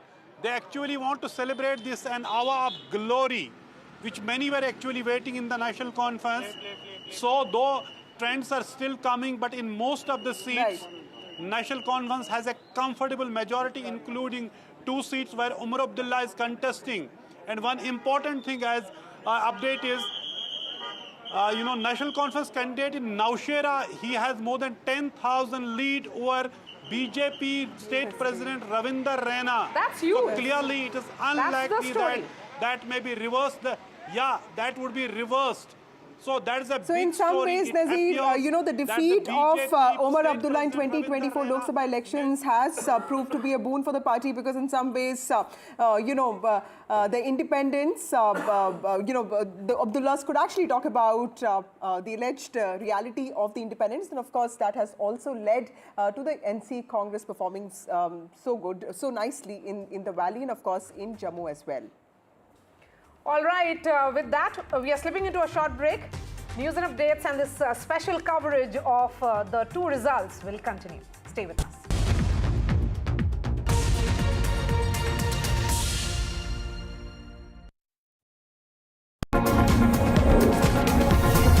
NDTV World Summit 2024, October 21st and 22nd, only on NDTV network.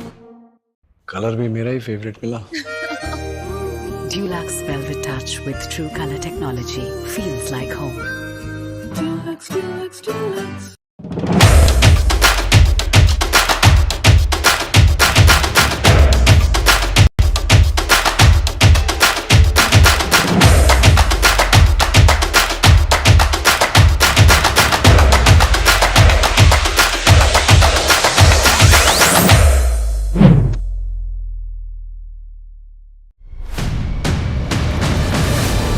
We brought you the best on-ground coverage during the campaign and voting. Now, get ready for the most in-depth coverage on the counting day. Follow the high-stakes battle for Haryana and J&K with top expert analysis, insights and the newsmakers. Only on NDTV 24/7. Count on us. Feels like home. Dulux Velvet Touch with True Color technology feels like home. Dulux, Dulux, Dulux. New day, new show, a new experience. Start your day with the news, not views. We bring you stories that matter and impact your life. News that informs and keeps you ahead.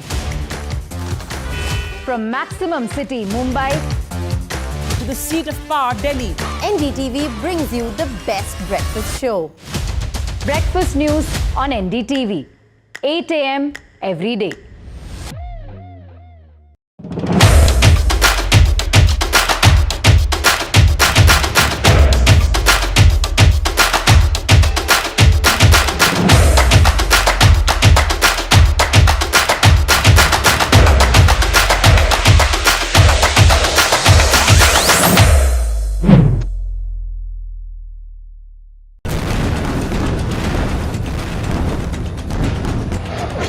From the heart of city in Beirut, a city which is scarred by violence and caught between the crossfire between Israel and Hezbollah.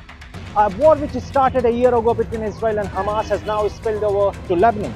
NDTV is on the ground to bring latest updates, in-depth analysis, and how the evolving war has impacted this country. Stay tuned for latest updates.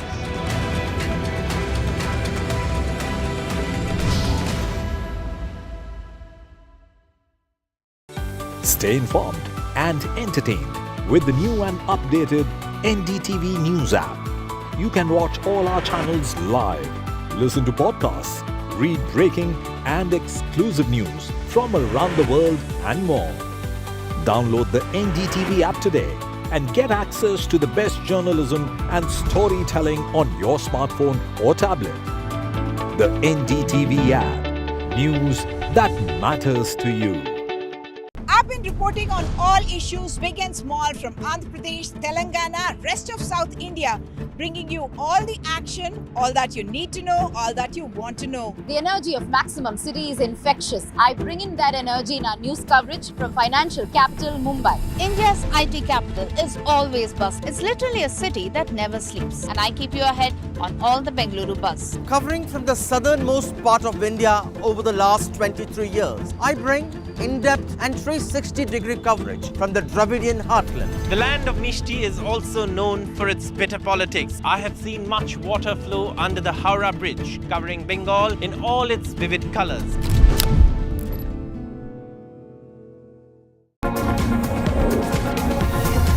NDTV World Summit 2000.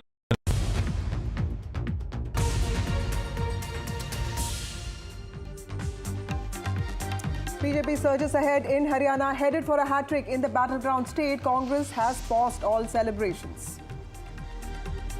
Congress party loses its early lead in Haryana. Congress party's bid to make a comeback in the heartland state of Haryana fades, even as party fails to dislodge the BJP.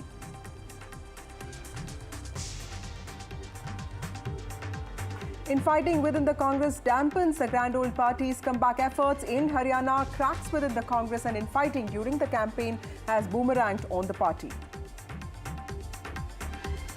National Conference, Congress Alliance comfortably ahead in the leads in Jammu and Kashmir. First Assembly poll results in 10 years.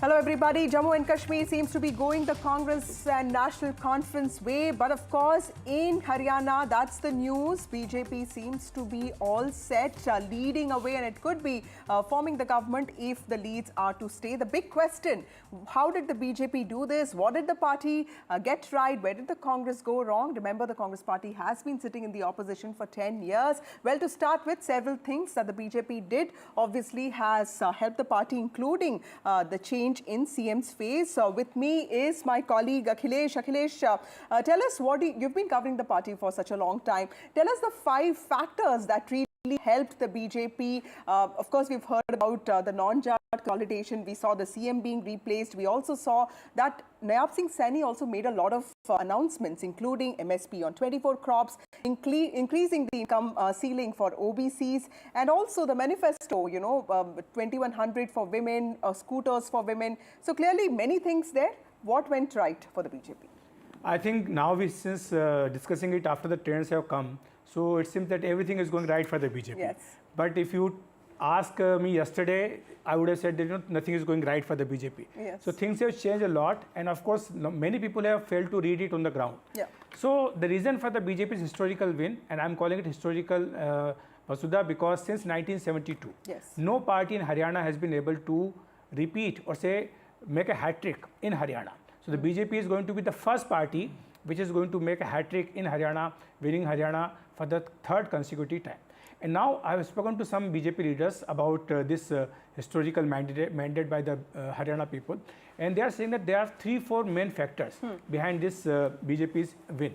First, they are saying it's Modi factor, because since 2024 Lok Sabha election, there was a talk that the Modi factor is going down and people are losing faith in Narendra Modi's leadership.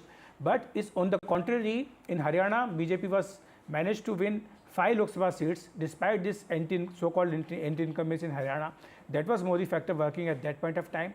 And this time also, when Narendra Modi addressed 4 public meetings in Haryana, so that also worked in BJP's favor. In fact, many people in Haryana, they complain and they actually feel regret that that they did not vote for the BJP in the Lok Sabha elections.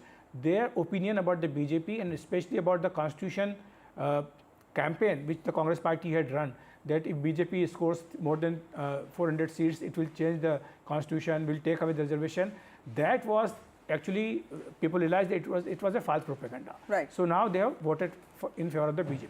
Right. Second point. What about the Dalit vote, Yeah. Akhilesh? Because that, there's this whole categorization, deprived scheduled caste, very similar to the kind of Mahadalit categorization that we have seen in Bihar. Did that... Okay, we'll have to go to Aishwarya now. He is outside Manohar Lal's residence. There's an important meeting going on there of BJP leaders. Aishwarya, tell us what is happening there. Well, crucial meeting underway at Manohar Lal residence here in the national capital, as in charge for the Bharatiya Janata Party, Dharmendra Pradhan, co-in charge Surendra Nagar, had arrived, and there's a movement happening over here. Let me show you these visuals live on NDTV. There you can see Dharmendra Pradhan standing outside the main porch of Manohar Lal's residence over here, and it is also Surendra Nagar along with him.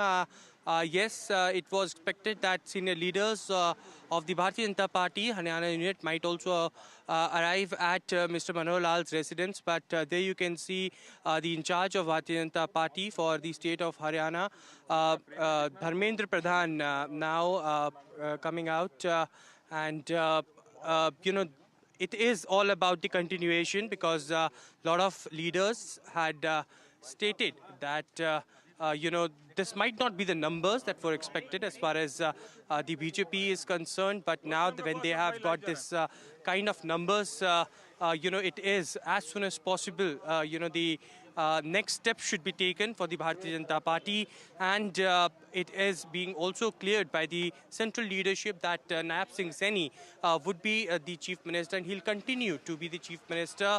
I think that the meeting has just got over, and the cars of Dharmendra Pradhan will come out, but certainly it is all about continuation, what steps need to be taken, how soon the government will be formed, how much the numbers have arrived, because on the other side in the Congress camp they are trying to reach out to the being made at the BJP headquarters. Prime Minister Modi will be arriving there in the evening. What are the preparations at the BJP headquarters?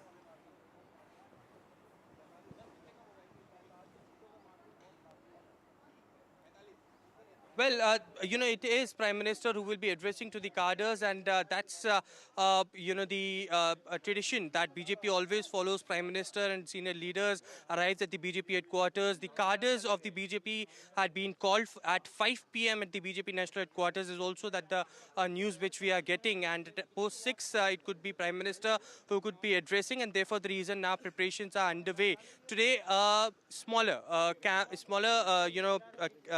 tent was there for the media, unlike of the large tents that used to be on the day of election results, but it is all because of the exit polls that came out. But now when the numbers have gone into the favor, the BJP leadership has been quick enough to now organize a much larger picture, because it is also BJP who has done tremendously well in the Jammu and Kashmir elections as well. But as far as the decisions is concerned, how the BJP is going to take next steps, Dharmendra Pradhan and Surendra Nagar currently at Manohar Lal's residence, and they will be shortly stepping outside the residence, and we'll try to get a quick So BJP has already started work on the future course of action. Aishwarya, stay with us. We'll also go to Srinagar now, Maria, because that is where a lot of action is. And I love these celebrations that happen, you know, be it any party. And of course, Farooq Abdullah, like you rightly said, the grand old man of Indian politics, was seen many a chinar leaf fall on Kashmir politics. So clearly, and this is one state which will see an elected assembly after 6 years. So that is actually good news. And NC Congress seems to be in a better position, in a comfortable position to be forming the next government there. There are celebrations that's happening. Over to you, Nazir. What is really happening there? Clearly, this is something that, did they expect this? Because 2024 Lok Sabha elections with Omar losing was not really so hopeful for the party. But of course, NC has made a huge comeback here. Well, perhaps it was a moment where we can say Omar Abdullah was vindicated, that he said that he lost because there was a sympathy vote for Engineer Rashid. He was in jail, in Tihar jail, and his children and supporters said, vote for him so that he is released. But once he was released temporarily for election campaigning, he has not been able to, Engineer Rashid, make a dent. And it's Omar Abdullah National Conference all the way in Kashmir Valley and also Pir Panjal and Chenab Valley as well. So they are leading on 42 seats, and also there are 2 independents, but actually still NC members who are contesting, they have not got the mandate. So I also include those 2 as well. When it comes to number, so it could be 44. But BJP is also doing extremely well in Jammu. They are, according to local assessments I got, 30 seats they would be leading. This number may not have come on the election commission website yet, but they are leading on 30 seats. PDP is doing extremely bad. Only 3 seats where they are leading. Congress also not good, where only 8 seats they are leading, and 5 of them are in Kashmir Valley. So they were actually riding on the pro-NC wave in Kashmir. But when it comes to where they had contested most of the seats in Jammu, they have miserably failed. So they could not win any seat actually in the mainland Jammu region. But what is the important thing, BJP tried their best to win some seat in the valley, but they could not. For example, they fielded Kashmiri Pandit candidate in Habakadil constituency, which has a sizable Kashmiri Pandit vote bank. And it has got the lowest turnout, like 18% turnout. So if Kashmiri Pandits had voted in the election, perhaps the BJP candidate, who is also a Kashmiri Pandit, would have won. There are 27,000 Kashmiri Pandit votes in Habakadil, but only 2,700 had voted. So clear, just less than 11% voted. The same is true about other constituencies. So Kashmiri Pandits remained indifferent to this election. Just 11% in Srinagar, all constituencies have voted in this election.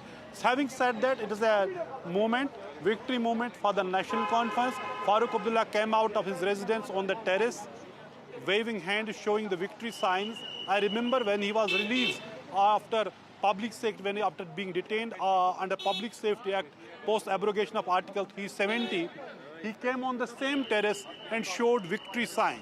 He's alive. But look at how things change in politics. That today, after more than 6 years, near 6 years, he is coming back as a winner.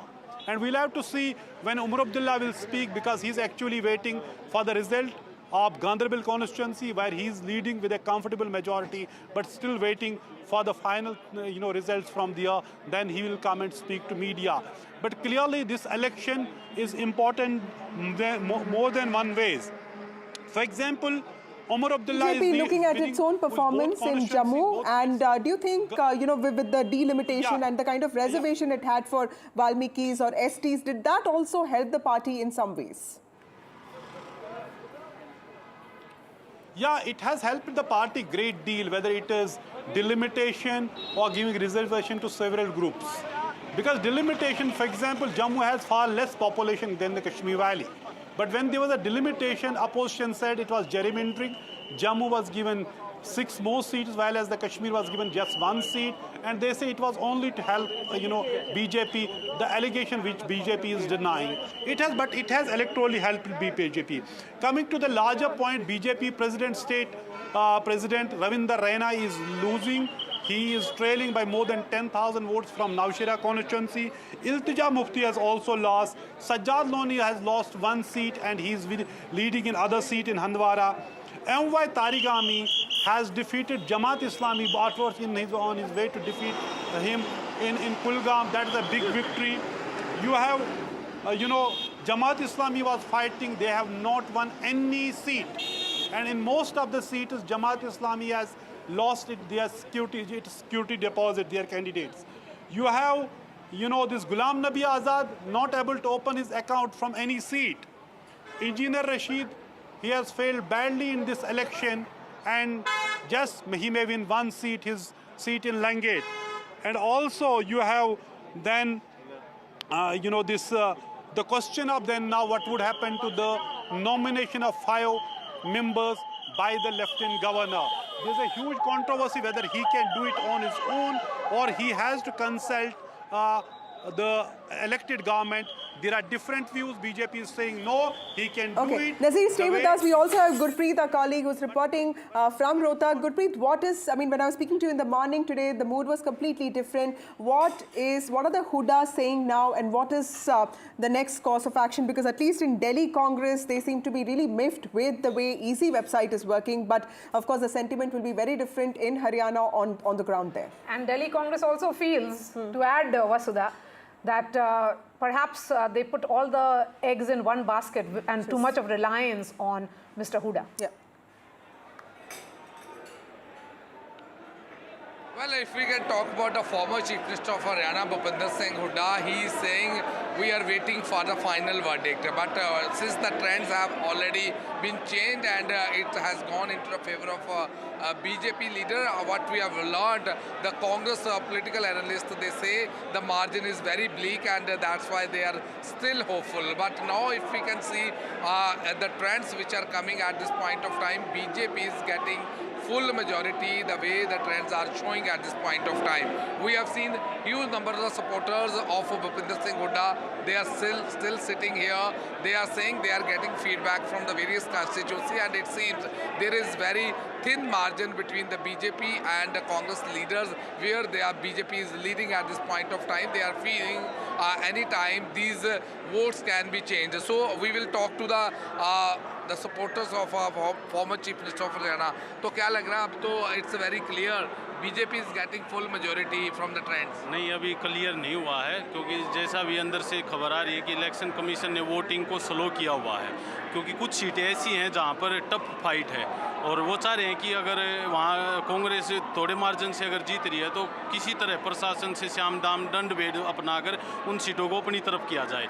अभी देख रहे हो कि आप चारों तरफ जो worker हैं कार्यकर्ता ऐसे ही रुके, यहाँ भी रुके हुए हैं, काउंटिंग सेंटरों पे भी रुके हुए हैं और किसी भी वर्कर के चेहरे पर ऐसा नहीं है कि मायूसी छाई हुई है कि हम गवर्नमेंट नहीं बना रहे हैं। ये तो क्लियर है कि पर डिफरेंस बहुत बड़ा दिखा रहे हैं 34 और उधर 50 दिखा रहे हैं। तो क्या लग रहा है इतना डिफरेंस कवर अप हो जाएगा? भाई साहब बिल्कुल थोड़ा है पेशेंस रखना होगा। काउंटिंग बहुत स्लो करवा रखी चुनाव आयोग ने। जैसे जैसे टाइम आगे जाता जाएगा ऐसे ऐसे कांग्रेस की सीटें क्लियर होती चली जाएंगी और हुड्डा साहब के नेतृत्व में उदय भान की अध्यक्षता में हरियाणा में हुड्डा साहब सरकार बनाएंगे 100%, कोई शक नहीं है। तो आपको क्या लग रहा है 34 से 50 का डिफरेंस बहुत ज़्यादा 16 सीट के करीब होता है तो क्या वो कवर अप उसको क्लियर भी करेंगे? आप देख रहे हो हम काफ़ी समय से यहाँ बैठे हुए हैं, सीटों का मार्जिन जो वही 46, 48, 36 पर ही है। ऐसा कभी इतिहास में नहीं हुआ कि 1.5-2 घंटे से सीटों का उल्ट फेरना हो।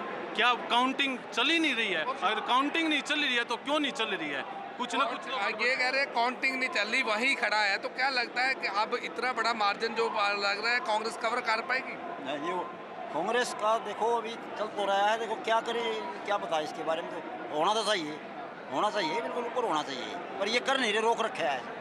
क्या आपको भी लग रहा है कि रोक रखा है कुछ? आपको ऐसे लग रहा है कि कोई यहाँ पे जो ट्रेंड है वो बिल्कुल बहुत सीटें ऐसी हैं जो बहुत ही क्लोज, बहुत थोड़े मार्जिन की सीटें हुई हैं। अभी 18 से 20 हमारे पास जानकारी है, 18 से 20 सीटें ऐसी हैं जो बिल्कुल 500, 700 के मार्जिन से अटकी हुई हैं। वो सारी क्लियर होंगी और कांग्रेस की सरकार बनेगी, हुड्डा साहब सीएम होंगे। Well, we have seen the supporter of the former Chief Minister of Haryana, Bhupinder Hooda. They had already made it very clear. It seems there is a very thin margin between the BJP and the Congress, and they are hopeful they will be able to overcome that margin, and Congress will be perhaps able to you'll have to break the bad news to them. It's already too late in the day for them to be sounding so optimistic. Perhaps in the Congress headquarters here in the national capital, the picture is appearing to be far more realistic, where Sunil Prabhu is joining us from. Sunil, you know, it's 1:15, 1:20 now. It has consolidated. It's BJP all the way in Haryana. Although the Congress can take some, you know, some respite, I would say, in the fact that they are forming an alliance government in Jammu and Kashmir. So they should be looking at that picture. Haryana is a gone story. I think you're correct to the fact that even in Jammu and Kashmir, it is 7 seats for the Congress. So it's not really, the strike rate hasn't really been anything exceptional. The fact remains that in Haryana, I think, is the real shocker for the Congress party. Here was something that was written on the wall after the Lok Sabha elections. You should have been able to consolidate, get various factions of the party to work together, but that was not to be. High-handedness, be it from the party high command, as well as Mr. Hooda, have allowed the Congress party to once again lose an important state in the northern part of India. Haryana was clearly a clear case, as everybody pointed out, a lamppost election where it was very clear that the Congress was doing exceptionally well. What went wrong? Jat versus non-Jat, which was the campaign of the BJP, very, very effective. The fact that they didn't take into account people like Kumari Selja, a Dalit leader, was able to, ensure that they buried the hatchet when those 7 guarantees were announced by no less than the Congress president, Mr. Karge. It was Mr. Hooda and his nominee, the party president, who were there. There was no presence of Randeep Singh Surjewala or, for that matter, Kumari Selja to be present. All those things have now cost the party dearly, and it's definitely back to the drawing board. It's a very, very sad reflection, unless, of course, as Ragini was pointing out and other Congress leaders keep saying, the margin of difference is only 500 seats. They're hoping for a miracle at the last minute. But that seems, as you rightly said, the reality is we have covered enough elections to realize that miracles won't happen at 1:20. If the miracles were to happen, it'll happen around 10 a.m. And Haryana is a land of fierce contest, but it can't be like, it can't go beyond 1 o'clock is what we understand. And I'm wondering, Sunil, I mean, what happened to all the laddus that came out? I think jalebis also, they came out too early. That is what I feel about political parties. They have, when we keep on saying optimistically cautious. On jalebi, I have to add one point. This Mathuram jalebi was very talked about in this Haryana election, because Rahul Gandhi said in a public meeting that he sent it to Priyanka, this Mathuram jalebi, and he actually suggested that there should be factory of jalebi. So BJP supporters on the social media made fun of him. Today, this morning, the Congress workers brought their jalebi at the Congress headquarters to show that because we are winning this election, now there will be jalebi factories in Haryana. But now, since the results have reversed, now BJP has ordered the same jalebis at the BJP headquarters. Let there be jalebis. So jalebi is now a political weapon. We've discussed laddus as political weapon. Now it's over to jalebis. Professor Shastri, do you think that the BJP has finally firmed up, consolidated its social engineering approach in states like Haryana, where it really doesn't have to go beyond a point, but it knows that the non-Jat, Dalit population, OBC population is going to support its prospects? I think the formula varies from state to state. But then this rainbow coalition that it had formed, be it in Karnataka, be it in Haryana today, becomes extremely crucial. And I think this social coalition they build up varies from state to state. But let's also remember a point which Maria was also making in the earlier session. I think the BJP's performance in Haryana is also linked to the very low-key strategy that they followed of covering the entire state, its leaders moving across the state. Whereas the Congress made a high-pitch campaign that we are winning right from the beginning. And that could have led to an element of complacency among their workers and their supporters. And therefore, you see the type of result that. So just hold on to your thoughts. We have Yogeshwar Dutt, wrestler, joining us. We also have GVL Narasimha joining us of the BJP. Yogeshwar Dutt, what do you think went wrong for the Congress party? सभी को नमस्कार। देखिए, आप सभी को पता है कि पिछले 2 दिन से किस तरह का माहौल कांग्रेस पार्टी द्वारा बनाया गया, और हमने स्टार्टिंग से ही बोलते रहे थे कि पूर्ण बहुमत के साथ भारतीय जनता पार्टी इस बार सरकार बनाएगी, और आप देखिए 50 से का आंकड़ा हम पार करेंगे और पूर्ण बहुमत से सरकार बनेगी। और हरियाणा की जो जनता जनार्दन, हरियाणा के जो लोग हैं, उन्होंने दिखा दिया कि वो बीजेपी के साथ है, ईमानदार पार्टी के साथ है। बिना पर्ची बिना खर्ची के जो बच्चे मेरिट के आधार पे नौकरी लगे हैं, उन्होंने दिखा दिया कि हम ईमानदारी के साथ हैं। और तीसरी बार हरियाणा में सरकार बनना ये एक इतिहास ये आज रचा गया है। नायब सिंह सैनी मुख्यमंत्री जो हमारे हैं, उन्होंने बहुत ज्यादा मेहनत पिछले 3-4 महीने में की। और पहले पूर्व मुख्यमंत्री जो मनोहर लाल जी थे, उन्होंने जो एक लाइन खींची थी बिना पर्ची बिना खर्ची की और ईमानदारी के साथ सरकार चलाने की, उसको तीसरी बार फिर से वहां पर विनेश फोगाट की लीड बढ़ती हुई नजर आ रही है। वहां पर विनेश फोगाट अच्छा कर रही हैं, तो वो कैसे देखेंगे आप भी रेसलर हैं, पहलवान हैं। देखिए बात है कि सरकार कौन बनाता है। हरियाणा में 90 सीटें हैं। ये जो पहलवानों ने जो एक पूरे हरियाणा में एक गलत माहौल बनाने की कोशिश की थी, उन 2-3-4 पहलवानों ने, उसका पूरी हरियाणा की जनता ने जवाब दे दिया है।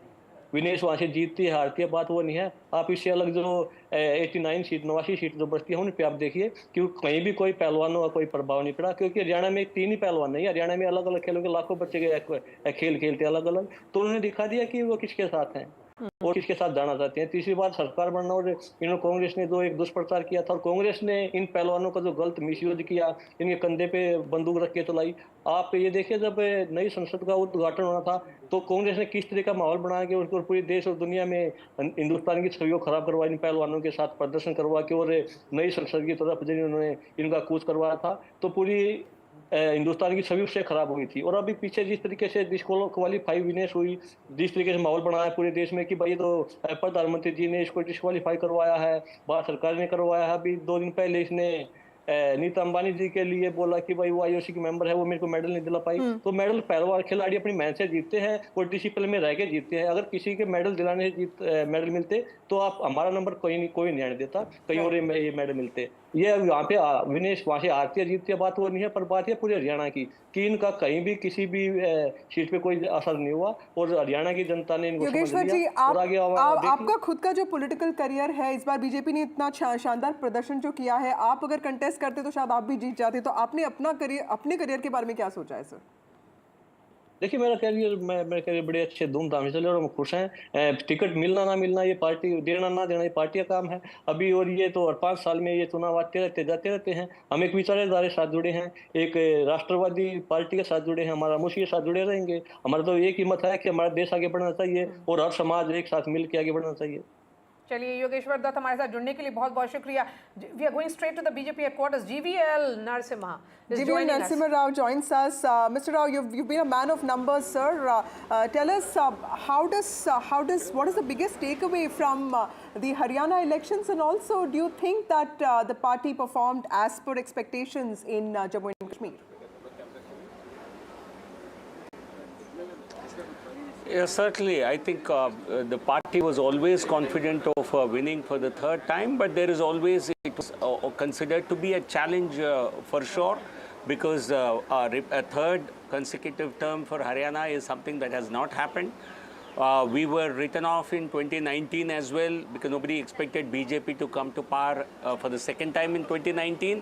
But this 3rd time victory is both historic and also a result of 10 years of good governance, a double engine sarkar, which has been a leitmotif of our campaigns, how development is delivered when we have governments both in Delhi and in the states. I think this is yet another example of that success. Prime Minister Narendra Modi ji's Vikas ki Rajniti, politics of development, I think has won over Congress party's politics of deceit, politics of lies, and politics of narratives. I think the Congress is a prisoner of its own political narratives. They create these narratives and they start believing them. them. I think the premature celebrations in the Congress party headquarters this morning clearly showcase the arrogance of the Congress party. They've always said that we don't believe in exit polls, we will wait for the results, but this time they jumped the gun. Yes, GVL, because there are visuals now coming in of Naib Singh Saini, the Chief Minister of Haryana, who's all set to return again, and he'll be holding a press conference. Yes. Before I let you go, before a word also on what is planned for the evening in the party headquarters. Yes.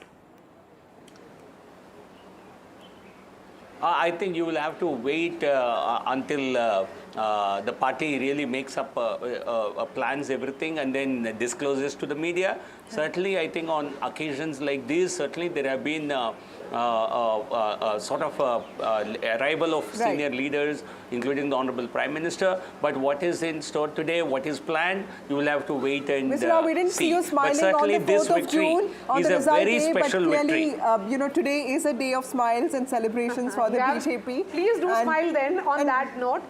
But GVL, you know, the point that is being made here is that now are the second set of elections, which is Maharashtra and Jharkhand.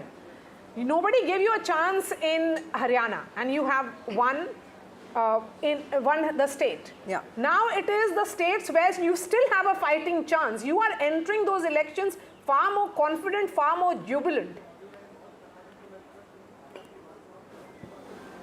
Certainly, you see, Haryana, actually of all the states, Haryana was considered to be a very big challenge because we are fighting elections alone, not in alliances, unlike in a state like Maharashtra. But still, we won for the third term. This will certainly boost the confidence of the cadres, and BJP never celebrates without making any efforts. I think Maharashtra and Jharkhand also, the BJP will return to power. In 2019 also, as I said, nobody expected BJP to become the single largest party with a big tally. We proved that the wrong projections are wrong, and we will certainly win Maharashtra once again and Jharkhand for sure. So the so-called momentum in the India alliance, which they thought they gained through the 2024 elections, will certainly get a big setback. And they will certainly not be in for a fight even in 2029. That at least can be said from what the trends that you see today. And today was one such day for you also. Thank you for joining us. Let's also get in the Congress person now, Smith Singh. Smith, what really happened to the Congress party? What are the lessons that the party can learn? And please don't tell us that let's wait for some more time because, you know, the leads are not really out yet. See, I think we should still wait. I would say that we wait for some more time in Haryana. But one thing is very clear that with the vote percentage, Congress is doing better. Congress is doing better than BJP in the vote percentage. So people have voted for the Congress party. Not anymore, please, because the Election Commission's website is constantly updating. It's 40% for both the parties right now. And it's only BJP is now making gains. 39.61 for yeah. No. Smith, the larger picture, where do you think that the party went wrong? Was it too much? But now coming to the larger picture, yes. Yeah. I think coming to that, see, with the trends at the moment, there are always lessons. There are always things to learn. And once the results comes out, party will learn lessons out of this, and people have voted for the Congress. Even if we have this vote percentage and we are not able to convert into seats in some place, as it seems that from the moment. So there will be a lot to learn even from this, that what has happened dynamically in those seats, why we are not able to convert them, why are those narrow margins there. So that's very important to learn. I should also say that we are winning in Jammu and Kashmir. So you should congratulate that is essentially National Conference. We have done great having in Kashmir swept Valley. the entire valley. Your strike rate is the least among all the parties, except PDP's performance has been dismal. So in the alliance also, you haven't really done that well. It is National Conference's number which is ensuring that you're forming the government there in alliance. We have given most of the Kashmir Valley seats to the National Conference, yes. And it was a Congress support. Even when Rahul Gandhi ji went there for Bharat Yatra 1, So there was a large Congress support base in the Kashmir Valley, but we have given most of the seats to the NC. So Omar Abdullah that Rahul needs to joint. campaign more in Jammu, but it was only on the last day that Priyanka Gandhi rushed to Jammu. So clearly, even when it came to appointment of working presidents, the Congress party did falter. So clearly, there are things that you could have done right in Jammu as well. See, always there's lessons to learn, even from victory and loss. So there's be a lot to learn out of this. And as I'm saying, even small things that if we have this vote percentage, why are we not converting seats? That's a lot to learn there. And but Congress party has got that vote share in Haryana. We are forming a government in Jammu and Kashmir. So there's a lot to be happy about and a lot to learn. So I think it's a mixed day. It's not one-sided day. You're looking at glass half full. That's the way politicians look at. But the larger question is.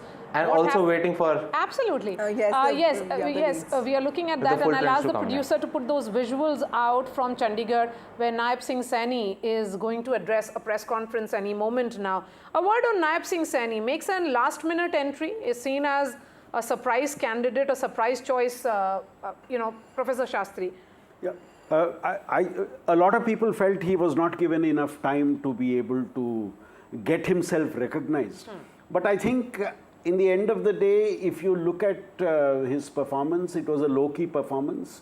A lot of schemes announced and implemented, and no big ticket announcements, but moving among the people and taking important stand on issues. And that seems to have helped the party, and as is being said, he seems to be the likely choice to be the Prime Minister. And he was the same man who lost that seat in 2019, Ladwa. Yeah. And now he goes on to win, and he's winning the state. I interviewed him in Kurukshetra at his residence at around 11:30 at night. So I told him it's late, 11:30. He said it's early. I gave interview at around 3 o'clock in the morning also. So he was constantly campaigning, and he was very confident. He was telling me that, on 8th of October, the Congress party will go into ICU. Oh. And I asked him how many seats the BJP will get. He told me that you please call me at 7 o'clock in the morning, and I will tell you how many seats the BJP will get. But Akhilesh, he was so confident. Organizationally, was there a difference between Manohar Lal and Naib Singh Saini? Because, he's also seen as, more affable or in some ways more accessible than Mr. He's very Khattar. Close to Mr. Manohar Khattar, and he was his choice. Yeah. When Mr. Khattar was asked... It's like Bade CM, Chota CM. Bade CM, Chota CM. But the important point which he made during the interview also and during the off-the-record conversation also, that he is accessible. This was the allegation which was made against Mr. Khattar, that he was not accessible. A new generation. He represents the new generation of... And he's very close to Mr. Khattar. In fact, when Mr. Khattar was there in the BJP office, in the organization, he used to be there in his room to, help him. Akhilesh, did it actually make a difference that the party actually gave opportunity to newer people, whereas the Congress party, put the entire burden on, tried and tested war horses? Well, the BJP played all the cards right. Now we can talk post-elections, but yes, we can say that because as far as the giving tickets to the relatives is concerned, BJP had this big rule that we will not give it. But in Haryana, they made the exception. Yeah. They gave it to around 18 to 19 relatives. Yeah. They were given tickets. And also the caste factor was kept in mind by the BJP, especially the Jat and non-Jat. Because BJP realized that in 2024 Lok Sabha elections, the chunk of OBC votes, which it has been getting in the past 2 Lok Sabha elections and also in the Assembly elections, shifted towards the Congress party.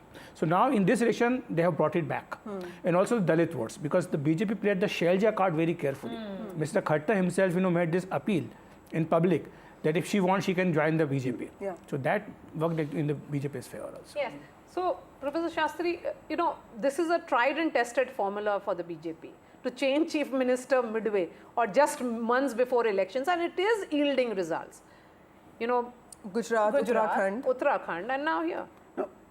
Tripura. Yes. Now, what is happening is when you have a strong central leadership, which is able to keep the party together and get the party to accept decisions that are made. It happened in Uttarakhand, it happened in other states. During the term of the assembly, you changed the chief minister. With that full confidence that the party would back the new chief minister and your cadres will take it forward. And at the end of the day, a lot of the vote that the party gets is also because of the party and the national leadership. Right. Both these play a role. And therefore, changing a chief minister is seen as something which happens within the party. So I think it does not impact on the vote share that a party has. simply a midstream change of chief Akhilesh, is that minister. the fundamental difference between BJP and Congress? Because the Sangathan, you know, it's not like who does or Selja. The parties, I mean, a lot of BJP people actually tell us that once decision is made, we all align with that. Is that the difference? Same applied with Mr. Khattar also, because I mean, there were reports during the election campaign that he was not to be seen in public stages, sharing stages with senior leaders like PM Narendra Modi or Home Minister Amit Shah. And he was given a separate platform because the BJP, and he was not mentioned also during the campaign. His photographs was not there because BJP realized that his name and photographs carries kind of anti-incumbency baggage. So he was, you know, but this was not the case because even today when we are talking, there's a meeting going on at his residence. So he is the one who has been calling shots as far as Haryana BJP is So this is just for optics, you know, the entire... It was for the Now they optics. have reached 50. But Akhilesh, we have to talk about the RSS role also. Yes, Because before you talk about lot of water RSS, has flown since 2024 Lok Sabha elections. Yes, lot of water and return of Ram Madhav. Return of Ram Madhav in Jammu and Kashmir. In Jammu and Kashmir, look at that number, 27. That is like Jammu delivering full on full for the BJP. But it could have been more. It could have been more. He is confident for a number above 30. That's what the indication is from the BJP. But looking at that number, 50 for the BJP in Haryana, this is their best ever performance at the peak of Modi wave in 2014, at the peak of Modi wave in 2019. This is consolidation of caste, no? This is much, much better. Of course it is. And if you look at the Jat consolidated seats, there are 33 seats which are Jat dominated. And BJP this time has won more than 17 seats. Last time it had won only 10. So there's 70% jump as far as the Jat consolidated seats are concerned. But BJP played the non-Jat card very So that experiment of BJP in 2014 of having, you know, a Punjabi chief minister, a Khatri chief minister, when all of us, a lot of us thought that, you know, going against the trend would actually, you know, make the party suffer, but that really has worked. It has worked because if you go to Haryana and talk to people, there's a sense of Jat dominance. And they believe that, you know, if the Jat comes, they will dictate terms on their own. That's why the BJP very carefully played this non-Jat card. Because you rightly mentioned BJP made Manohar Khattar was a Punjabi, a chief minister, and later on OVC Naib Singh Saini. This time also when I had gone to there and was talking to people, the Jats in Haryana are vocal. So they were vocal in their support for Congress party and their opposition against the BJP. So the mood which was created on the ground that there's an anti-incumbency wave going on against the BJP. But BJP voters were silent. They were consolidating in the favor of the BJP because they were realizing that if Bhupinder Hooda comes, then the old days of Jat dominance will come back. Along with him, Jat Shahi, which we call it, or the Chaudhar. I'm looking at this, Akhilesh. You know, in central Haryana, of the 45 seats, the BJP has made gain of 7 now. They are leading in 22 from 2019, which is essentially the Rohtak belt and the GT road. The GT road. The GT would be north, right? Yes. So, but I'm just saying that look at even. Okay, so those are the visuals now coming in from inside the Gupkar Road residence of Farooq Abdullah, where the Abdullahs have started their celebration. What a comeback for the National Conference. Remember, they stayed in house arrest for under PSA, Public Safety Act. They were detained and they were arrested. They stayed in you know, house arrest for that long. But staying with Haryana, because I think that is the most fascinating story here. In all these regions, be it North Haryana, South Haryana, there has been gains one after another. South Haryana is where the BJP has actually performed well, which is why Rao Inderjeet has always said that, you know, I should have been the CM their traditional stronghold also. Traditional stronghold. But I think the important point is in the Jat area, the consolidation of the non-Jat vote and also taking a segment of the Jat vote has worked to the advantage of the BJP. And if you see the gains in that region, this is the factor that has caused Which means, Professor Shastri, that this whole thing about Jawan, Kisan, Pahalwan, because this is also the area which actually, you know, sends a lot of people to armed forces. Okay, we are getting some shots there, and well, that is Omar Abdullah. Yes. Dressed in sherwani, is that, or he's wearing a jacket? He's wearing a jacket. Very different from what he was wearing in the morning, because it seemed quite different there. Yes, he's going to be the chief minister of Jammu and Kashmir. And there was a lot of back and forth in that decision as well. Remember that he didn't want to contest. Out somewhere. So perhaps he'll speak to media a little later. He is heading out.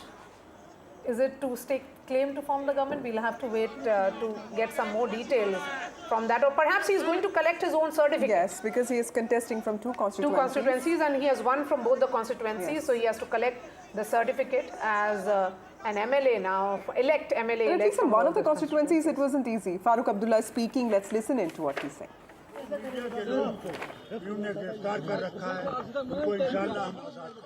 BJP और PDP के लिए आप क्या कहेंगे? मुबारक करता हूँ, उन्होंने भी अपना इलेक्शन में हिस्सा लिया है, अभी काम कर रहे हैं, वो सब सियासत को बेहतर बनाने के लिए। जम्मू रीजन में कई सीटों पर बीजेपी को बढ़त मिली है, जम्मू रीजन में।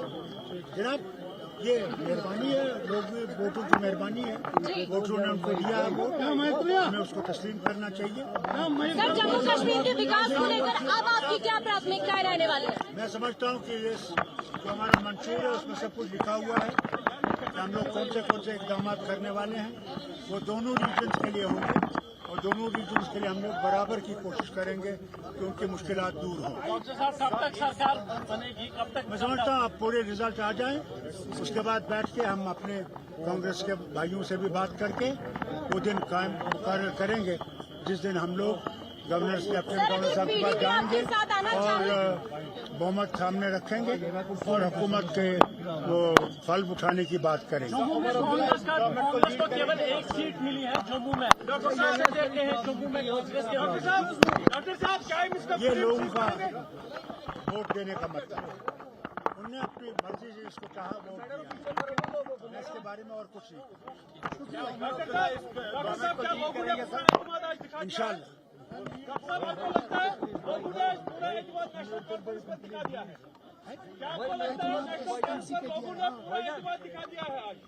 लोगों ने अपना फैसला दिखा दिया है, लोगों ने यह साबित कर दिया है कि जो इन्होंने इक़दामात 5 अगस्त को किए थे वो लोगों को मंजूर नहीं है। क्या एक्सपेक्टेशन से ज्यादा ये जीत मिली है? हमें एक्सपेक्टेशन तो छोड़ दीजिए, काम बहुत करने हैं, मुश्किलात दूर करने, यहाँ पे जो बेकारी है उस बेकारी को दूर करना है, बेरोजगारी को दूर करना है, यहाँ पे जो महंगाई है उसकी तरफ देखना है, जो ड्रग मैनेस है जो इस रास्ते को खा रहा है उस ड्रग मैनेस को खत्म करना है, उसके लिए हमने कायम करने हैं वो सेंटर्स जहाँ पे इनका इलाज हो सके। सर, अब आपकी जीत के बाद क्या हम ये माने कि जम्मू कश्मीर के अंदर पॉलिटिकल लैंडस्केप पूरी तरह बदलने वाले हैं? जरूर बदलेगा। आज एक लेफ्टिनेंट गवर्नर और 4 मुशीर नहीं होंगे, आज 90 लोग जो होंगे यहाँ की इसके मुश्किलात को दूर करने की कोशिश करेंगे। डॉक्टर साहब, आप कांग्रेस के शुक्रगुजार हैं, आप कांग्रेस के कितने शुक्रगुजार हैं जो अलायंस में पूरा साथ कांग्रेस ने दे दिया? मैं कहता हूँ मैं सबका शुक्रगुजार कि लोगों ने इलेक्शन में हिस्सा लिया और बड़ी आज़ादी से लिया और अल्लाह का शुक्र है नतीजे आपके सामने हैं। उमर अब्दुल्ला बनेगा chief minister.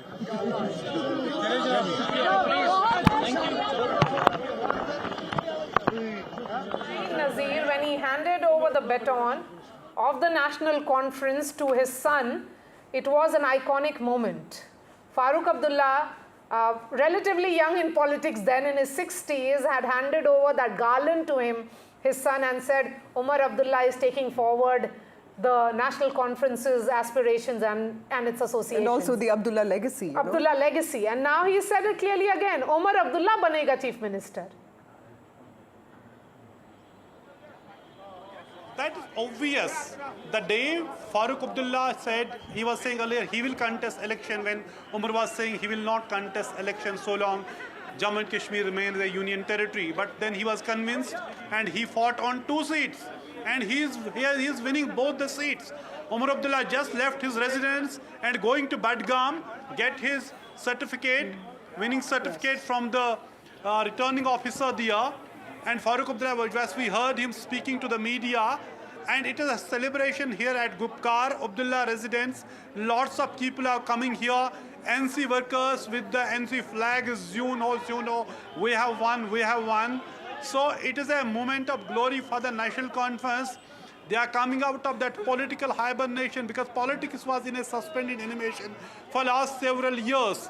when everything was redefined in Kashmir, NC has bounced back like never before, and we have seen it. It is first time since 1996 elections we see one party winning such a major mandate, even as it may look few seats short of the magic number of 45, yet we see this type of mandate has actually surpassed even the expectation of National Conference own leaders. Even they were not expecting that they would be leading on 43, 42 seats. And there are some independents, they had not given mandate, but they remain in the party and contest elections. And some of them are also winning these elections. At least I know two of them. Parelal from Inderwal in Kishtwar district, and Shabir Ahmed Kulle from Shopian, both of them are leading, and there are a few more independents. And as far as the 44% independents who contest these elections, it was a rout for them. And also the new political parties which were created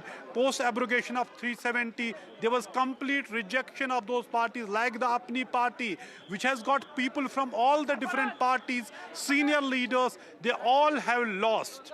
PDP has suffered the biggest setback. After its creation, it is leading only on 3 seats. And then you see Engineer Rashid, just few months back, a hero from the Tihar jail, winning parliamentary constituency of Baramulla, defeating Omar Abdullah with a margin of 2 lakh votes. Now completely facing rout.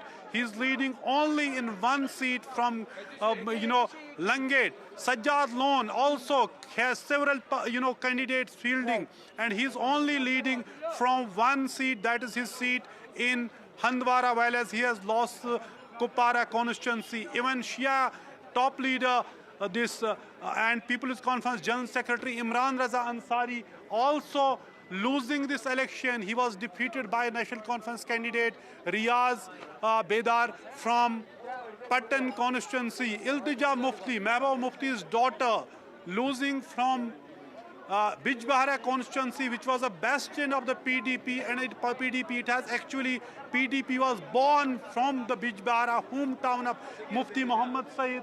Now finally, you see top several leaders, and also importantly, while BJP may be doing extremely well as far as Jammu region is concerned, but its state president Ravinder Raina is losing from Naushera constituency, and it is National Conference candidate Surinder Chaudhary who is leading with a massive majority from Naushera constituency. Right. Also, Nazir, tell us, BJP seems to have done, better in Jammu, and not probably as much as it would have expected. But clearly, the battle lines are drawn, considering that delimitation happened, and of course, other moves also happened with respect to SC reservation and ST seats. Tell us, how do you see the politics of Jammu and Kashmir changing from here on, considering that there'll also be 5 nominees from the LG? Well, it is more than BJP winning these seats, it is the absolute failure of the Congress in Jammu. Because Congress was winning, contesting most of the seats as part of a seat sharing arrangement with the National Conference. And if you see in the Jammu region, it is most of the seats which have actually won when it comes to the Congress NC alliance, it's won by the National Conference. Congress is leading on 8 seats. 5 of them are on in the valley, which means they were riding on pro-NC wave in the valley, where they got 7 seats to contest. But when it comes to Jammu, mainly the Hindu-dominated areas, they have not won a single seat so far. So the big failure of the Congress, its leadership and its party structure in Jammu, when they were given most of the seats to contest, they have failed there, and that is why BJP has won most of the seats. And in fact, there were burning issues in Jammu. People were not happy with the BJP, particularly over the last 5-6 years of the direct central rule. You were talking about how there is, these liquor shops have been opened. There was unemployment, there's, job scams, recruitment scams, and people were almost every day on roads. I have to tell you on air, on record, you can say I told you so. When I was in Srinagar, you had predicted this number for National Conference and the Congress party. You had traveled across the state and was confident of this number. My question is, now that Omar Abdullah is going to be the Chief Minister, do you think Congress could eye for a Deputy Chief Minister's role, or do you think that's too much?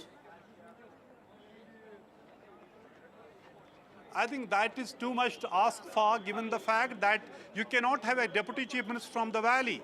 I think it is NC's first responsibility first, perhaps, and that is what the political maturity demands. Give due representation to Jammu.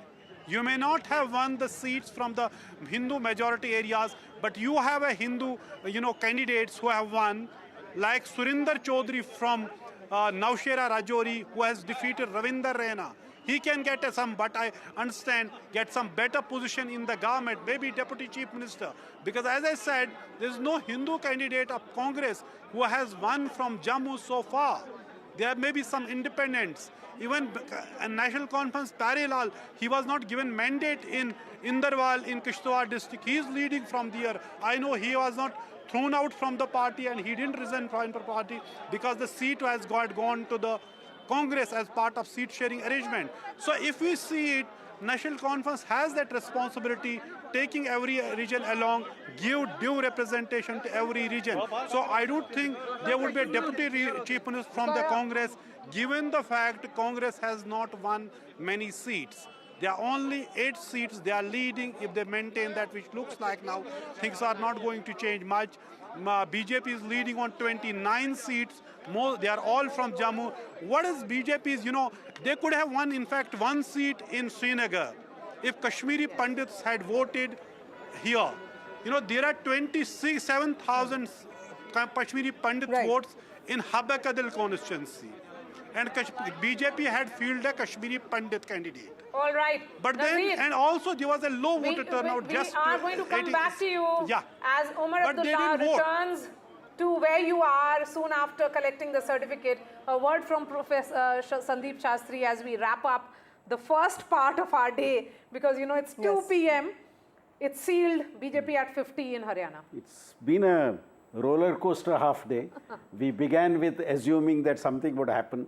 And as the day progressed, the voter of Haryana clearly surprised us, and she's the hero of this election. Absolutely. In asserting... Public hai, sab janti hai. And I'm happy you said she, clearly. I'm happy you said she, because women both of us are happy whatever about the pollster said and expert said, it is this voter of Haryana which has actually had the final word on the results which we are now seeing.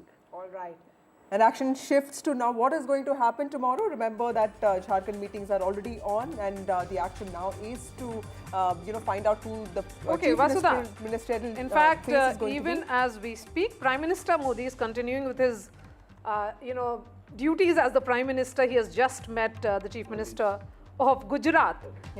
So he's yet to put out his official reaction to his party's victory. And what we know is Naab Singh Saini has already had a word with Amit Shah, the man who in some ways has been instrumental in ensuring the political strategy of Haryana and JK.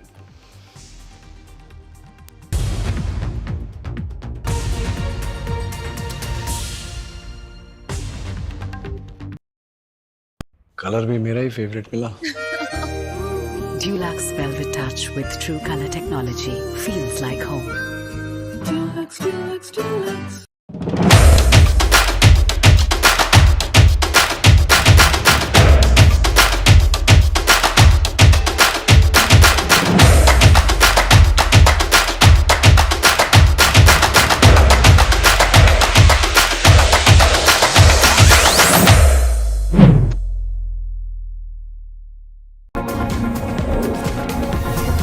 NDTV World Summit 2024, October 21st and 22nd, only on NDTV Network. New day, new show, a new experience. Start your day with the news, not views. We bring you stories that matter and impact your life. News that informs and keeps you ahead. From Maximum City, Mumbai, to the seat of power, Delhi, NDTV brings you the best breakfast show. Breakfast news on NDTV, 8 a.m. every day.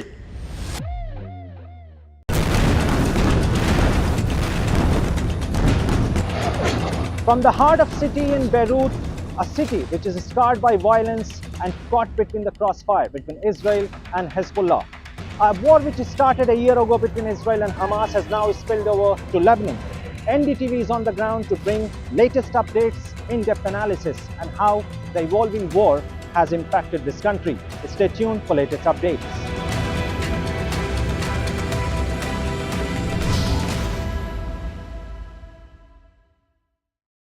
Stay informed and entertained with the new and updated NDTV News app. You can watch all our channels live, listen to podcasts, read breaking and exclusive news from around the world and more. Download the NDTV app today and get access to the best journalism and storytelling on your smartphone or tablet. The NDTV app. News that matters to you.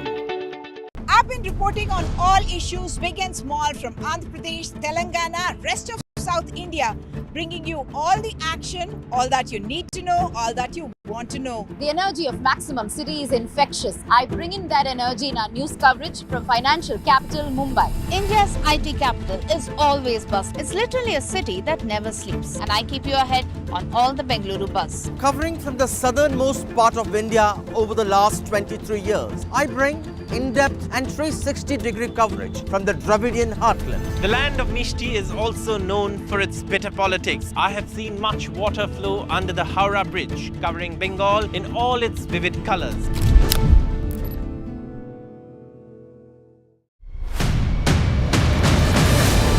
We brought you the best on-ground coverage during the campaign and voting. Now, get ready for the most in-depth coverage on the counting day. Follow the high-stakes battle for Haryana and J&K with top expert analysis, insights and the newsmakers. Only on NDTV 24/7.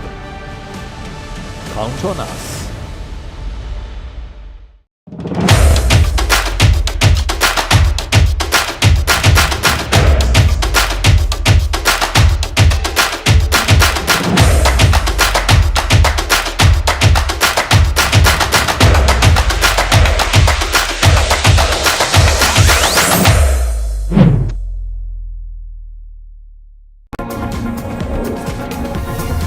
NDTV World Summit 2024, October 21st and 22nd, only on NDTV Network.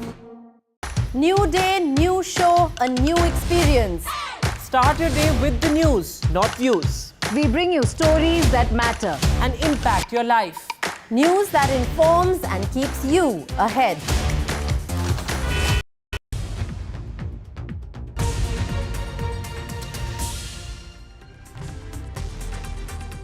Good afternoon and welcome. A fascinating day of electoral politics at play, ladies and gentlemen. Here, what we are witnessing, Vedant and I, for the next 1 hour, is going to take you to the latest which is coming in. But Vedant, what a turnaround has this been for the Congress and also the BJP in the state of Haryana. That is what everybody is talking about. How the BJP, after 10 years of anti-incumbency, the various protests, still is the party #1 as far as Haryana is concerned. Absolutely, and also the larger national picture, the heartland, of course, seems intact as far as the BJP is concerned. But also, latest from Jammu and Kashmir, Farooq Abdullah has passed on the baton officially. Well, he did so many years ago, but he said that Omar Abdullah will be the chief minister. So all of that and more. First up, the headlines at the start. The BJP surges ahead in Haryana. It's headed for a hat-trick in the battleground state. This as the Congress pauses celebrations.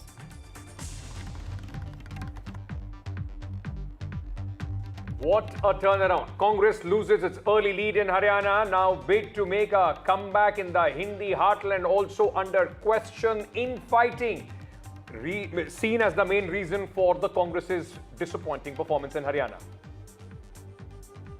Absolutely, infighting within the Congress dampens the Congress's efforts to come back in Haryana. Cracks within the Congress and infighting during the campaign boomerangs on the party. National Conference Congress Alliance comfortably ahead in Jammu and Kashmir. First assembly polls in a decade. And Omar Abdullah is all set to take charge of the state.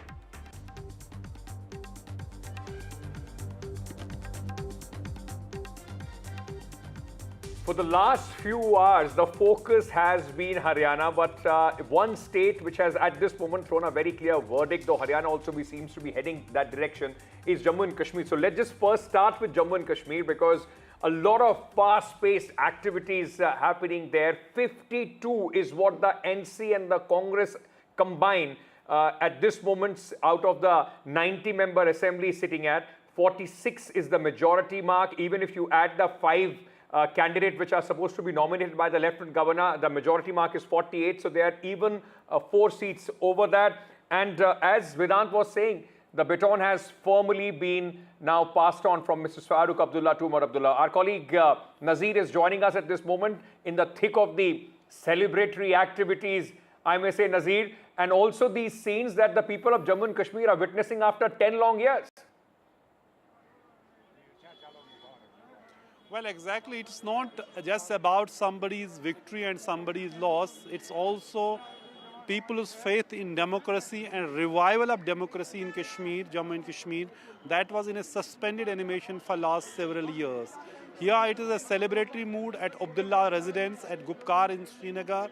National Conference is leading on 42 seats, and it is essentially a decimation of the PDP and the local parties. This party has, in fact, this performance has surpassed their own expectations. BJP has done very well in Jammu region, but its president, Ravinder Raina, is facing defeat. Let me try to talk to Ali Muhammad Sagar. Let me talk to Sagar Sahib. He's the all-important General Secretary of National Conference who has won from Khanyar constituency, and it's a double victory in the Sagar family because his son Salman Sagar has also won. Sagar Sahab, 10 साल बाद election और इतनी आपको यकीन था कि इतनी सीटें नेशनल कॉन्फ्रेंस को? अल्लाह पे भरोसा था। आपको भरोसा था। तो अब जीत तो हुई, लेकिन जो वादे हैं उनका बोझ आप उठा सकते हो? करना है। अगर हमने लोगों से वादा किया है तो हमें वो वादे को पूरा करना है। नहीं करेंगे तो फिर मैं समझता हूँ फिर हमें हक नहीं है। हमें जाना चाहिए लोगों के पास, और जो उन्होंने हमसे वादे किया, हमने मैनिफेस्टो बनाया, उसको नेशनल हाई कमांड ने अप्रूव किया, और उस मैनिफेस्टो को इन लेटर्स से भी हमें इम्प्लीमेंट करना चाहिए। तो उसमें पहला वादा ये भी आप रेजोल्यूशन पास करोगे असेंबली में? क्यों नहीं करेंगे? जो वादा हमने किया वो पूरा करेंगे। अच्छा, वो पूरा करेंगे। ये कश्मीर ने उसी चीज के लिए वोट दिया। अच्छा, उन्होंने इसलिए नहीं वोट दिया जो कह रहे हैं कि वो चाहते थे कि दफा 300 से हट जाए। यहाँ बेरोजगारी है, यहाँ लाखों लड़के रिसर्च करके, PhD करके, MA करके, पोस्ट ग्रेजुएशन करके निकले हैं, बैठे हैं बेकार में। उनको नौकरी दिलानी है, उनको रोजगार दिलाना है। यहाँ बिजली का मसला है, बिजली के रिसोर्सेज हमारे पास हैं, लेकिन फिर भी हम लोगों को, बेचारों को इस इंतजामिया इंतजामिया ने उन पर जो बोझ डाले उससे वो तंग आ गए। सागर साहब, 2 तरह के चैलेंज थे जब आप लड़ रहे थे इलेक्शन। एक तरफ आप BJP के खिलाफ इलेक्शन लड़ रहे थे, दूसरी तरफ जमात इस्लामी जैसे कैंडिडेट सब आए थे जो बाइकआउट कर रहे थे। इसमें आपने कैसे मैनेज की विक्ट्री? वाज इट जमात का भी कोई फैक्टर नहीं रहा इसमें। जमात का एक रहा है, जब से ज़्यादा 5 सीटें लिए हैं कांग्रेस के वक्त में। हमारे वक्त हमने जमात को, क्योंकि उनकी जो स्ट्रेटजी है, जब आप दुनिया के नक्शे में नजर आए, कभी भी कहीं भी उन्होंने कोई हुकूमत नहीं की है, क्योंकि लोगों ने उनको वोट नहीं दिया। किसी भी मुल्क में आप लीजिए, कश्मीर में कभी नहीं दत्कार है लोगों ने। जमात नहीं दत्कार, उनका काम लोगों को पढ़ाना, इस्लामी तालीम की, उनको उसी काम में लगना चाहिए। ये मैंने असेंबली में गिलानी साहब को कहा था। Okay, Sagar Saab, Congress appears to have done not good. It is riding on the pro-NC wave in Kashmir, but it has not done well in Jammu. Are you a bit disappointed? Your alliance partner has Umar साहब ने कहा था, उमर साहब की बात हमें याद आ रही है, दानदारी और खुलूस के साथ उसने कहा था इनको ज़्यादा टाइम देना चाहिए जम्मू में। उन्होंने नहीं किया? नहीं, वो किया ना किया तो आपके सामने सब आया। बहुत बहुत शुक्रिया सागर साहब।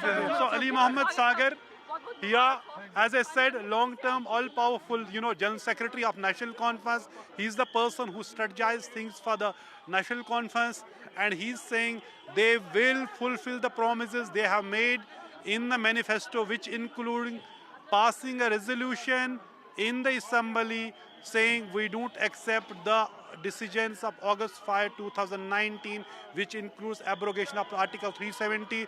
This is what Omar Abdullah has told me.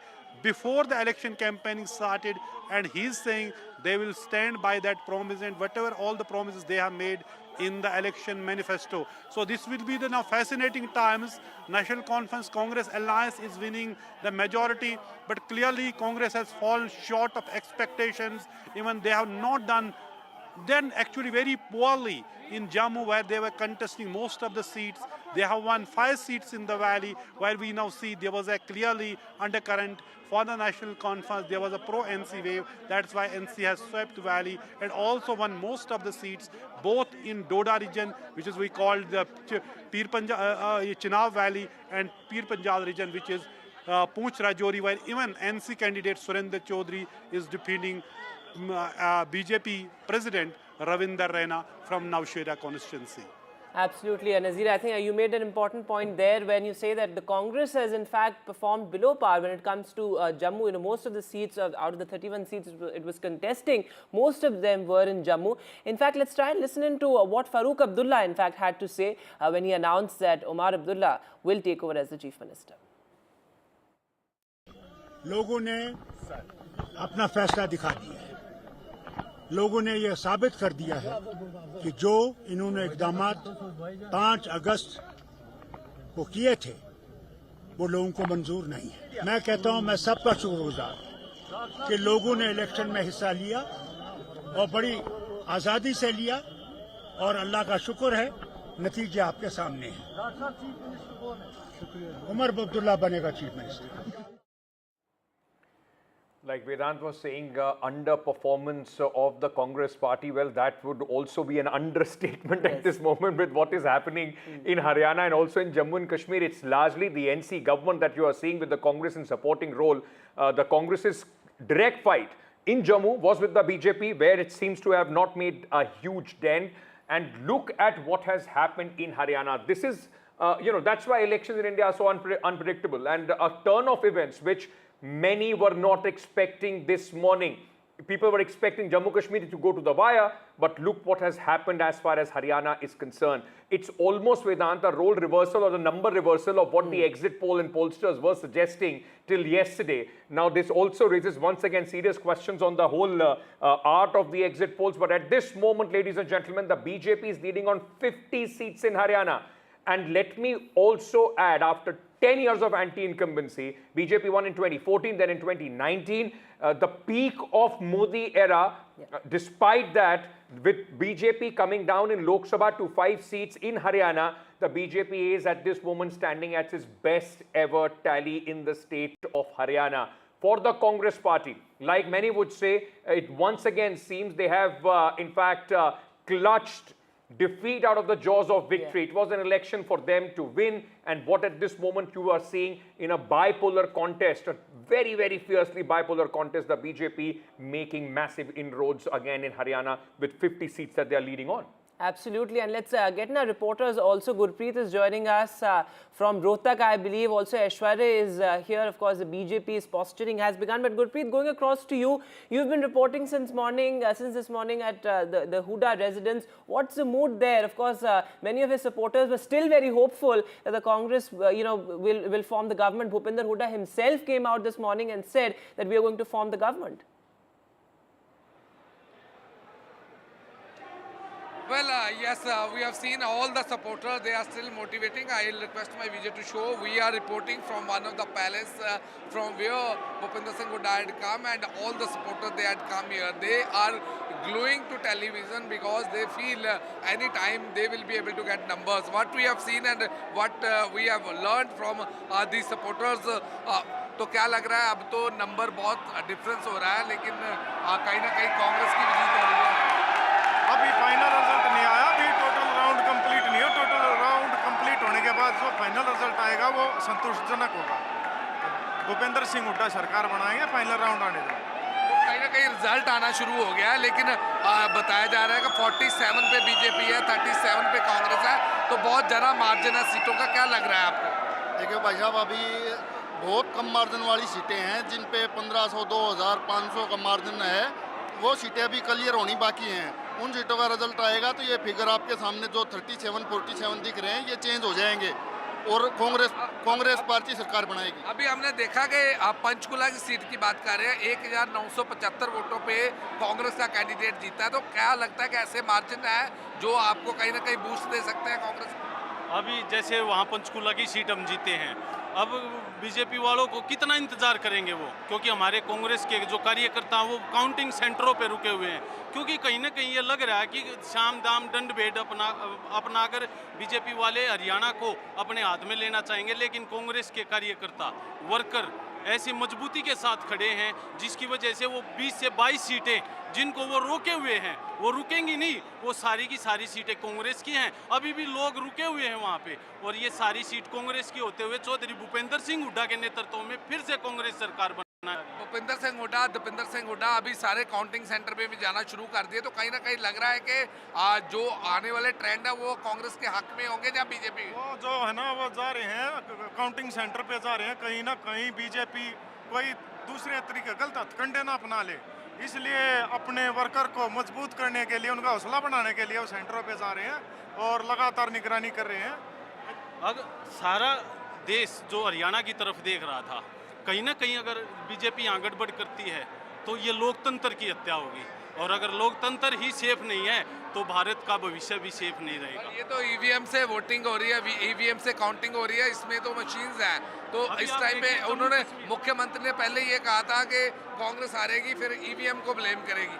अभी भी उनका यही है कि कैसे न कैसे कांग्रेस के कार्यकर्ताओं का मनोबल तोड़कर उनको वापस भेज दिया जाए। अगर वह कांग्रेस के कर्मठ वर्कर वहीं रुके रहेंगे तो हिम्मत नहीं है बीजेपी वालों की, और अगर वो वहां से उठकर चले जाते तो आध घंटे के अंदर ही रिजल्ट डिक्लेयर कर देंगे। आप देख रहे हो जम्मू कश्मीर का रिजल्ट घोषित हो चुका है, ऐसा क्या है कि हरियाणा का रिजल्ट डिक्लेयर नहीं हो पा रहा है? Well, we can see these are the supporters of former Chief Minister of Haryana, Bhupinder Singh Hooda. They are still confident. They say any time they will be able to see the change in trend, and they are hopeful the Chief Minister of Bhupinder Singh Hooda will be the Chief Minister of Haryana. But if we can go through the trends, it is clear indicating the BJP has able to get majority, and they will be able to form the government third time in the state of Haryana. Back to studio.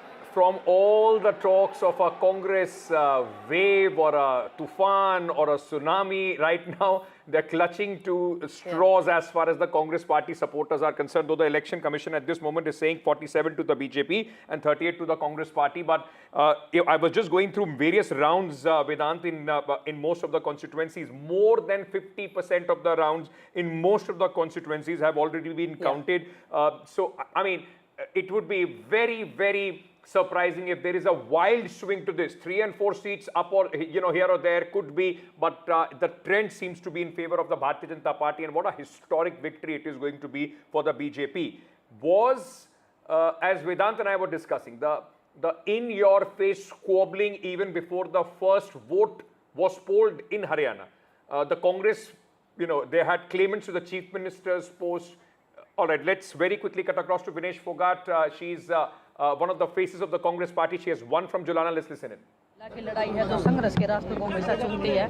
आज संघर्ष की जीत हुई है, सच्चाई की जीत हुई है, और मैं चाहती हूँ कि हमारे लोगों ने जो प्यार प्रेम दिया है, जो इस देश ने मेरे को प्यार प्रेम दिया है, उसको मैं हमेशा बना के रखूँ, उनके विश्वास को हमेशा बना के रखूँ। आपकी पार्टी आपकी पिछड़ गई है, सरकार नहीं बन पा रही, इसको लेकर क्या कहेंगे? देखिए, अभी वेट कीजिए थोड़ा सा, अभी सारे रिजल्ट नहीं निकल के आए हैं, एक सीट निकल के आ रही है। पहले हमारा भी पीछे चल रहा था, लेकिन हम भी लीड में आए हैं, तो अभी रिजल्ट चल रहे हैं, अभी क्लियर नहीं हुआ। जब सर्टिफिकेट हाथ में आएगा तो कांग्रेस पार्टी की सरकार बनेगी। राजनीति में कंटिन्यू रखेंगे या फिर खेल की तरफ भी देख सकते हैं? राजनीति में अगर आ गए तो कंटिन्यू इधर ही रखेंगे। लोगों ने प्यार प्रेम दिया है, उनके लिए काम भी करना पड़ेगा फील्ड में रह के। ऐसा तो है नहीं कि हम दोनों चीजें कर सकते हैं। कांग्रेस नेता इलेक्शन कमीशन पर आरोप लगा रहे हैं। विनेश, कांग्रेस नेता इलेक्शन कमीशन पर आरोप लगा रहे हैं। किसी को पूछने दो एक बार। हाँ, शहर के लिए क्या क्या करेंगे? शहर के अकेले की बात नहीं है, पूरे जुलाना विधानसभा के लोगों ने जो मेरे को प्यार प्रेम दिया है, जितनी उम्मीद से मुझे वोट किया, हर एक वोट को मैं चाहती हूँ कि हर एक वो वोटर खुश होना चाहिए जिन्होंने मेरे पे उम्मीद जताई है, तो वो कोशिश रहेगी हमारी। क्या एक्सपेक्ट कर सकते हैं आपके? हाँ जी, स्पोर्ट्स के लिए क्या एक्सपेक्ट कर सकते हैं आपके? देखिए, मैं स्पोर्ट्स पर्सन हूँ, जितना हो सकता है मैं स्पोर्ट्स के लिए करूँगी, और मैं एक फील्ड में सीमित नहीं रहना चाहती। हर फील्ड के लोगों ने, हर किसान का मेरे हैं, चाहे नौजवान हैं, सभी ने मेरे को वोट दिया है, तो सभी की जो जिम्मेदारियाँ हैं वो मैं बखूबी निभाने की कोशिश करूँगी। खेल के लिए क्या प्रार्थना करेंगे, आप क्या चाहेंगे? सर, वो आगे का सवाल है।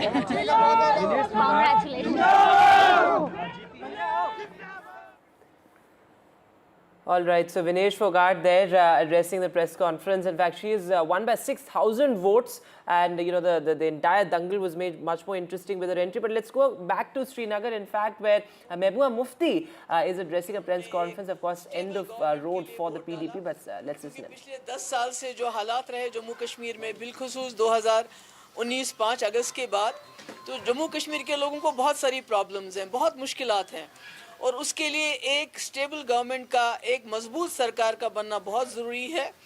मैं जो हमारे पीडीपी के जो हमारे लीडर्स हैं, वर्कर्स हैं, जिन्होंने हमें बहुत मुश्किल हालात के बावजूद वोट डाला, उनकी भी बहुत शुक्रगुजार हूँ, और उनसे यही अपील करूँगी कि हिम्मत नहीं हारनी चाहिए। उतार चढ़ाव आते रहते हैं, और मुझे इस बात की खुशी है कि जिस तरह से लोगों ने वोट किया एक स्टेबल गवर्नमेंट के लिए, तो जो इसमें गड़बड़ करने का कोई चांस नहीं अब, क्योंकि लगता था कि अगर मैंडेट कुछ मिक्स्ड होगा, अगर एक तरफा मैंडेट नहीं होगा, तो फिर उसमें बहुत सी शरारतें हो सकती थी, बहुत सारी उथल पुथल हो सकती थी, और कहीं ना कहीं यहाँ के जो लोगों ने मैंडेट दिया है उसको डिफीट करने की बात हो सकती थी। इसलिए I congratulate all of them, specially people of Jammu and Kashmir, जिन्होंने बहुत जो है सोच समझ के एक स्टेबल गवर्नमेंट के लिए वोट दिया है। If you want to ask anything, please go ahead. 2014 में 28 सीटें, जी जी जी, और 2024 में 3 सीटें, जी जी, 96 में नेशनल कॉन्फ्रेंस 60 सीटें, 2014 में 16 सीटें। ये उतार चढ़ाव आता रहता है, इसमें क्या करेंगे आप? लोगों की विक्ट्री है, लोगों की चॉइस है, आपको लोगों की चॉइस जो उनकी मर्जी है उसकी कदर करनी चाहिए, उनकी इज्जत करनी चाहिए। जमहूरियत में तो यही होता रहता है। नहीं, मुझे लगता है कि लोग चाहते थे एक स्टेबल गवर्नमेंट, और उनको लगा नेशनल कॉन्फ्रेंस और कांग्रेस जो है वो हमें स्टेबल गवर्नमेंट दे सकती है और कहीं ना कहीं बीजेपी को दूर रख सकती है। I think that is the, मुझे लगता है सबसे बड़ी वजह। सॉरी जी, मैं कहती हूँ वो तो बात की बात है, अब क्या हुआ, पर मेरा ये है कि जम्मू कश्मीर के लोगों ने एक स्टेबल गवर्नमेंट के लिए वोट डाला, जो उनको लगा कि नेशनल कॉन्फ्रेंस और कांग्रेस एक गवर्नमेंट, स्टेबल गवर्नमेंट दे सकती है और बीजेपी का मुकाबला डट के कर सकते हैं, तो उसके लिए उन्होंने वोट दिया है। नहीं, अब तो मेरे ख्याल में बहुत अच्छी, मैंने तो वही, मैं तो कह रही हूँ कि लोगों को मुबारकबाद दे रही हूँ कि उन्होंने हंग असेंबली को नहीं चुना, एक स्टेबल गवर्नमेंट के लिए वोट दिए, ये तो मुबारकबाद है लोगों के लिए। As a former chief minister, what do you think? All right, that was PDP's Mehbooba Mufti, and at this moment PDP has been relegated to 2 seats. How things change in 10 years from being the party number 1 in the 2014 assembly elections to just being relegated to 2 seats, not even a marginal player as far as Jammu and Kashmir is concerned. Let's also, ladies and gentlemen, we'll keep a lot of inputs coming in. We'll keep swifting through Haryana and Jammu and Kashmir. Kumari Shelja, one of the key faces of the Congress party, was it her anger sitting at home for 11 days and continuous bickering in public? Has that cost the Congress party the elections of Haryana? She spoke just a while back. Listen in. अब ये खबर आई है कि कांग्रेस के जो वरिष्ठ नेता हैं जयराम रमेश, उन्होंने एक कंप्लेन किया है चुनाव आयोग से, और उसमें ये कहा गया है कि पिछले लंबे समय से कई दौर की जो काउंटिंग हुई है वो रिफ्लेक्ट नहीं कर रहा है इसी की वेबसाइट से। कुछ लग रहा है, क्योंकि जो मॉनिटर बीच बीच में देख पाते हैं, ऐसा लग रहा है कि बहुत और वही चीज़ पर अटके हुए हैं। तो इसी को देखना चाहिए कि ये क्यों हो रहा है, क्या उनके यहाँ प्रॉब्लम है। बड़े बड़े इलेक्शन कंडक्ट किए जाते हैं, या हरियाणा के साथ ऐसा क्यों हो रहा है? तो ये इसमें क्या आपको लगता है, आप कैसे देखते हैं इसको? क्योंकि पिछले जयराम रमेश का ये कहना है कि 4-5 जो राउंड की काउंटिंग हुई है सिर्फ वो रिफ्लेक्ट कर रहा है वेबसाइट पे, जबकि ज़मीन पर 10-11 राउंड से ज़्यादा की काउंटिंग हो चुकी है। तो फिर कुछ ना कुछ बात है, इलेक्शन कमीशन को ही जवाब देना पड़ेगा ना। आफ्टर ऑल वो ही जिम्मेवार है फ्री और फेयर इलेक्शन करवाने के और दुनिया को बताने के कि क्या हो रहा है। तो ये जवाब तो इलेक्शन कमीशन को देना होगा। एक सवाल ये भी है कि कांग्रेस का ये दावा था कि एक लहर है कांग्रेस के पक्ष में, आपने कहा 60 से ज़्यादा सीटें मिलेंगी, लेकिन जो रुझान अब तक सामने आए हैं उसमें बहुत स्पष्ट बहुमत बीजेपी को दिख रहा है। और आपकी तरफ से जो कहा जा रहा था कि एंटी इनकम्बेंसी है हरियाणा में, लेकिन बीजेपी 50 सीट के आसपास बनी हुई है लंबे समय से लीड। यही बात समझ में नहीं आ रही है कि जबकि राउंड ज़्यादा हो गए हैं तो ये 3-4 वाला क्यों नज़र आ रहा है?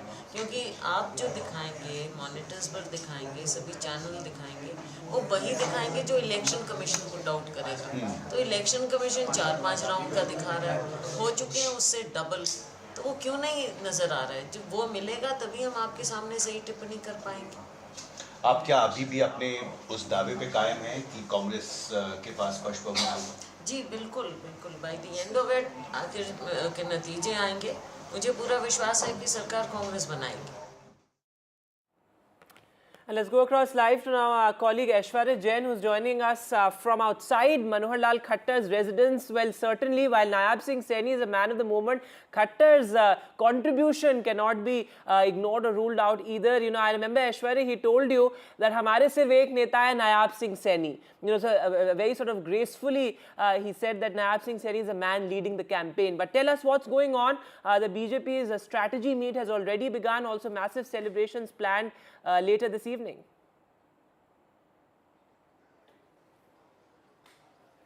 Well, a very crucial meeting underway here at Manohar Lal's residence in the national capital, where Bharatiya Janata Party in charge for the state of Haryana, Biplab Dev and Dharmendra Pradhan, along with co-in charge Surendra Pathak, also had arrived, and it's been more than 2 hours that these leaders are inside Manohar Lal's residence. And certainly it is also, you know, these leaders who are keenly watching the results as trends are coming into the fold as far as results are concerned. But as the Congress have moved to the Election Commission of India about the slow voting process, the leaders from the Bharatiya Janata Party are still holding their fort. They have not come outside, but the sources within the Bharatiya Janata Party clearly revealing to us that the leaders over here, including Jitin Prasad, who also just went inside at Manohar Lal's residence, they are, you know, they will not wait for the government, you know, formation, and in a fast-paced manner, they wanted to quickly wrap up things because, you know, continuity is something that the Bharatiya Janata Party is opting to. As far as Chief Minister's name is concerned, yes, many of the leaders had been stating that it was Nayab Singh Saini who had, you know, under the leadership of him, the Bharatiya Janata Party unit for Haryana fought the elections, and he will be continue to be the Chief Minister. There is no doubt about any other name. But yes, as far as BJP is concerned, it's the most successful election